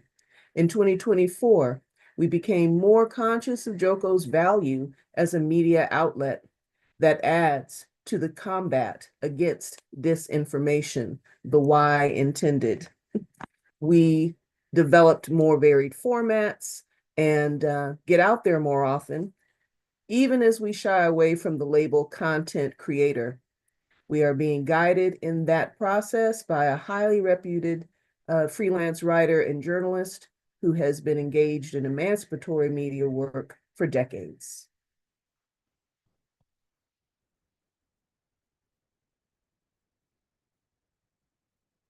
By way of introduction. And so our little reference screen today gives us a little bit of information about what we have been doing in 2024. And there were a couple of months that we had to kind of do some hiatusing and deal with some kind of critical personal issues. But in the interim, we continued in our Art in the World We Want series that was part of a year, if not more, 2-year long series where we use Neely Fuller's 9 areas of human activity to talk about, to bring in various panels of folks to discuss what it means to take ourselves economically in the area of religion, in the area of government and law, in the area, in terms of how we relate to warfare, again, those 9 concepts, to create the world we want, right? Critically assessing where we are now and what we need to take into account and in hand in order to get where we're trying to go. And art, as in pedagogical area, that's right. It's a pedagogical area. Yes. A place for describing the world and trying to share those critical thinking skills, critical analysis skills, as well as offering our people, working people everywhere, some I guess you might say unfiltered information or the stories that they aren't told or some of the nuance context for the headlines out there, as well as intervening in spurious narratives picked up by members of the community that are then sharing those narratives as some kind of liberatory path. And, just in a sense, taking that at face value, but then putting that through a rigorous um, process to understand, what are the sources of these ideas, what corroborates these ideas? What is its explanatory force? And is it really useful for our liberation, or do we need to step back and reassess some of the various narratives out there? For example, whether or not we should be identifying as foundational Black Americans or continue to claim our African identity, just as one example of the sorts of things we've intervened in. Absolutely. And picking that up, bouncing off of that, and complementary to that, the popular narrative in our communities. We've addressed the popular narrative in our communities that, the Africans here are the actual indigenous people. And we're all familiar with it because it is literally growing in popularity. The notion that there's been some, great historical hoax, and we are not Africans, we are the original Native Americans, et cetera, et cetera. And so we were able to produce a multi-part series that looked at that claim in terms of genetic information, in terms of the historical record and historical inaccuracies that are typically presented to uphold that view. And we have been able to have that discussion with people who think they adhere to that view. Okay, very much in our process. And so kind of going back to our in the world we want concept, the art in the world we want, we brought in folks who do emancipatory theater, emancipatory Black theater, and have been That's these engaged folks in up that. here. Yes.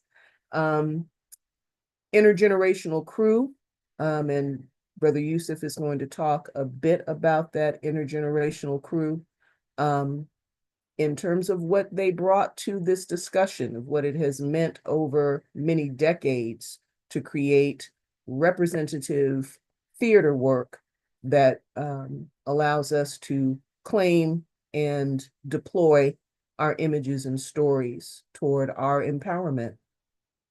Yeah, I can pick that up. So just very quickly, you have on this slide Brother Dahabu, who was our elder and has been active in the arts since the mid 1960s, was in Los Angeles during the 1965 Watts Uprising, a member of the Performing Arts Society of Los Angeles, active in the Black arts movement of the day, which clearly saw itself as the cultural wing of the liberation movement.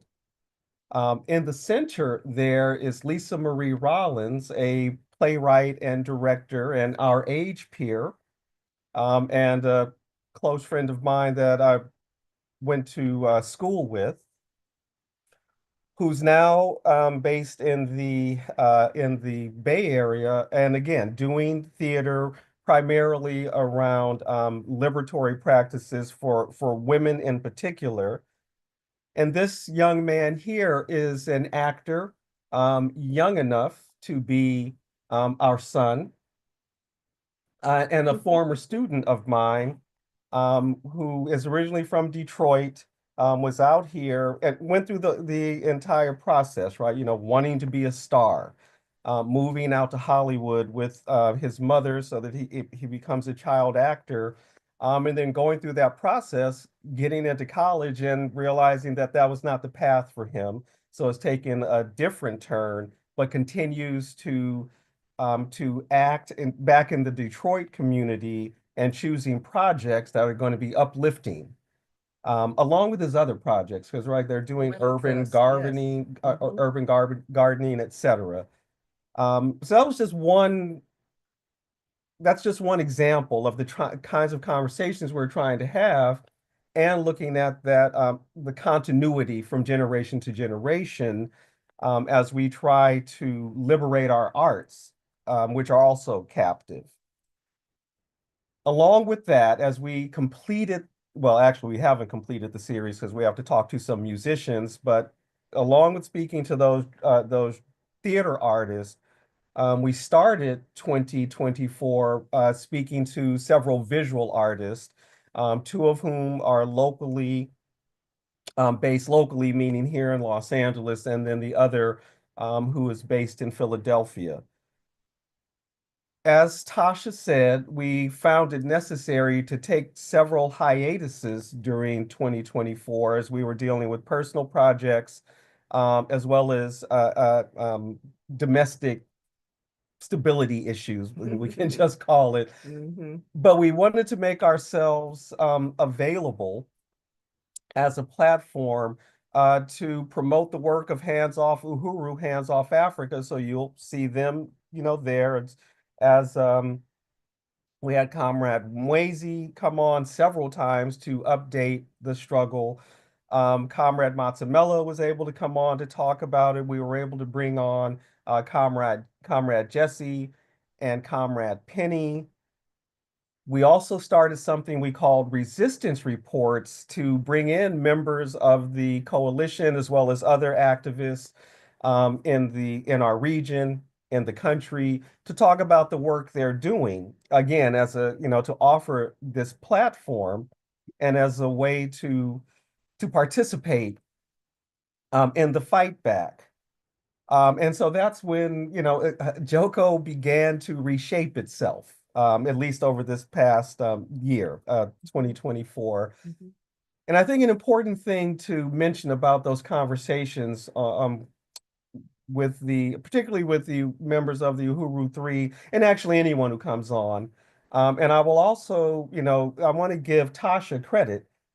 She always wants our guests to tell their personal story and not to make it about the individual, but because we recognize that our individual stories can be instructive for folks' political development, political awakening, and a sense of you too, right? There's a path for you.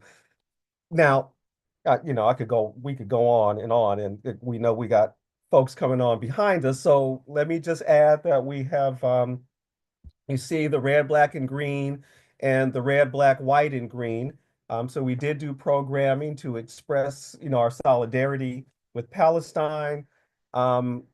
We noted that the struggle in Kanaki jumped off right shortly after the heightened struggle in Palestine. So we did an evening on Kanaki, also known as New Caledonia, where there is a land back movement.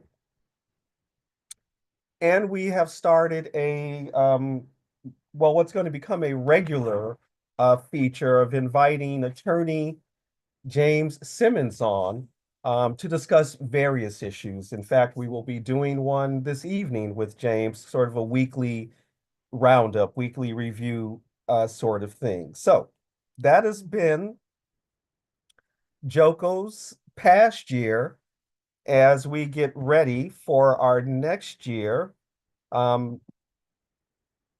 with the weekly roundup that I have just mentioned with activist and lawyer Professor James Simmons, and yes, a mental treasure box, and also a capoeirista.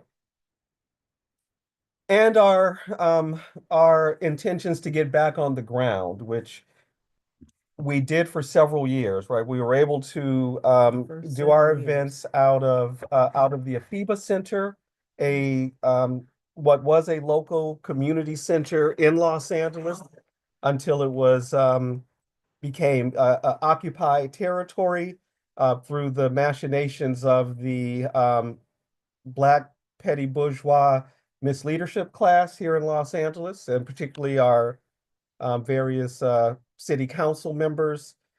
So we no longer have access to what was the Afiba Center, but we've made connections with other community organizations and spaces with revolutionary vision and who do revolutionary work. So we're going to try to get back on the ground and stay in this hybrid mode where we will continue our weekly presence online, but also begin to schedule the on-ground discussions, interventions, critical dialogue, and again, the effort to try to reintroduce critical thinking back into our movement forward. Anything to add? Nothing to add. I think that sums it up. And you'll be hearing from us as we reach out to members of the coalition to come on and talk about come on and into resistance reports and talk about your endeavors. We welcomed Sister Belinda and Sister Makemba this year. And what wonderful, wonderful and insightful programming and inspiring, motivational, all the things that we want that resistance report to be. Sister Belinda and Sister Makemba delivered for us in talking about their individual projects and work. So BIBC, you'll be hearing from us. Yes. Okay? I think that's it. Well, I have one thing to add. One more thing, add it. And this is not a specifically JOCO collective project, but another thing that we're doing, as you know, we are both cultural workers. We're working with another artist on something called the People's Mic to begin some specifically politically intentional open mics, as well as connecting and working with a couple of other comrades of ours on something they've titled Real Talk. Again, and the intention is to bring artists together to share their work in an intentional political space.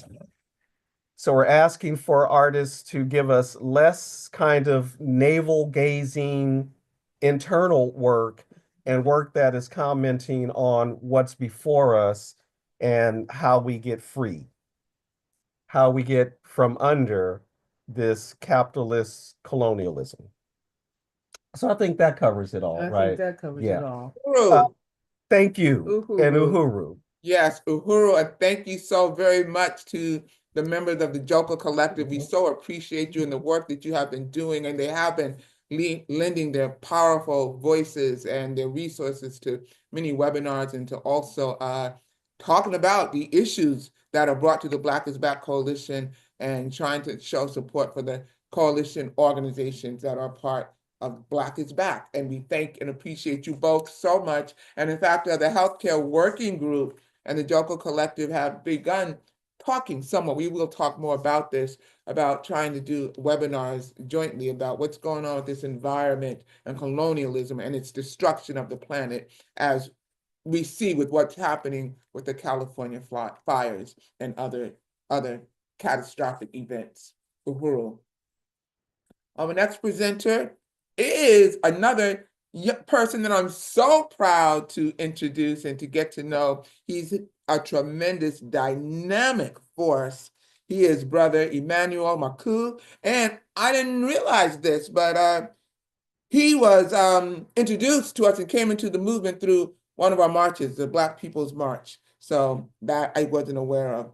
But he is the chair of the Youth and Student Working Group. He's from the DMV area, which is DC, Maryland, and Virginia. He's a member of NPDUM and the African People's Socialist Party, and he says that he came into political participation through the annual March on the White House and is a product of the work of the BIBC. He says he's relatively new to organizing, but he seems like a master organizer to me. And he is a faithful student of the revolution. Uhuru, brother Emmanuel Maku, Uhuru. Uhuru, can y'all hear me? Yes, we can, loud and clear. Awesome. Let me share my screen. I have a presentation.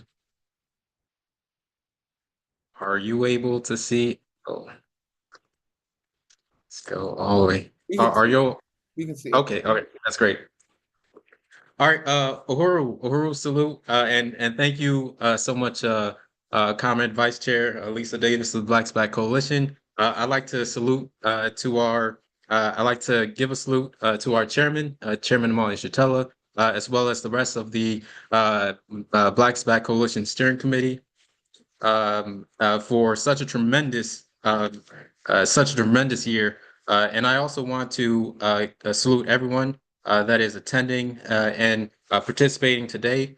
I'd like to also give my salute to the Youth and Student Working Group for such a victorious year.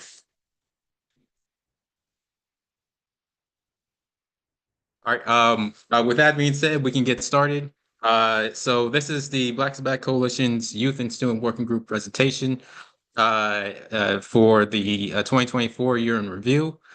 My name is Emmanuel. I am the current chair of the Youth and Student Working Group, and I am also your presenter for today, Uhuru.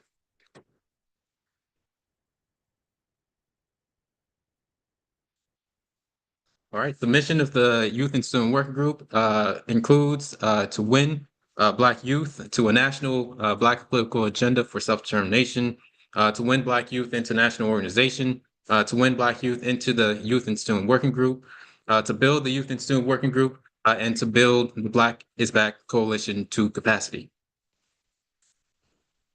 So earlier last year, a request came in from the Blacks Back Coalition Steering Committee to rebuild the Youth and Student Working Group. And I was put forward to chair that working group, as well as to coordinate, lead, and rebuild the working group. The next month, I was getting familiar with and reviewing the Blacks Back Coalition's materials. The Youth and Student Work Group was asked to be on the program for the 8th Electoral Campaign School, which is held annually. That next month, I gave a presentation during the 8th Electoral Campaign School and gave the call to join the Youth and Student Working Group.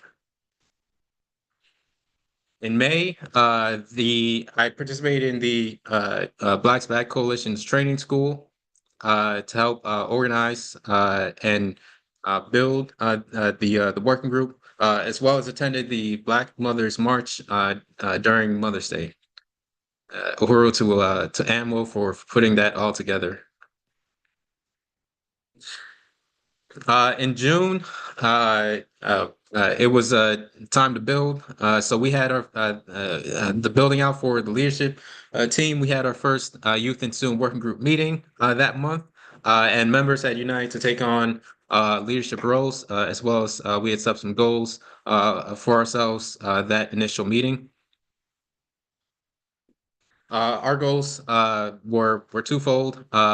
One was establishing the working group, which required political education with members based on the Blacks Back Coalition's organizational documents, explains who we are and our demands and agenda, as well as our principles of unity.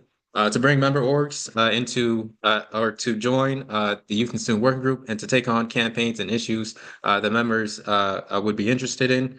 And the second goal is to recruit and build. And I think both goals work off each other. So the leadership body includes myself as chair, Comrade Don as our deputy chair, and Comrade Jewel as our secretary, and Comrade Soliana as our agitprop coordinator.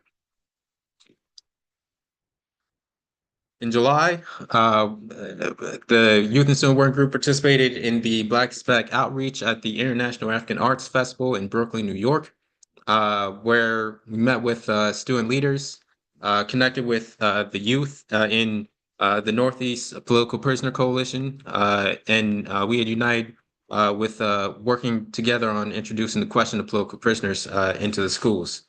That month as well, Comrade Betty Davis had taught us about how to adopt a school, and the working group united with the campaign to adopt a school. Here are some pictures from the International African Arts Festival. The next like 3 months was really intense, so I kind of just put them all together. And this was Freedom Summer, which was a huge sort of thing. And I didn't realize, before the building of the Youth and Student Working Group, that just a week or two after our initial meeting, the work to build Freedom Summer and participating in Freedom Summer would be something that we took on, but we did take it on and very enthusiastically, and it was a really a good period of development, especially for the Youth and Student Working Group as well, participating in that period. So during that period, the Youth and Student Working Group had united to participate in Freedom Summer, and with members even coming to St. Petersburg, Florida. We have participated in community and campus outreach, building community rallies, as well as the media army. We had united during that period with the cadre building period, and with the slogan, "Not one generation more," from the call to join from the electoral campaign school made earlier in that April month. The working group to create Freedom Summer and SNCC style training to go back into campus to organize, as well as during that period, we had started our campaign to adopt a school. So Freedom Summer was a kind of a curveball. We had to build, but also test, throughout that period, and it really did help to steel the Youth and Student Working Group comrades, and help to excel leadership development and just the confidence of our members. We were not the same, even though we were the same forces, we were not the same Youth and Student Working Group as we were, back in June or earlier the month in July. That period really excelled, growth in a lot of areas. So the Youth and Student Working Group excitement was as high as ever coming out of Freedom Summer and the trial. During this period, we moved our biweekly meetings into weekly meetings. We focused on cadre development, and we had built political education regimes. That month as well, members united to have letters for the Hoover 3 written, bringing in anyone and everyone we can into that process. We worked to build for the Black Spec Coalition's Black People's March on both coasts, both East and West, and as well as we started the Youth and Student, got started on the Youth and Student Working Group Handbook / manual. The next month in November, we had participated in the Black People's March on both coasts, bringing in youth and students, into that weekend. That month also, we had organized and held our first group PE. Our PEs are held bi-weekly, which are still ongoing. You can feel free to take a look at the QR code to sign up. And we started also putting together our 2025 items, which includes the African International Study Hour, or Guerrilla Studies, which works to disrupt the pathway to the petty bourgeoisie that is usually available to African students. And instead of going on a path to becoming the African petty bourgeoisie, we work to win African students to contribute the talents and the skills that they learn from school into contributing to help build community institutions and community programs. I know that there are organizations even in the Blacks Back Coalition who works to win over the different professions that are available in the African community to build institutions and programs. And so that is a pathway that has to be known among African students. And so that is, the African Internationalist Study Hour or Guerrilla Studies. The next item is the People's Revolutionary Education for Political Power, which is a concise youth and student worker group training for new recruits as well as current members. We had initially put forward the Youth and Student Conference for 2025, as well as we had united to continue building Hands Off Uhuru in this year. Or December, we held our second and third group PE, one of which was a tribute to Comrade Ralph Pointer, which we say long live Brother Ralph Pointer. We had also done outreach and attended the Uhuru 3 sentencing and are super excited for the victory coming out from the sentencing. Not one day in prison and not one dime. But the struggle still continues. Training had started among members within the Youth and Student Working Group on how to build a plan of action. And we actually got in the first draft of the African Nationalist Study Hour during that month as well. And we had also gotten started on the 2025 POA. That month as well, we had set the theme for 2025 being reinforcements on the way, our future in our hands, the counteroffensive continues. Just some overall highlights from 2024, our achievements. We had built the Youth and Student Working Group through a very intense period. The Youth and Student Working Group leadership body was consolidated with deepened unity and excitement throughout 2024. Forces forged and steeled through practical Freedom Summer and Hands Off Uhuru work. Our cadre development had started within the working group. We maintain regular activities with weekly meetings as well as bi-weekly studies.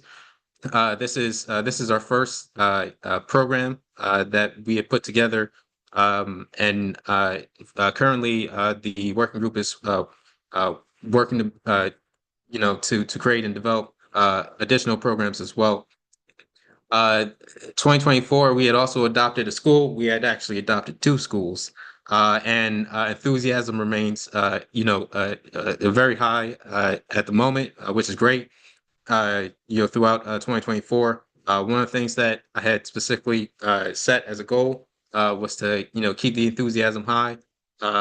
As high as it was the first meeting, it should be, that high, in the 12th or so forth meeting. And it remains to be.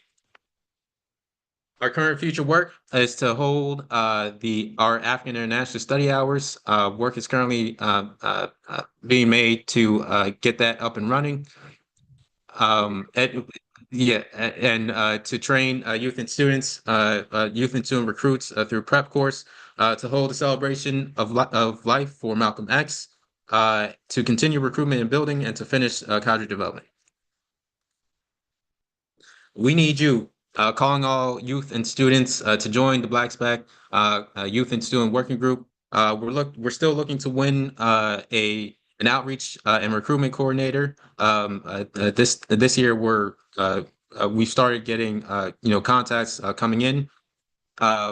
Social media coordinator, and as well as a youth and student work group liaison for institutions.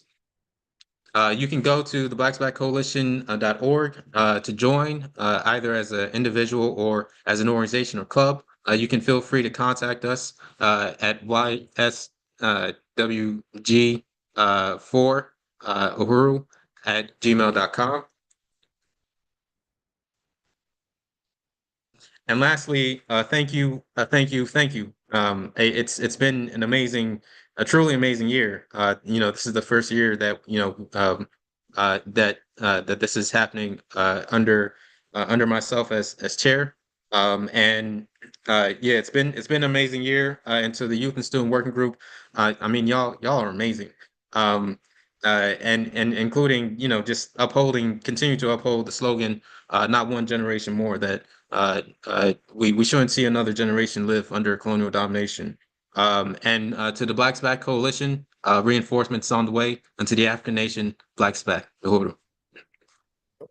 Uhuru, yes, reinforcements are on the way, and I just have so much confidence in this generation that is coming up. We're so proud of you, and we're just so proud to have you as a part of the Black is Back Coalition. And again, just a reminder, some dynamic links were put in the chat, so please save the chat. I did see that Brother Don Hammond, who's also with the student working group, he had put a link to where how people could fill out that information if they want to get involved with the youth and student working group. Uhuru, and thank you so much for that awesome presentation. Our next presenter doesn't need any introduction because he was introduced earlier already. He is our Brother Sayero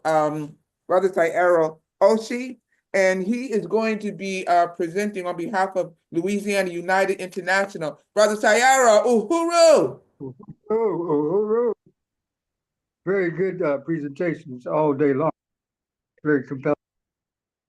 I just want to let you know, first of all, that LUI is a civil, constitutional, and human rights organization, especially committed to eliminating unlawful discrimination in the state of Louisiana. That includes all forms of illegal bias, terrorism, and just all-out extortion that goes on between the African community and the colonizers. Well, I want to mention the first slide.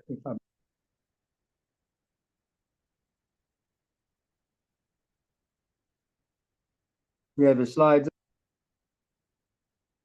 Yeah, that's Nathaniel Joseph, a common case where properties are taken in lieu of getting a loan to upgrade equipment. Same thing happened similarly, Pastor Victor, Earl Victor, you remember, where he is languishing now in Angola prison, being accused of killing his son, but he didn't do that. The hospital did. In the case of Nathaniel Joseph, he's a owner of a 26-unit complex.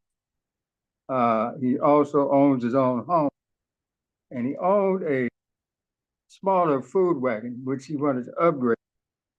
He wanted to get a $175,000 upgrade. Well, he had to get a loan. So he had gone to the bank to seek a loan. And they first said that his credit rating was too low. You know, that thing does go on. So what he did, he went to a loan agency, and they said his he did not have enough credit points.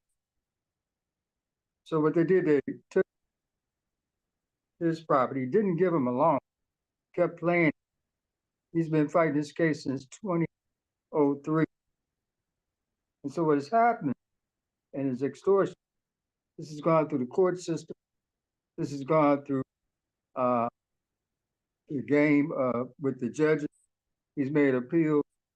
He's also had to go up to the state Supreme Court, which subsequently rejected the findings of wrongdoing by the lower court.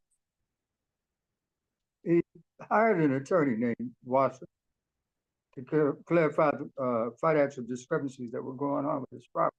Now, mind you, these systems, they take your property, and in this case, they use your property to gain and maintain wealth off of your property in this case. He had, again, the 26 unit complex. They still hold the property. If it were not for an attorney with LUI, he would not have known that he had a court date where they would have taken the property totally and said that he did not appear in court. We've seen these cases many times before. Well, they're still holding his properties in abeyance. He wanted to get a larger drivable food kitchen where he was going out into the community making funds, but he was also training youth on cooking skills and helping with the restaurant to get other skills. So at the end of the day, Nathaniel, who's been fighting this case for 23 years, still has his property being extorted by the state, by the loan officer, by the attorney that was supposed to have helped him, named Wasserman. And then he had to file bankruptcy. And then the trustee was called to appear before the court, but the trustee never showed up. At the end of the day, we see this as a clear case of extortion. And we find this happens with so many of us in the colonial mode of production, where they either take your properties by way of eminent domain, code enforcement, or other gimmicks that they have. Mr. Nathaniel Joseph, who's been fighting and struggling, has gained many health issues behind this case. You know, stress kills. And right now, he's still fighting this. But can you imagine for 23 years fighting the same case and getting nowhere? This is what Mr. Nathaniel Joseph has faced. Again, I'll say that there was a court date that he was not aware of because he was not served, where they were going to take the properties all outright, and again, say that he never showed up. So using LUI, the encounter with LUI, that's how the discovery, the research of his paperwork was uncovered. And it was uncovered in the nick of time. Otherwise, he would have all out had no more fight. In this case, he's given another opportunity, but it's cost him over, I don't know how many thousands of dollars. But I also know too that his property's net worth was well over a man, $10 million. So they're using his property, and just to let you know. And so LUI is standing by, waiting on the court to respond, and also to have Mr. Joseph know that we are standing right there with him or by. So he's got a lot of. As you well know, that Louisiana United also is being overwhelmed because they're trying to shut LUI down in the state of Louisiana because of all of the things that LUI has uncovered and exposed under the leadership of CEO Belinda Parker Brown, which is why forces are going, and the chairman will mention it, going to support Belinda Parker Brown, I think in March. But this is where we find these identical tragedies. This is where we see gentrification go on. This is where we see that we get moved from one reservation as a Native Indigenous people to another reservation, even to the note that some of us die trying to live out some false dream that never will occur. Next slide. Angola prison is deteriorating to the point that many are dying in this prison. And as you know, we make up 64% of the United States prison. And the mistreatment, the killing, the deteriorating conditions of Angola prison keep men and women sick, and they die in prison. It's also a slave camp, as we well know. Prison is nothing but slavery. They use them to grow food. Maybe some of us put on our own table that go to the grocery. If they're caught eating of that food, they then brutally treat, beat, guns pointed on while they work. And these are our realities. There's massive genocide going on in Louisiana. We know that for a fact that when you see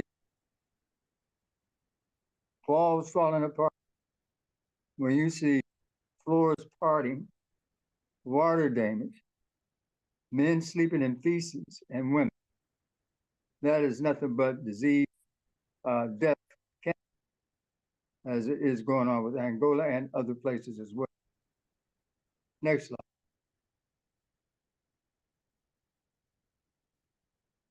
I want to mention this particular slide because this is going to give you all of our information with regards to LUI. Gives you the website. You can go to www.launitedi.org. That's www.launitedi.org. Thank you very much. Uhuru, Brother Sayara. Thank you, Uhuru, thank you so very much for that really powerful and I'm going to say disturbing presentation, because it's always disturbing to hear about the hell that they put our people through and the length that they go to. You know, there's no low that they will not sink to. So again, I just want to say I appreciate so much for your bringing that to us, and certainly we can get involved with how we can help in terms of with the brother and the cases that you just presented, Uhuru. Our next presenter is the chair of the Black is Back Reparations Working Group, Brother Dawood Khalik. Are you with us, dear brother?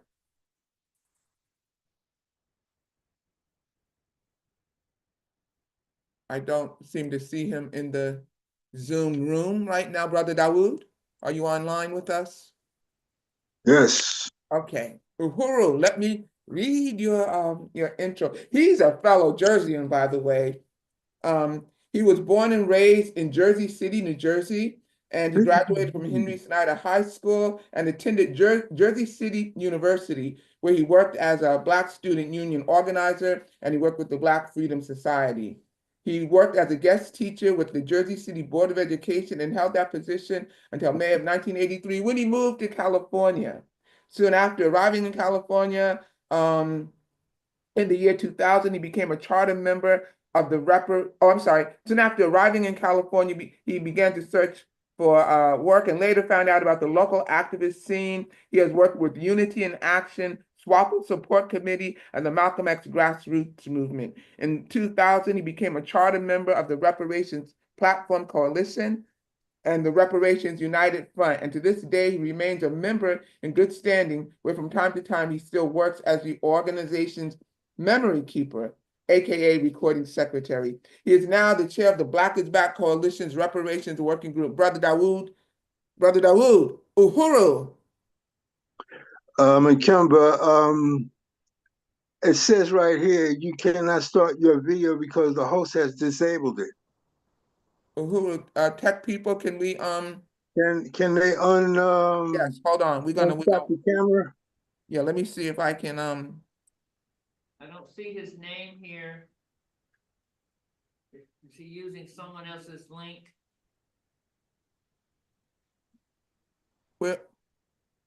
hold on a moment. Brother Dawood, could you speak again? Brother Dawood, I want to see what Yes. Can you hear me? I can hear you, but I don't see what you're showing up as. Do you see what you're showing up? Oh, you're on camera now, Uhuru. Oh, cool. All right. Got it. Wow. Technical difficulties. So, what I'm trying to do today is add a little education to the reparations subject. I have a couple of updates that I want to give and a little bit of history I want to discuss and whatnot. I hope I can pack all that into whatever amount of time that we have. But it's what do you call it? A subject that, like, is ever evolving, as we find out, like, more and more of, like, our history, or I should say our story. The reparations subject and whatnot, grows in, like, I would say popularity, but knowledge. And we have, a lot to talk about as far as, like, what they owe us. So without further ado, I'm going to go into the history part and talk about reparations, or I should say slavery or enslavement in California. And see, enslavement in California began with the enslavement of local indigenous people, populations, First Nation peoples. Later, Southeastern colonists brought organized systems of enslavement to California in the 1840s. Little known story of how slavery inflicted California of the American West. Human bondage was already outlawed in California in 1852. And at that same year, a gold prospector and rancher, Robert Gibbons, arrived in California with an enslaved African he named Patrick from Kentucky. He knew about the anti-slavery laws of California, but ignored it, and it paid off. Later, up to 1,500 or more enslaved Africans were transported from the East Coast to California between 1849 and 1861. Some hundred had arrived in California before the ban on slavery began in 1850. California was a slave-free state in name only. From the 1840s through the 1850s, enslaved Africans worked in gold mines and as domestics in combination with some First Nations people. This was despite the state constitution, which read, neither slavery nor involuntary servitude, except for punishment of crimes, should be tolerated in the state. So they talk about the state of California, all right? Now, I want to move to an update about reparations here locally. And already there have been, I think, at least 43 cities in 25 states that have reparations laws on their books now. And a number of states and cities recently have passed reparations laws into their law books. Now, in addition to that, there are 5 more states, which are Alaska, Oklahoma, Texas, Mississippi, and Tennessee, who are looking at reparations proposals for their states. So we should get more information on that as we go along. Recently in California, the state's Black Caucus stopped the vote by the Assembly of 2 bills, SB 1403 and SB 1331, under the threat of Governor Gavin Newsom, who threatened to veto the bills, saying more studies had to be done. This is a straight up backstab to reparations advocates, in particular in California Afro descendants in total.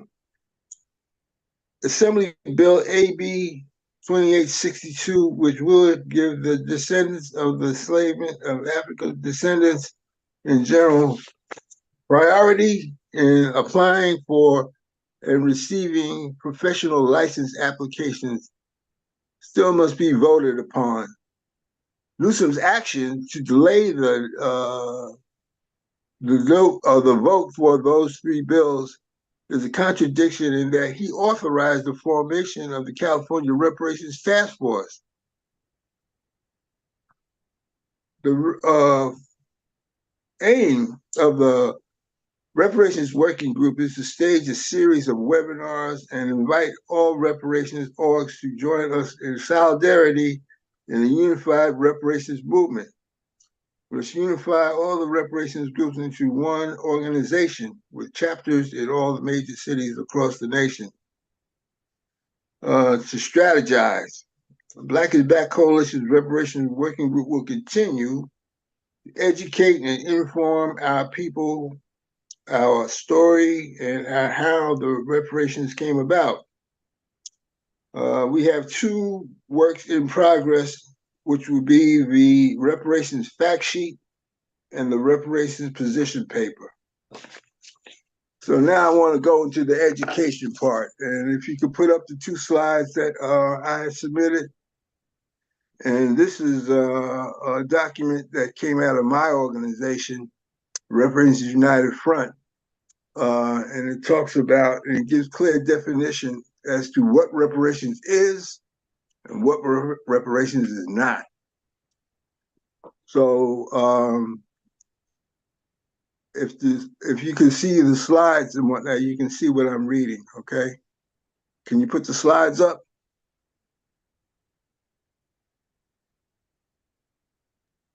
Hello? Do we have slides, tech people? Yes.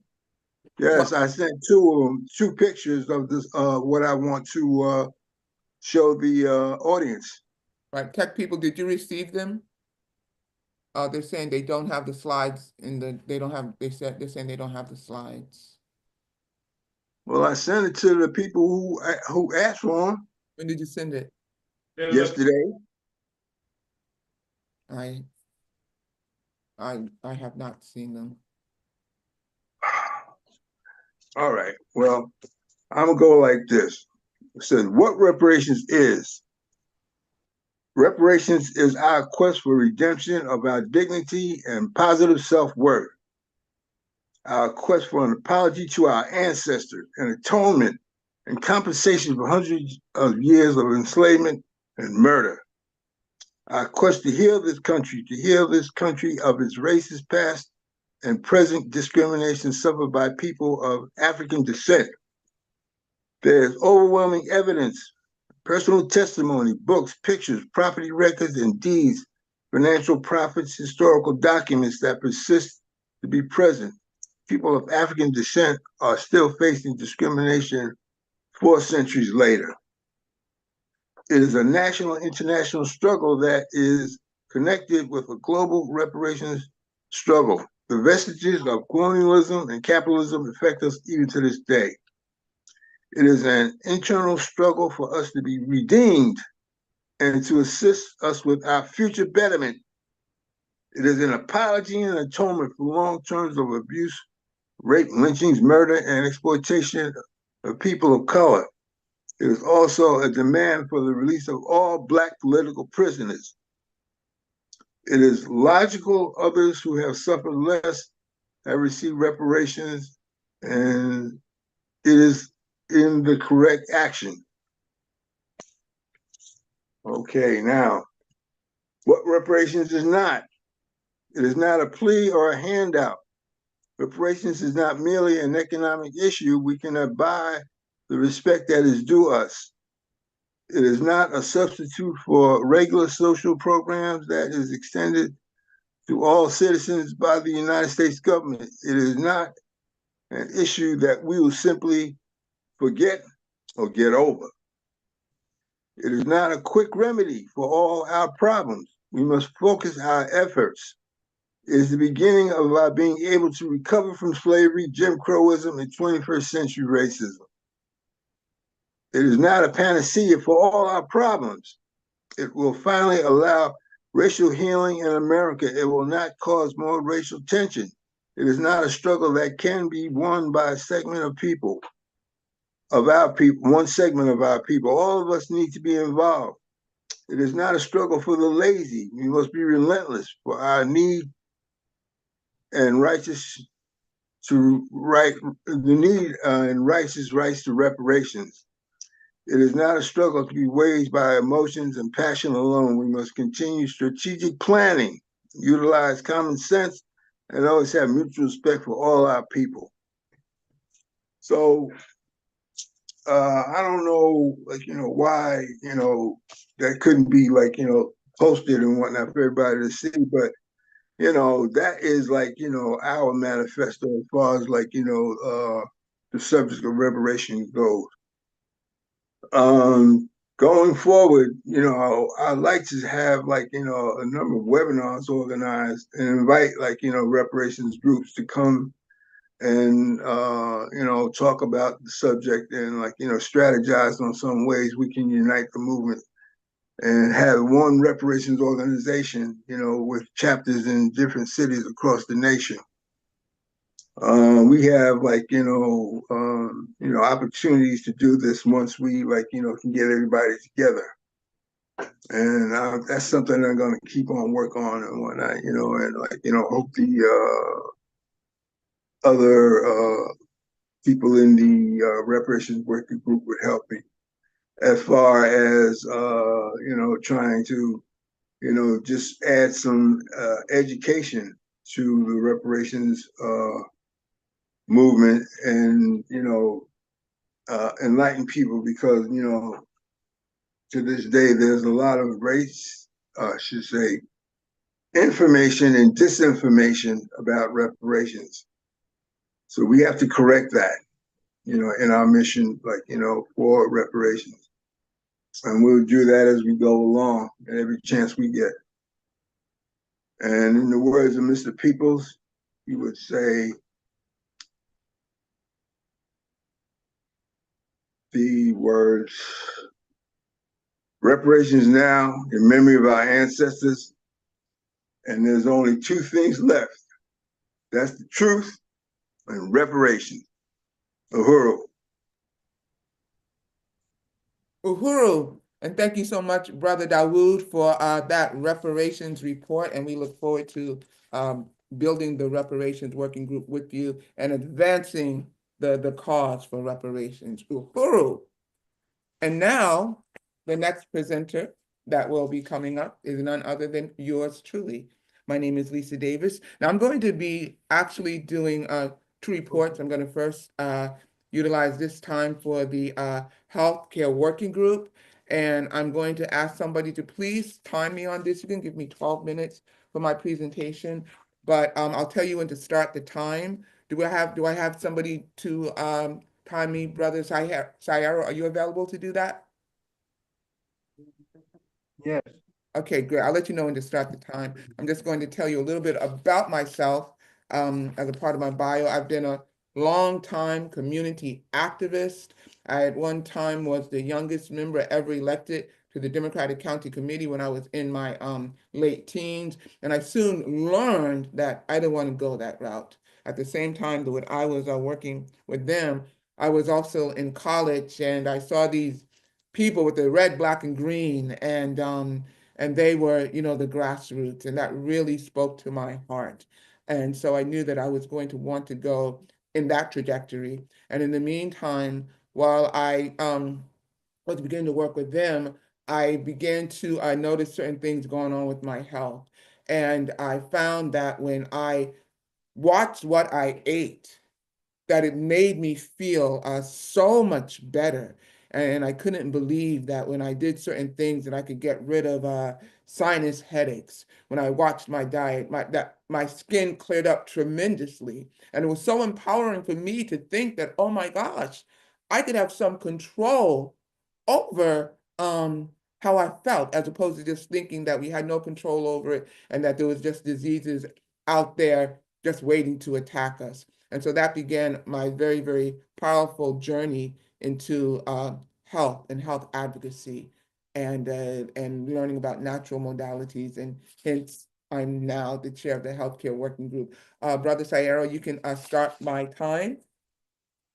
I want to begin this section by just reviewing a little bit about the mission of the Healthcare Working Group. And the mission of the Black is Back Coalition's Healthcare Working Group is to establish an advocacy network of revolutionary people who are involved in healthcare, be it allopathic or naturopathic, who can provide support for members in need and to establish a repository of progressive, cutting-edge information on holistic and revolutionary health care modalities to challenge the paradigm of this current colonialist for-profit medical industrial complex that just exploits the heck out of African people and Black and Brown and Indigenous people the world over. And through that, they also want to control what they even call health, what they even call science. You know, that is what they seek, the complete control and subjugation of people, you know, throughout the world. And we have to understand that healthcare and their definitions is one way that they do that. Also, let me just read to you point number 14 of the Black is Back healthcare, the Black is Back 19-point platform. And point number 19 calls for free universal health care. And we believe that health care is something that everybody should have the right to have access to, regardless of your financial background. And having access means quality health care. It just doesn't mean just having access to anything, but quality health care, quality cutting edge healthcare and modalities that people should have access to. And we also, again, believe that that very definitions of what they call healthcare needs to be challenged. One of the things that we want to really get African people to understand and to really recognize is that we come from a long and glorious history of medicine. We have the longest living lifespan. We're not just the first life forms, the first human life forms didn't just show up on the continent of Africa. We also have the longest uninterrupted lineage on the continent of Africa. The first DNA on the continent of Africa, which means that didn't happen by happenstance, that we have one of the longest uninterrupted lineages. That was not by happenstance. That had to be because we understood how to live. And so we want to make sure that we give voice to not just the pharmaceutical industry, which feeds off of traditional medicines. We need to really understand that. It is the traditional medicines of Africa and the traditional medicines and the traditional plant life and flora and, rainforests and everything of Black and brown countries, but Africa being the continent with the first life forms on it, we have to really understand that relationship. It is the pharmaceutical industry that built itself up off of African traditional knowledge and our herbs and our sciences. In fact, we have all had an aspirin, I'm sure, correct? Everybody's taken an aspirin. Well, if you've ever had an aspirin, and I think Bayer was the first company to mass produce aspirin, which thus gave rise to the pharmaceutical industry. But they got the formula from traditional ancient Egyptian writings, ancient Egyptian and ancient Samaritan writings. That's where they got the formula. And it wasn't until the Egyptian papyrus and these writings were discovered and brought to Europe, it wasn't until after that happened that Bayer gets the idea to mass produce the aspirin. So we just really need to understand that and to recognize that and to find a way to help to navigate through these systems of healthcare, and by recognizing and appreciating our role, the role of African people in terms of medicine. And that should not be something that is just as an aside. it should become central to who we are.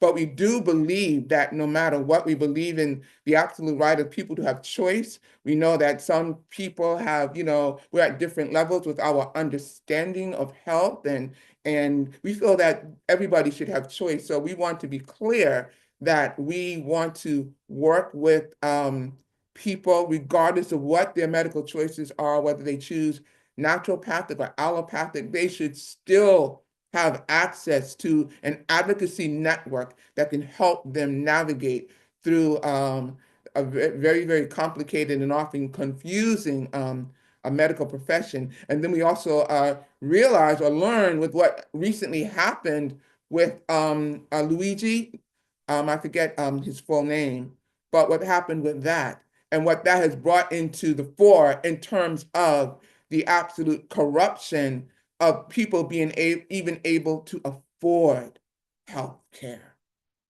And so we want to definitely work on that, work on educating our people about like these very, very like complicated processes, and many of us have had to deal with them. Like if you've ever had to deal with Medicare, as I've had to deal with that on behalf of family members, and to just see how many times people are just kicked out of the system. We don't get discharged from these facilities. We tend to be put out of them. I recently had a situation with a close family member, one of my cousins, and she was in the hospital. She had done very well for herself and had been able to, afford a pretty good life and be able to afford to pay for her medical care and all of that. So she thought, and she had never married. And at the time, she was 80 years old. And I just bring that part into to your attention because she was diagnosed with various advanced stages of cancer. And so when she was released from the hospital, she was released to in-home hospice care, and her insurance told her she had to wait 90 days. She didn't have 90 days. She didn't have 90 days, but they knew that. But thank goodness, family members were able to be there for her and to help to provide her with everything that she needed. But that just speaks again to the outrageousness of the medical system and how we must change this. We must have control over every aspect of our existence. And certainly the medical area is one of them. Within the healthcare working group, we've worked toward reorganizing it to make it stronger. We now have the vice chair of the healthcare working group, who is Ella Bashum. She was not able to participate with us on this call in the way that I would have liked her to be, but she's a strong supporter. She travels throughout the world, and we really welcome her, in addition to the secretary of the healthcare working group, Brother Feist. Well, some of the campaigns that the healthcare working group has been involved in when we were first started, there was a situation in terms of Philadelphia. We've been hearing a lot about Philadelphia in terms of them having the bones and the bodies, the remains of the African people who they bombed in Philadelphia, and we see that their healthcare system has has their remains unbeknownst to the families members of MOVE, while within that hospital, Pennsylvania University Hospital system, one of the first campaigns and one of the first fights that the healthcare working group was faced with was when they kidnapped this baby Dylan, whose mother had sickle cell anemia, and they were really weaponizing that against the family, and they decided to just take the baby from the mother and just begin to give this newborn baby morphine injections without even doing any kind of proper physical examination to even see if he was had any issues at all with sickle cell anemia. And they did it against the family's will. And we were like, oh no, you're not going to do that. And that was a battle that we won. Another battle that we worked with was the young young daughter, Jahai McMath, who was she had become she had some operation tonsillectomy that was performed on her in Los Angeles, California, and something happened, and the hospital claimed that she was quote unquote brain dead. And that's also very political when they do that. And our position was that we had to support the family no matter what, that it should be the family that makes any kind of decision without any kind of additional pressure about whether or not to remove somebody from life support. And they had declared her dead. They refused to change their declaration. The family wanted to continue to fight for her, but what they had to end up doing was they had to move from California. And in fact, I found out that they moved to New Jersey, although I never met them, because they had declared her dead. They refused to give her any kind of treatment. Brother Sayaro, did you call? Did I hear somebody give me a time check? You got 1 minute and 45 seconds. Okay, great. So, and some of the projects that we've been talking about that we want to work on, because like I said, we've been like reorganizing within the healthcare working group, but we have worked before. One of the campaigns was what was going on with Depo-Provera and deadly birth control that they was promoting to our communities. Well, now there's been reports that show that Depo-Provera also has been linked to causing cancers, and I even believe brain tumors. So we are now in the process of studying that and want to get information out about that. Also, we had reached out to some of the members of the Joko Collective because we want to begin to talk more about like indigenous ways of how to properly care for the land. I mean, we're seeing all these forest fires. Colonialism is destroying the planet. And many times these people have lived on these lands long before the colonizers infested them. They understood how to take care of that. They understood about traditional knowledge. And we want to make sure that traditional knowledge is respected. They knew how to take care of the lands. They knew how to take care of themselves. And that's one way that we can decolonize this ruthless healthcare system. 30 seconds. 30 seconds. I'm completed with this part. Uhuru. Thank you so much, Brother Sayaro. And now, the next report that I will be reporting on is the Political Action Working Group. And Brother Sayaro, do you want to make yourself present with me for this report?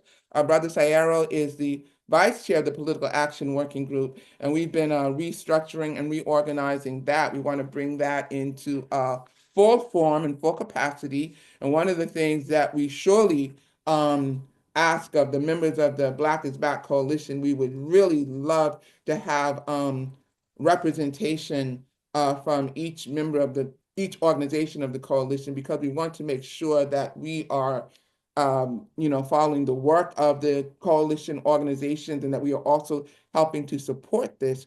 One of the goals of the Political Action Working Group is to try to remain informed about various campaigns and things that are going on within our community that we can bring to the Black is Back Coalition, that we can also formulate policies and strategies around doing that. And as it stands right now, there are a couple of campaigns that we are working on, one of them being a campaign involving myself, in which in March 31st of 2024, I was wrongfully, the state of New Jersey is coming after me because I attended a pro-Palestine vigil. And I'm going to see if I can show you this video real quickly. It's not going to be that long, maybe about a minute long. Hopefully I can bring it up. Oh, yeah, I have it right here. Let me see the thing about, I'm looking for the thing that says share sound. I want to share it. Oh, you have it, tech people? Can you play it? I don't hear it. Could you stop it a moment, please? Right. Let me see if I can share it this way and bring the sound. Hold on. Your country! I don't want your family dead! Who's leading it? A terrorist organization? Israel's a terrorist organization. Maybe, but let's just go back to the original. We are over here minding. Wait a second. What happened in the 80s in America? Did we get bullets? Oh, that's too far back to address. We can't address why we get bullets from a Republican, and now Democrats giving bullets to the only democratic country in the Middle East. Wait, these surrounding countries, they don't even believe that it exists. I'm neither. We're not having this discussion here. We're not having this discussion here. You have to respect our boundaries. You didn't Respect our respect boundaries. mine. Respect our You're not boundaries. respecting mine. You don't own this world. You We're don't here minding either. our business. I was driving We're here by. minding our business. I became scared driving by. Well, that's on you. And your boundaries are on you, man. That's on you. Your That's boundaries. on you. Get out of my face. Get out of my face. Am I? Get out of my What's your face. space? Where's your space, Malone? Get out of my face. Watch out! Don't follow Where's your him. space star? I want war. I'm sorry about your dead. And Israel's mine. My wife is terrified I'm gonna go die for it. I don't give a fuck what this country thinks. Okay, thank you so much. Based on that interaction, the police, I want to be just clear about something. I blocked out a lot of the faces because, there were a lot of young people there and, the New Jersey in this area is so horrible. And the person who came and yelling and doing all that screaming, he is not the one that is bringing any of these charges against me at all. He didn't make any complaint against me. So I want to be clear about that. And that's one of the reasons why I didn't pull his face into it, because he's not the one who made the complaint against me. But if I discover that he did, believe you me, his identity will be revealed too. But so far, that doesn't appear to be the case at all. It was the police who decided to come at me, the state of New Jersey and the police. You can see how I was after that. I'm showing them that I had been recording everything and all of that, and the police are acting like, oh, they're so concerned. And because I had it on my public Facebook page, I gave them the link to where I had the video. And the next thing I know, I'm receiving summonses from the state of New Jersey, backing up South Orange, coming after me, and they're accusing me of organizing this. I didn't organize anything. I was just simply attending, and they're also accusing me of, they said that I was making a whole lot of noise using an amplification device. But anyway, we are fighting that, and we have a petition that is going on. I'm going to put the petition in the chat, but it's at tinyurl.com/BIB Lisa Davis. And I have a court date on February 21st of this month. So we also May I- have I'm sorry. May I interject something Yes, that you please said do. within the report?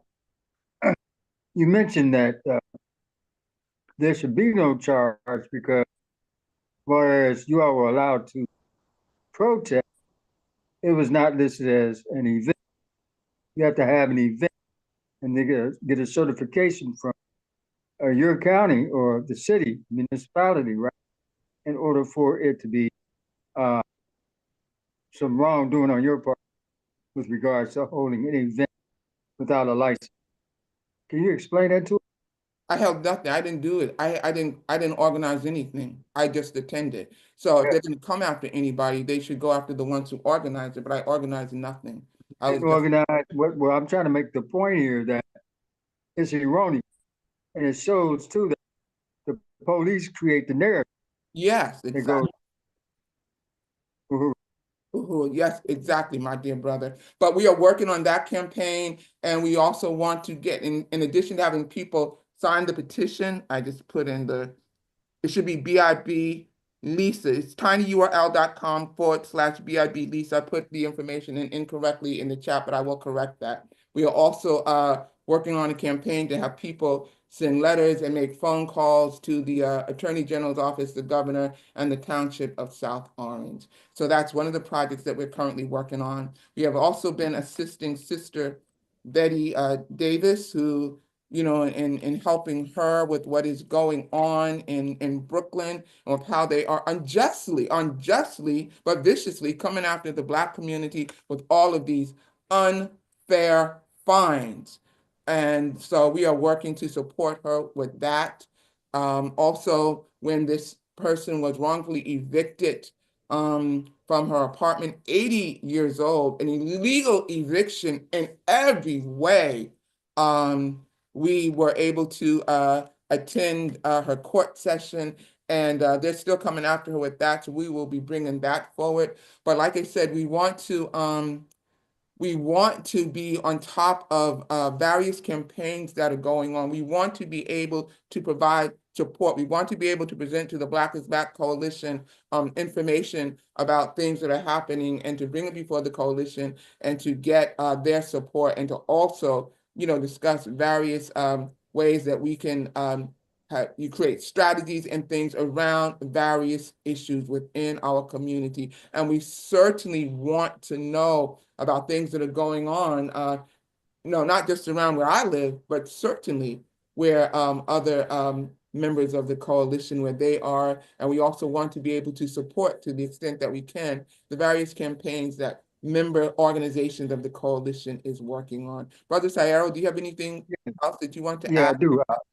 The case of Sister Betty Davis, they're coming after their homeowner, a strictly Black community, with code violations for rat dropping. You got somebody coming around enforcing the code for rat dropping. Now, mind you, there were trees on the tree lawn at one time that the rats had gone to live in. So there were no rat droppings, or very few on the property. What the municipality did, they took the trees. And so rats, like any other living being, going to go eat. And so now they come up with these violations to take houses and do all kinds of financial intrusive, what do you say, give up, take it, or whatever. But it's to run the residents out of the house, run them out of the community, run what was once a Black community, and turn it, as we all see across the country, into a colonizer community. Colonizers have run away when the riots came.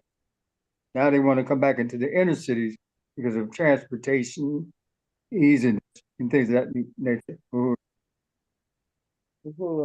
And I see that we are at time, and thank you so very much. But again, I want to emphasize that we want people to join, to certainly join the Political Action Working Group, because that's how we can help to keep abreast on what is going on, throughout this country. But also, it becomes a way that we can help to support the campaigns and the projects that member organizations are working within the Black is Back Coalition.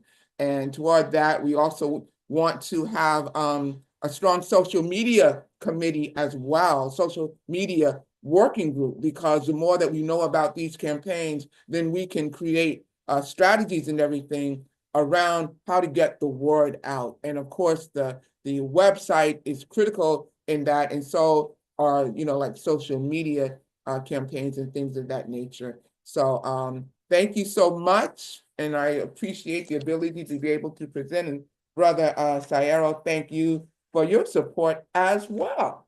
And one thing I got to say about Brother Sayero, he is always saying to me, Lisa, when are we going to meet? And normally we have decided to try to meet once a month at least. Of course, more if we need to, but I think we said the third Thursday of every month. But we're going to make sure that information gets out. Uhuru. The next item on the agenda that we have a presentation from the African People's Socialist Party, Sister Akili Anayi. Do we have that? Uhuru.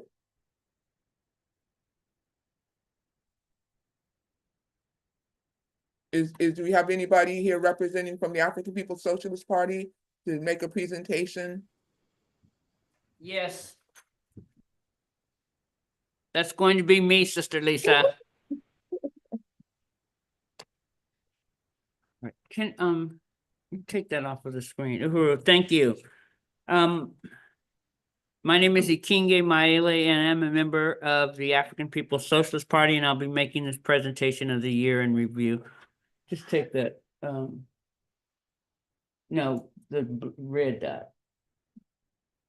Yeah, hit that right there. Yeah, right. Next slide. All right, we want to first recognize the loss of two freedom fighters, which are Brother Ralph Pointer and Sister Viola Plummer. And we want to say Uhuru and Presente. Next slide.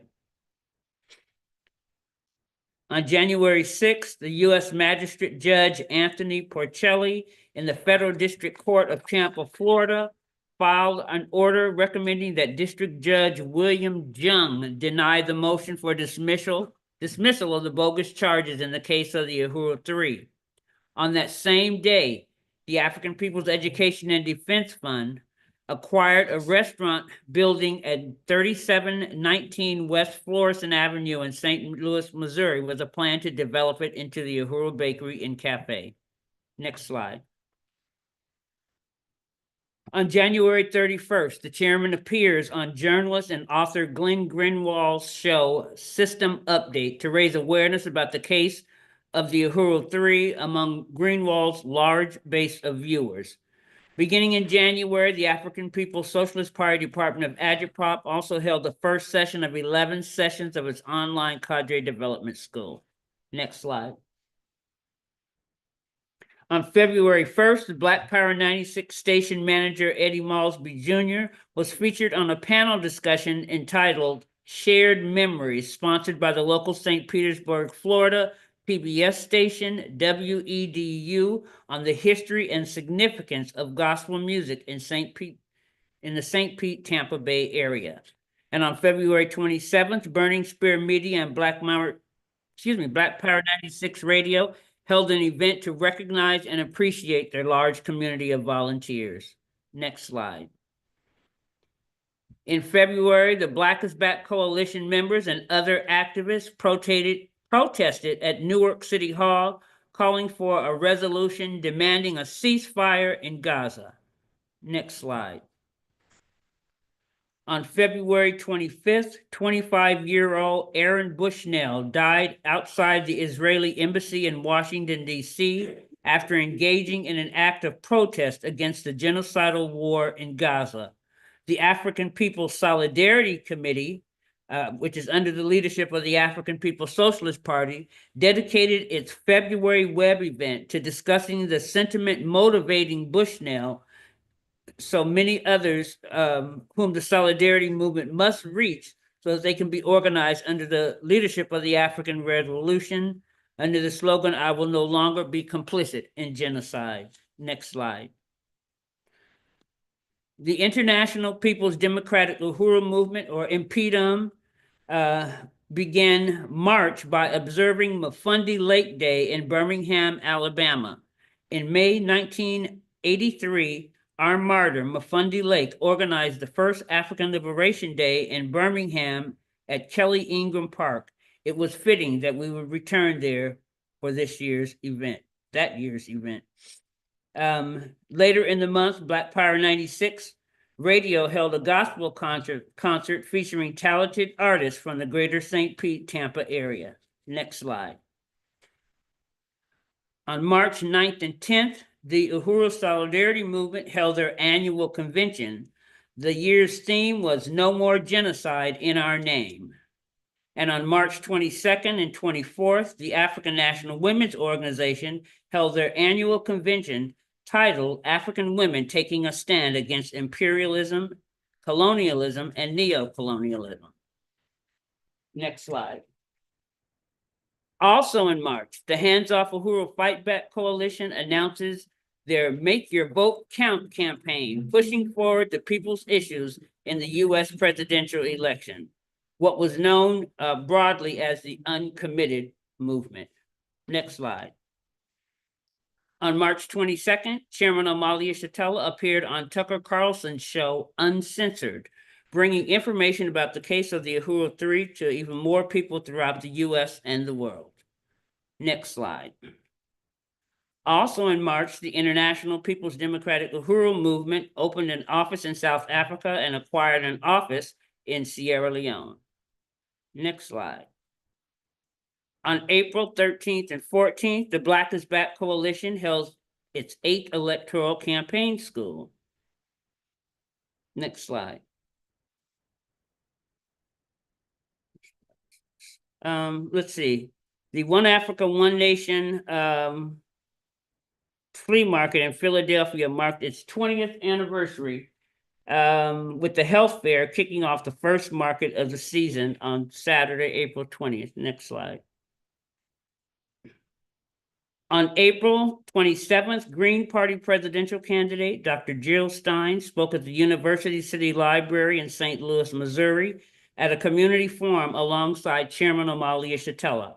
Hours after speaking at the library, Stein was arrested on the University of Washington campus, on Washington University campus, for joining with students to stand in solidarity with the heroic Palestinian resistance.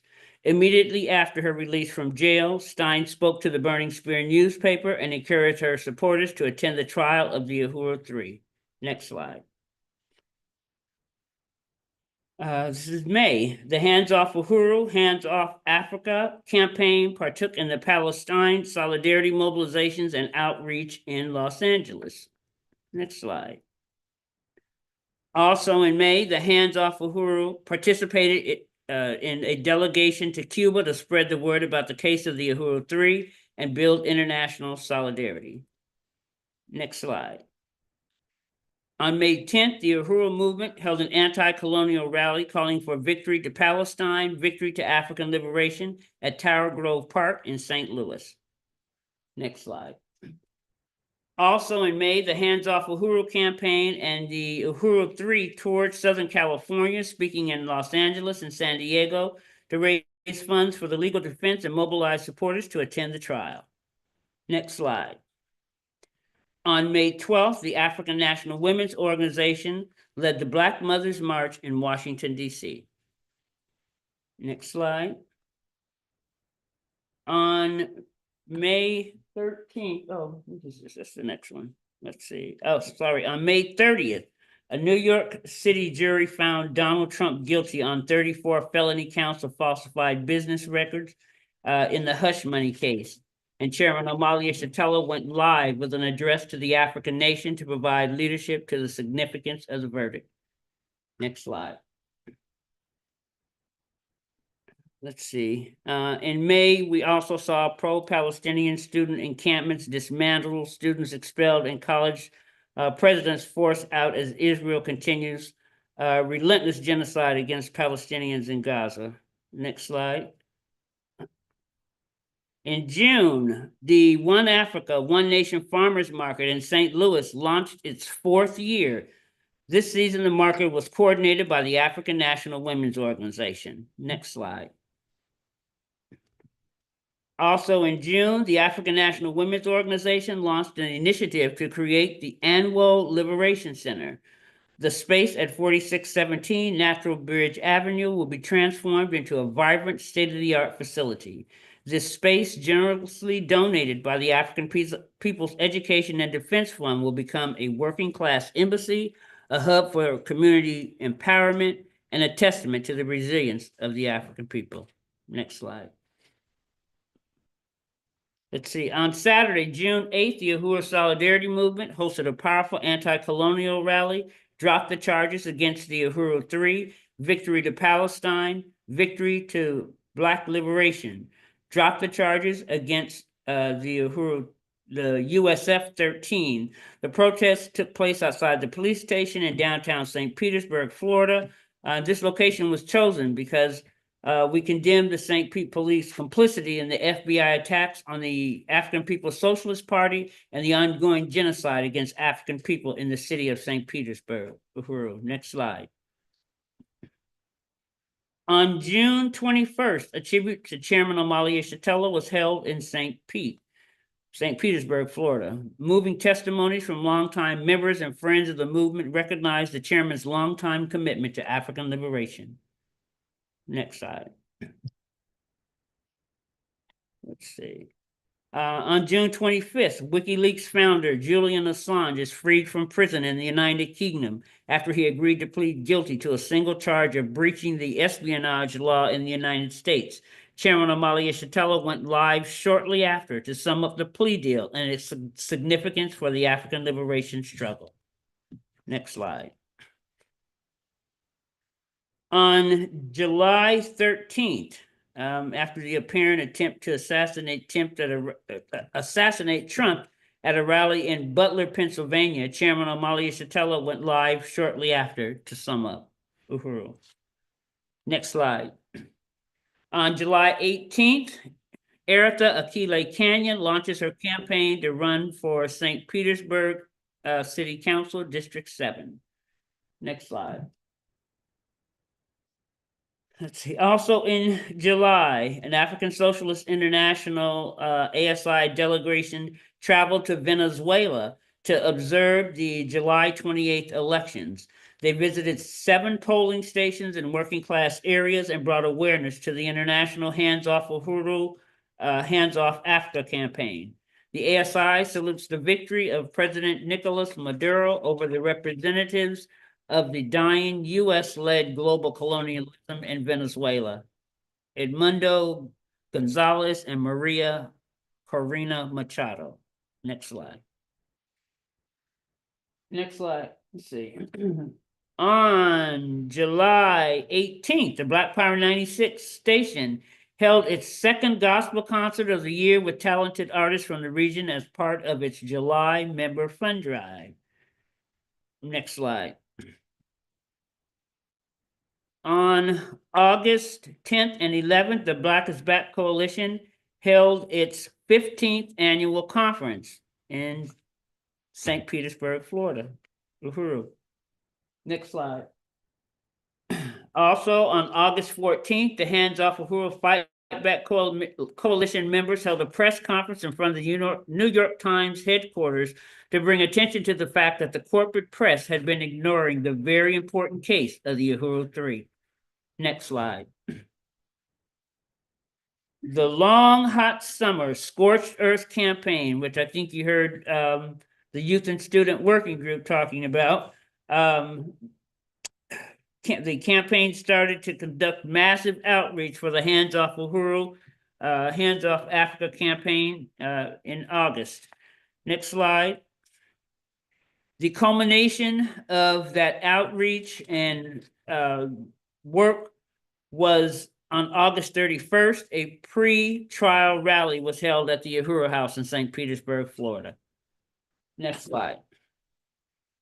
On September 3rd through 12th was the Uhuru 3 anti-colonial free speech trial of the century. Hundreds of supporters attended in Tampa, rallied in cities around the world, and tuned into Burning Spear Media's daily coverage. Next slide. Okay, in October, less than 2 weeks, on October 9th, Hurricane Milton makes landfall just south of St. Pete, bringing damaging winds and flooding to the region. DJ Eddie Malsby stayed on air throughout the storm to keep the community updated on conditions and resources for recovery.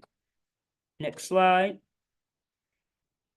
On October 26th, the One Africa, One Nation Farmers Market wrapped up a successful 4th year right here in St. Louis. Next slide.